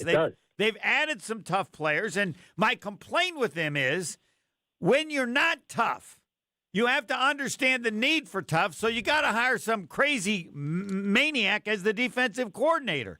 But he always likes smart better than tough. Like, I think Pettin was kind of tough. And I think that's probably why they crossed paths, because Pettin probably said, yeah, wuss. Come on. Anyway, so, all right. Do you anything else to add, or is he gone? I never know when they're gone. You just took him. Is he still there? No, I'm here. I'm here. Right. So you got it. You go say something, because I've interrupted, but I really wanted to tell that story. I don't know which show I heard it on, where a guy was going like they met, he heard him 15 years ago, and I think you would analyze those three as a head coach in exactly that way. It makes sense. My final thing, LaFleur, he doesn't embody Green Bay. And now we got Ben Johnson, and that guy just breathes Chicago. He's ripping his shirt off in the locker room. You guys need someone that embodies Green Bay. I don't know what embody Green Bay. What Mike McCarthy? Well, you have a tractor. Nobody embodies Green Bay because Green Bay shouldn't have a team. What they have to be from a town, from the it's like, it's Door County's title beautiful though. What? Green Bay's not Door County. Though. Las Vegas is nice. It's not Green Bay. You can't, Milwaukee's nice. Yeah, fine. It's not Green Bay. Green Bay has nothing. Shout out St. Norbert. It's the most amazing thing in the world that Green Bay has a professional sports town. Yeah, well, it's not title town anymore. Come on. Since Lombardi left, they've won, 2 titles? They were a title town with Lombardi. 7-seed town. Yes. Yeah, 7-seed town. Playoff Let's be town. honest. Yeah, Chicago's probably not going to be a title town either, but I'm just happy to be here. I don't know. I would probably bet against it, but the quarterback seems to have that something special. He screws up so much some of the time that may make it difficult to be that special. But you just can't deny what you saw in terms of how bad they were and how good they were. And if he hadn't done it in any other game, you would say it's on the Packers. But we don't want to discuss it now. But this was an indication of, again, his some way ability to just do nothing. And then all of a sudden, all right, there's a quarter left. Let's score 30 points. It's you can't deny it. He's going to be a top 5 quarterback. What? If he figures out consistency, Caleb's going to be a top 5 quarterback for 10 years. Yeah, and my answer is if you can come from behind as other quarterbacks, as far as that way, you can screw up in other games and there's a benefit to it. As players talked about it creates a certain confidence level that a team has. And I'm sure they're down 21-3 and they're going, yeah, we're in trouble, but we could come back and get this. With this guy, we can do anything. And now they've got one more to add. Thanks for the call. Thanks. 224. Now we have, who do we have left? Tom? Do we have Tom left? Yeah, let's go, Tom. Tom is the last call before we get the final segment comments from Will. Do you have some good stuff today? I got some good stuff. You got some good stuff. All right. Yes, Tom. Okay, so thank you for doing this show. If without this show, I'd even feel worse. So this helps us. Thank you for all the listeners out there. I thank you for doing this show. Before we get on to LaFleur, which I really want to talk about, and maybe you did this on your show once before, Mike McCarthy has an NFL coaching record that I think part of his coaching thing that will never be broken. Do you know the record Mike McCarthy has? I do not. 0-4 in playoff overtime games. I predict that record will never be broken. Oh. No, it'll be broken. It'll take a while. Yeah, it'll take a while, but it'll definitely get broken. Oh, yeah. Maybe in 200 years when you and I are not here. Oh, no. Will I be dead before it's broken? Yes, I will. I would agree with you on there. I mean, it took 56 years to break Lou Gehrig's. I think McCarthy's record will last longer than that. Could be. That wasn't your question. Will it ever be broken? And I'm pretty comfortable. It's just like all the people that quote their version of the Bible that the end of the world is coming. I've always said, no, it's not. And I'm undefeated to this point. So for many years, people said no one's going to beat Lou Gehrig's record, and it only took 56 years. But, correct. This will take maybe more than 56 years, but yes. Okay. All right. LaFleur, I have to go back to your old broadcasting partner, George Thompson. There's a game in the 80s with Marquette. They played a really sloppy game, a lot of turnovers. Were behind by 12 in the game, came back and won the game by 2 points. Do you remember what George Thompson said about success? I do not. Not exactly the way you presented it, but I'd love to hear it again. His quote was, "Nothing succeeds like success." Yes, that's true. Yes. And so my quote for LaFleur is, "Nothing fails like failure." Yeah. 1 in 5. 1 in 5 in his last games. He's not going to win a Super Bowl. There's no way he's going to win a Super Bowl. You could say, well, he could. Marvin Harrison, 7 division titles, 0-7 in playoff games. That's what we have with LaFleur now. 1-5 in his last playoff games. He's not going to win a Super Bowl. I would tend to agree with that. I've said that for some time. I didn't think he maybe would ever even get to one. But now we wait to see what Ed Policy believes. I think he's going to have him for one more year. He might give him the 2-year extension, but he's not going to make the NFC Championship game. And here's what I can say: if Policy could get Harbaugh, and I think Harbaugh would be great in Green Bay. I think he's the perfect transition from what LaFleur is to what Harbaugh is. But the stories I've seen says he wants $20 million. He wants to be in charge of the GM. That's not going to happen, and I wouldn't give him to him that. If he wants all that, he can go somewhere else. I would take Stefanski. I would have taken the guy who was, isn't that his name, the guy that was in Cleveland? People have to understand, and they're going to because he's one of the owners of the Bucs now. He's arguably one of the worst owners in the history of sports. And so to do what he did in Cleveland under that owner is amazing. And if he can do what he did in Cleveland, he can win anywhere. So I'd like to give him a shot. Those would be the two. Harbaugh, I just think would be perfect for a change, just like when they got Gruden after Tony Dungy. Tony Dungy was a very good quarterback. Gruden was the perfect response to him, won a title the next year.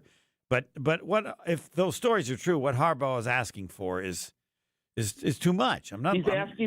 He's asking for the moon, but if he could have a meeting in the mind. Well, I'm saying though, if he could have a meeting with the minds of Gutekunst, if those two could get along, he could do it. Yes. And he hires then Mike McDaniel to be his offensive coordinator. Yeah, I think the team would be much better. Yes, I just think there are rare cases where a person, the following, like I like John Harbaugh, I like him even more following Matt LaFleur. Because LaFleur did some good things, but what he failed to do will be something Harbaugh will guarantee to get done well, and that starts with special teams. All right, Tom, you're the last caller. It's probably appropriate that the only person to come on Green Bay Morning, the latest, would be. You ready to go, Will? I'm ready. You ready? We don't even have any opening or soundbite or anything for this. It's just we finished with. We're just wheeling and dealing. No, I'm recognizing you've come up with stuff. I never asked you to come up with stuff, and it's been good. So we don't need any intro. This stands on its own. What do you got? All right, let's get the ugly stuff out of the way first. Packers, how many games did they lose this year? Final record 9-8-1. Not true. Just want to let you Sorry, know. is there a homer record? Yeah, it's a homer record. What's the homer record? 9-7-1. I don't count that last game. Okay, I do not say they lost 5 in a row.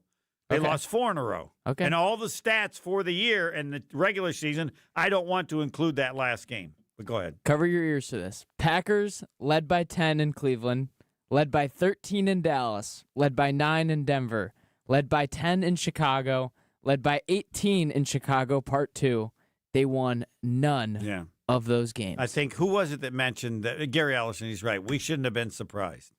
Not only did this happen to the Bears, but the Bears have a quarterback who has done this an incredible number of times this season. Well, here's the thing about the Bears. They've done it so many times before, but they have never done it to that magnitude. They were deader than dead after the first half. Right, well, they always need to win the turnovers by 2. They lost it by 2. No team has ever been more dead than the Bears. You know the Bears' record this season when they score 7 points in the first half? Not the first quarter, the first half. They're 10-1. 10-1 when they score 7 points in the first half. They didn't do that and still won. They were 1-5, scoring under 7 points in the first half coming into today. Yeah. Like it was the most improbable of improbable wins for them. They've had so many this year, but this one takes the cake. This takes the cake. Wow.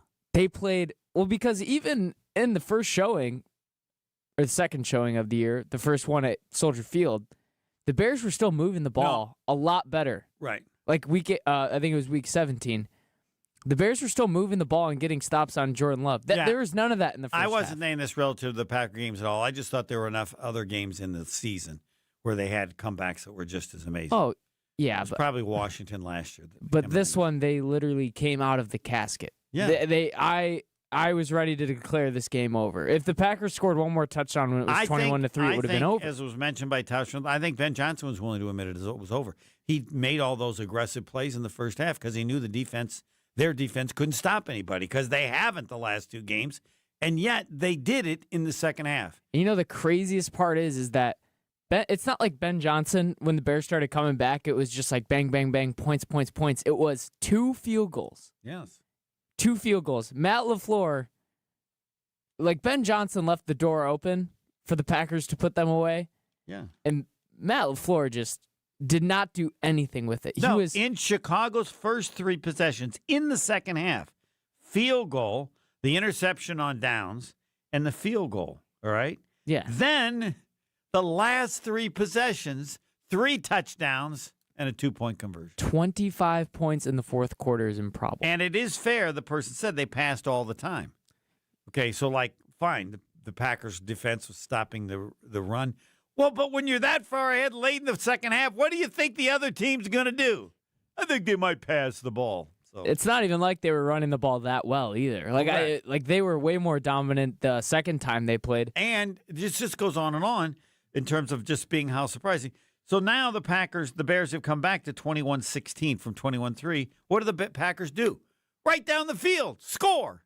I feel like I watched this entire Packers season in that one game. Yeah, it was a microcosm of the entire season. I saw every Jordan good Love thing. Came back like he has so many times, and in the end, he didn't come back enough. You had the first half where we saw so many times Jordan Love was so awesome this year. Josh Jacobs had his spark and was so awesome. The defense played well in the first half. The pass rush was getting home. Like that it was all the good. As I said on Twitter, it was better than perfect. Every good thing we saw from them throughout the entire year we saw in the first half. And then in the second half, it was the exact opposite. The coverage was nowhere to be found in the secondary. Guys are wide open. Caleb Williams has all day to throw because Keyshawn Nixon does something stupid again. Nixon does something stupid. Carrington Valentine can't tackle. Rashawn Gary's off doing God knows what when he's supposed to be rushing Caleb Williams. And then on offense, Matt LaFleur cowers. Like, there was that one drive where the Bears started that comeback. It was a big third down, and Jordan Love, it might have been second down, took a big shot to Dobbs. He had that incredible one-handed catch. And it was like, why don't you just do that? Like, why do you have to run and play scared and play not to lose? This was on the drive when the Bears got to within 21-16. This is on the drive the Packers scored on. Dobbs had 2 incredible catches, one for 9 and one for 22 yards. I mean, and then he had another one for 9 yards before the touchdown to Golden. So he had 3. And I'm thinking, we're gonna talk about this. Yes. They've lost the game and now won it again with this incredible drive and all the plays by Dobbs and then the catch by Golden, which was fantastic as well. That's the one thing in this game. So, like I said, this whole game was a microcosm of the Packers season. And then 4th and 8. Yes. The Bears had a penalty. Now it's 4th and 8. And Nixon lost track of where Odunze was. Yeah. I don't know where he was doing. It was like he was going in line to get a Coke or something. Like he was right in the area. And if he'd have looked back, he would have stopped it totally. What? And then they had a 3rd and 10 after that. Where they got, 22 yards thrown to the running back? You know what's crazier than everything you're saying right now is getting a delay game out of a timeout. Yes. Getting a delay game out of a timeout and having to call a timeout with 2 minutes and 7 seconds left, right before the 2-minute warning. The clock's running. The Bears might not even snap the ball. They might just let the clock run out. And those are 2 timeouts you could have used when you had the ball at the end of the game. And Matt LaFleur has to call a timeout with 2 minutes and 7 seconds there weren't enough players. Because the so-called next great American head coach has 10 guys on the field. I don't know if it's his fault. I don't know who controls the personnel. No, it's totally his fault. Well, he's in the box, so I don't know if he's down there. All right, we'll blame Jeff Hafley. Of course. He blew it. There was just everything that could have gone wrong. And then they got unlucky with You actually can't say that. You can't say everything that went wrong could have gone. Everything that could have gone wrong did go wrong. And I mean, then the injury to the center, and then it cost them 10 seconds. Last thing I want to finish with, the offensive lineman playing, getting involved in some skill plays today was awesome. You had Kennard on the little screen pass that he kicked like 15 yards forward out of bounds. It was a hilarious visual. And then the Bears, Theo Benedict, the backup left tackle. Do you see that? He was playing wide receiver. He just randomly was running a go route, running at full speed. That made me laugh a lot. So if any Packers fans are having a downtime. See, that's where I say, like, these coaches, what are you doing? What's the point? It's like they just want to prove they can do it. No, there's nothing for the hell of it because you can't. But, like, you realize that doesn't make any sense. Shut up. I know what I'm doing. It's like Ben Johnson on the first drive. He tried those like 2 stupid trick plays. Yes. Like Cole Kmet throwing a pass and like no one was open. Right. Like what were you trying to And accomplish? you never do them at the beginning. You save it till an important part later in the game. And the funny thing is, in his press conference, he was like, "I'm not going to do any trick plays this year," and then he just did that to prove that he could still do I don't understand why it. he hates the Packers so much. It doesn't. I think he's he's a Cubs fan. He's been a lifelong Cubs fan. I think he's just a Chicago guy, and he's buying into the Like rivalry. he didn't shake the hand of LaFleur after He the shook game? his hand. It Or was did just he say brief. ran It was very by? brief. Well, but to be fair, LaFleur did that to him first time that LaFleur did he won. do it like that, the same way? It wasn't like as, you put a hand no. out and you couldn't this, even see This him. one was disrespectful. This What? one was disrespectful. The one Johnson did to LaFleur today. Yeah, it was disrespectful. This is disrespectful. But no, I don't think it's disrespectful. I just don't understand it. Why he hates the Packers? Well, why you would do that? What is the point? It's because one's the head coach of the Chicago Bears, the other one's the coach of the Green Bay Packers. That has nothing to do with anything. Like who likes that? All they care is that you won the damn game, right? Nothing else is. I think you're gonna flatten his tires just because that makes you feel better. It's weird. I'll finish with this. Looking to next season. Yes. With all the reports coming out from Tom Pelissero, NFL Network today, that they're going to sit down with Matt LaFleur after the game. Today's game has no impact on whether or not he'll get re-signed.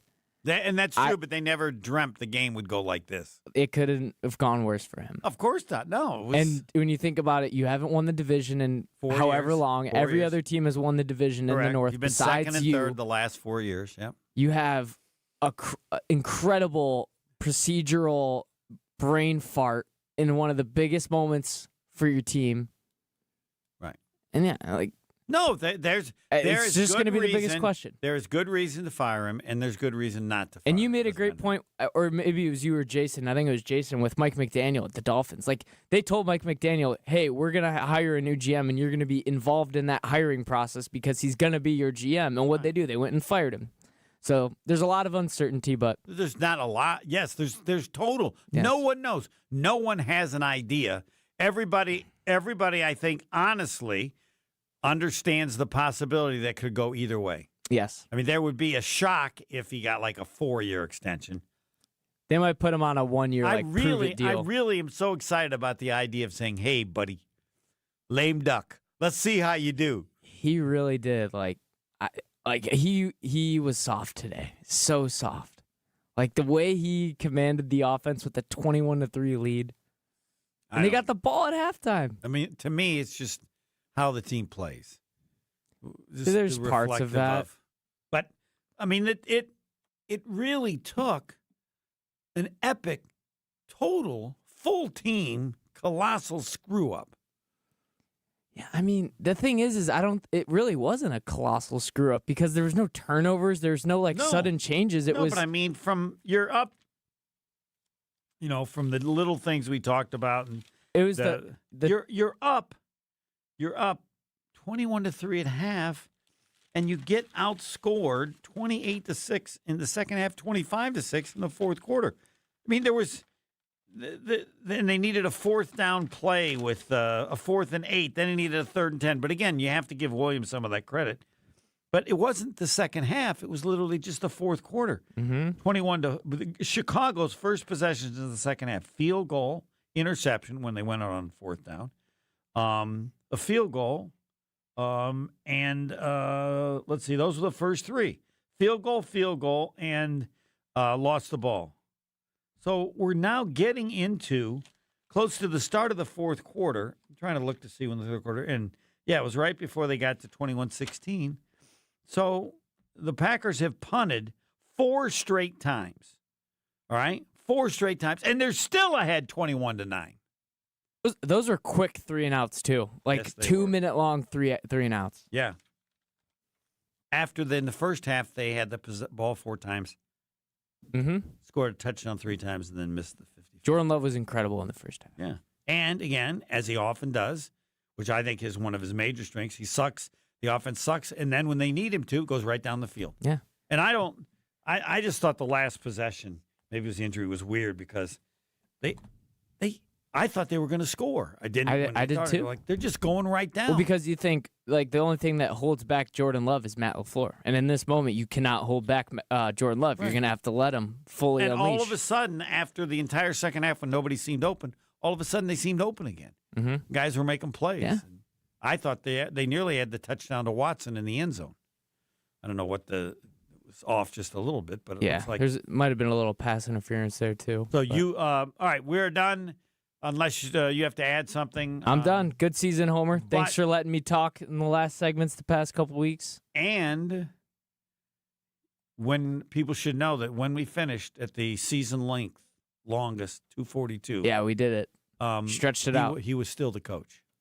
Matt LaFleur still the coach. Right. 2:42 a.m. January 11th. I just have no idea.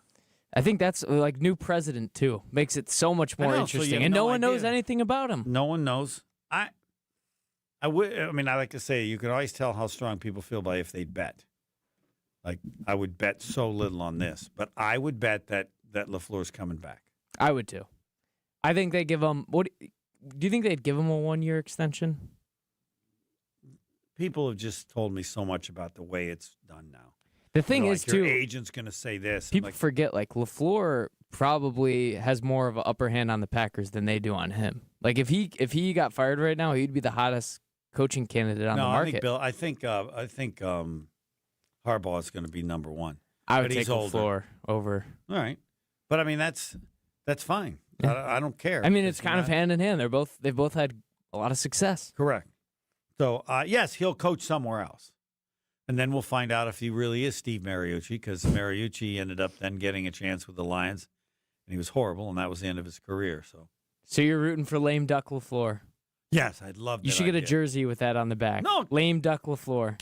Come on, softy. Number 00. Suck it up. Let's see what you do now with everything on the line. Your job is on the line. But it really isn't, to be fair, to be accurate, because even if he fails this last year, he's getting a job somewhere else. Imagine him with the Browns, like a mismanaged franchise. You Failed just got to terribly. be super tough. Like Stefanski, to his credit, Yes. never complained. No, if you can win the way he won in Cleveland, I think you can win anywhere. Yeah, he's So gonna that's be. why I wanted. He's gonna be a hot commodity. But- He is. a All hot right, commodity. where do we go to? ESPN early morning. Yeah, I don't know what's playing at 2:44 in But the you morning. just go. on a- You're just going. Yeah, we're gonna go oh, I to. should just I think say- it's gonna be Sports Center all night or game night. Yeah. And now, we didn't even discuss it, but a historic performance today by the Wisconsin men's basketball team, Yeah, beating unbeaten and number 2 Michigan. and Marquette. What we're now. They covered the spread. So Good teams win, great teams cover. You never what heard is that? No, because I think it's such garbage. That's true. But yes, Marquette is getting better. But on a day when Wisconsin beats the unbeaten number 2 team in the country, and anybody who's seen Michigan play, they're really, really good. Now, maybe it's getting to be the time of the year where the games don't mean anything because they're just getting warmed up for the tournament. But that was a shocker at Michigan. 90 something points in regulation too. Yeah. No overtime. No, Scored over 90 and points. Everybody knows how they did it. You don't even have to know to know. They must have shot threes great. Mhm. Yeah, that's. Yep. That's- Did you actually know that or were you guessing? No, that's what I always say. That's 99% of huge upsets like that. The team has an incredible night shooting threes. Now, you could be wrong. It isn't every time, but that's Most almost of the time. And especially when you win by outscoring somebody. Yeah. When you score 100, I think they combined for 170 in regulation. And That's a lot. early in the season, they were scoring a lot of points because the two kids, the Blackwell and Boyd, I think. Yeah, Boyd. Were scoring so much. I assume both of them must have had good games too. Yeah. You got to get to 90. Yeah, definitely. All right. And yes, Marquette, Nigel James. He's the truth. The greatest performance that no one will ever remember. What do you mean? It's going to be the game that they covered against Villanova. No, it's what right. I said, Tony, he's doing more than everything. It's a good way to put it. Gosh, he was so good and very efficient. Had great numbers, 9 of 12, and His passing was unbelievable. Yes. That was something that It felt like he had 20 assists, and I looked and he had like 5. But I was like, because he didn't have any, and then they were covering him so much that now I think I'll bet all of those assists, or most of them, were in the second half. Oh, yeah. A lot of them were. And in a season that's been tough, it always helps to have somebody you really want to watch play. Oh, yeah. Makes it a lot better. He's getting there, and he'll also help them finish games. Mm-hmm. Because at some point, I'm going to suggest to Shaka, and he'll do it, tell the other 4 to stand in the corner and not move. Let Nigel go. Nigel, let her rip. Well, what do? I don't know. If 2 guys get you, then decide. If 3 guys get you, but you are deciding everything. Nigel cometh, Nigel taketh. And I think he'll get better and better at, all right, now put that guy there. Then when I throw up this shot that goes straight up in the air 10 feet. And someone else can rebound it besides me. And I'll be right there. And Ben Gold knows where to go so I can get it to him. Wrap it around. Yep. And ESPN National is next. Thanks. Homer here. Monica, we've got to hand it to you. You and the design team have outdone yourselves. Are you talking about the One Collection? Those rings say you are the one.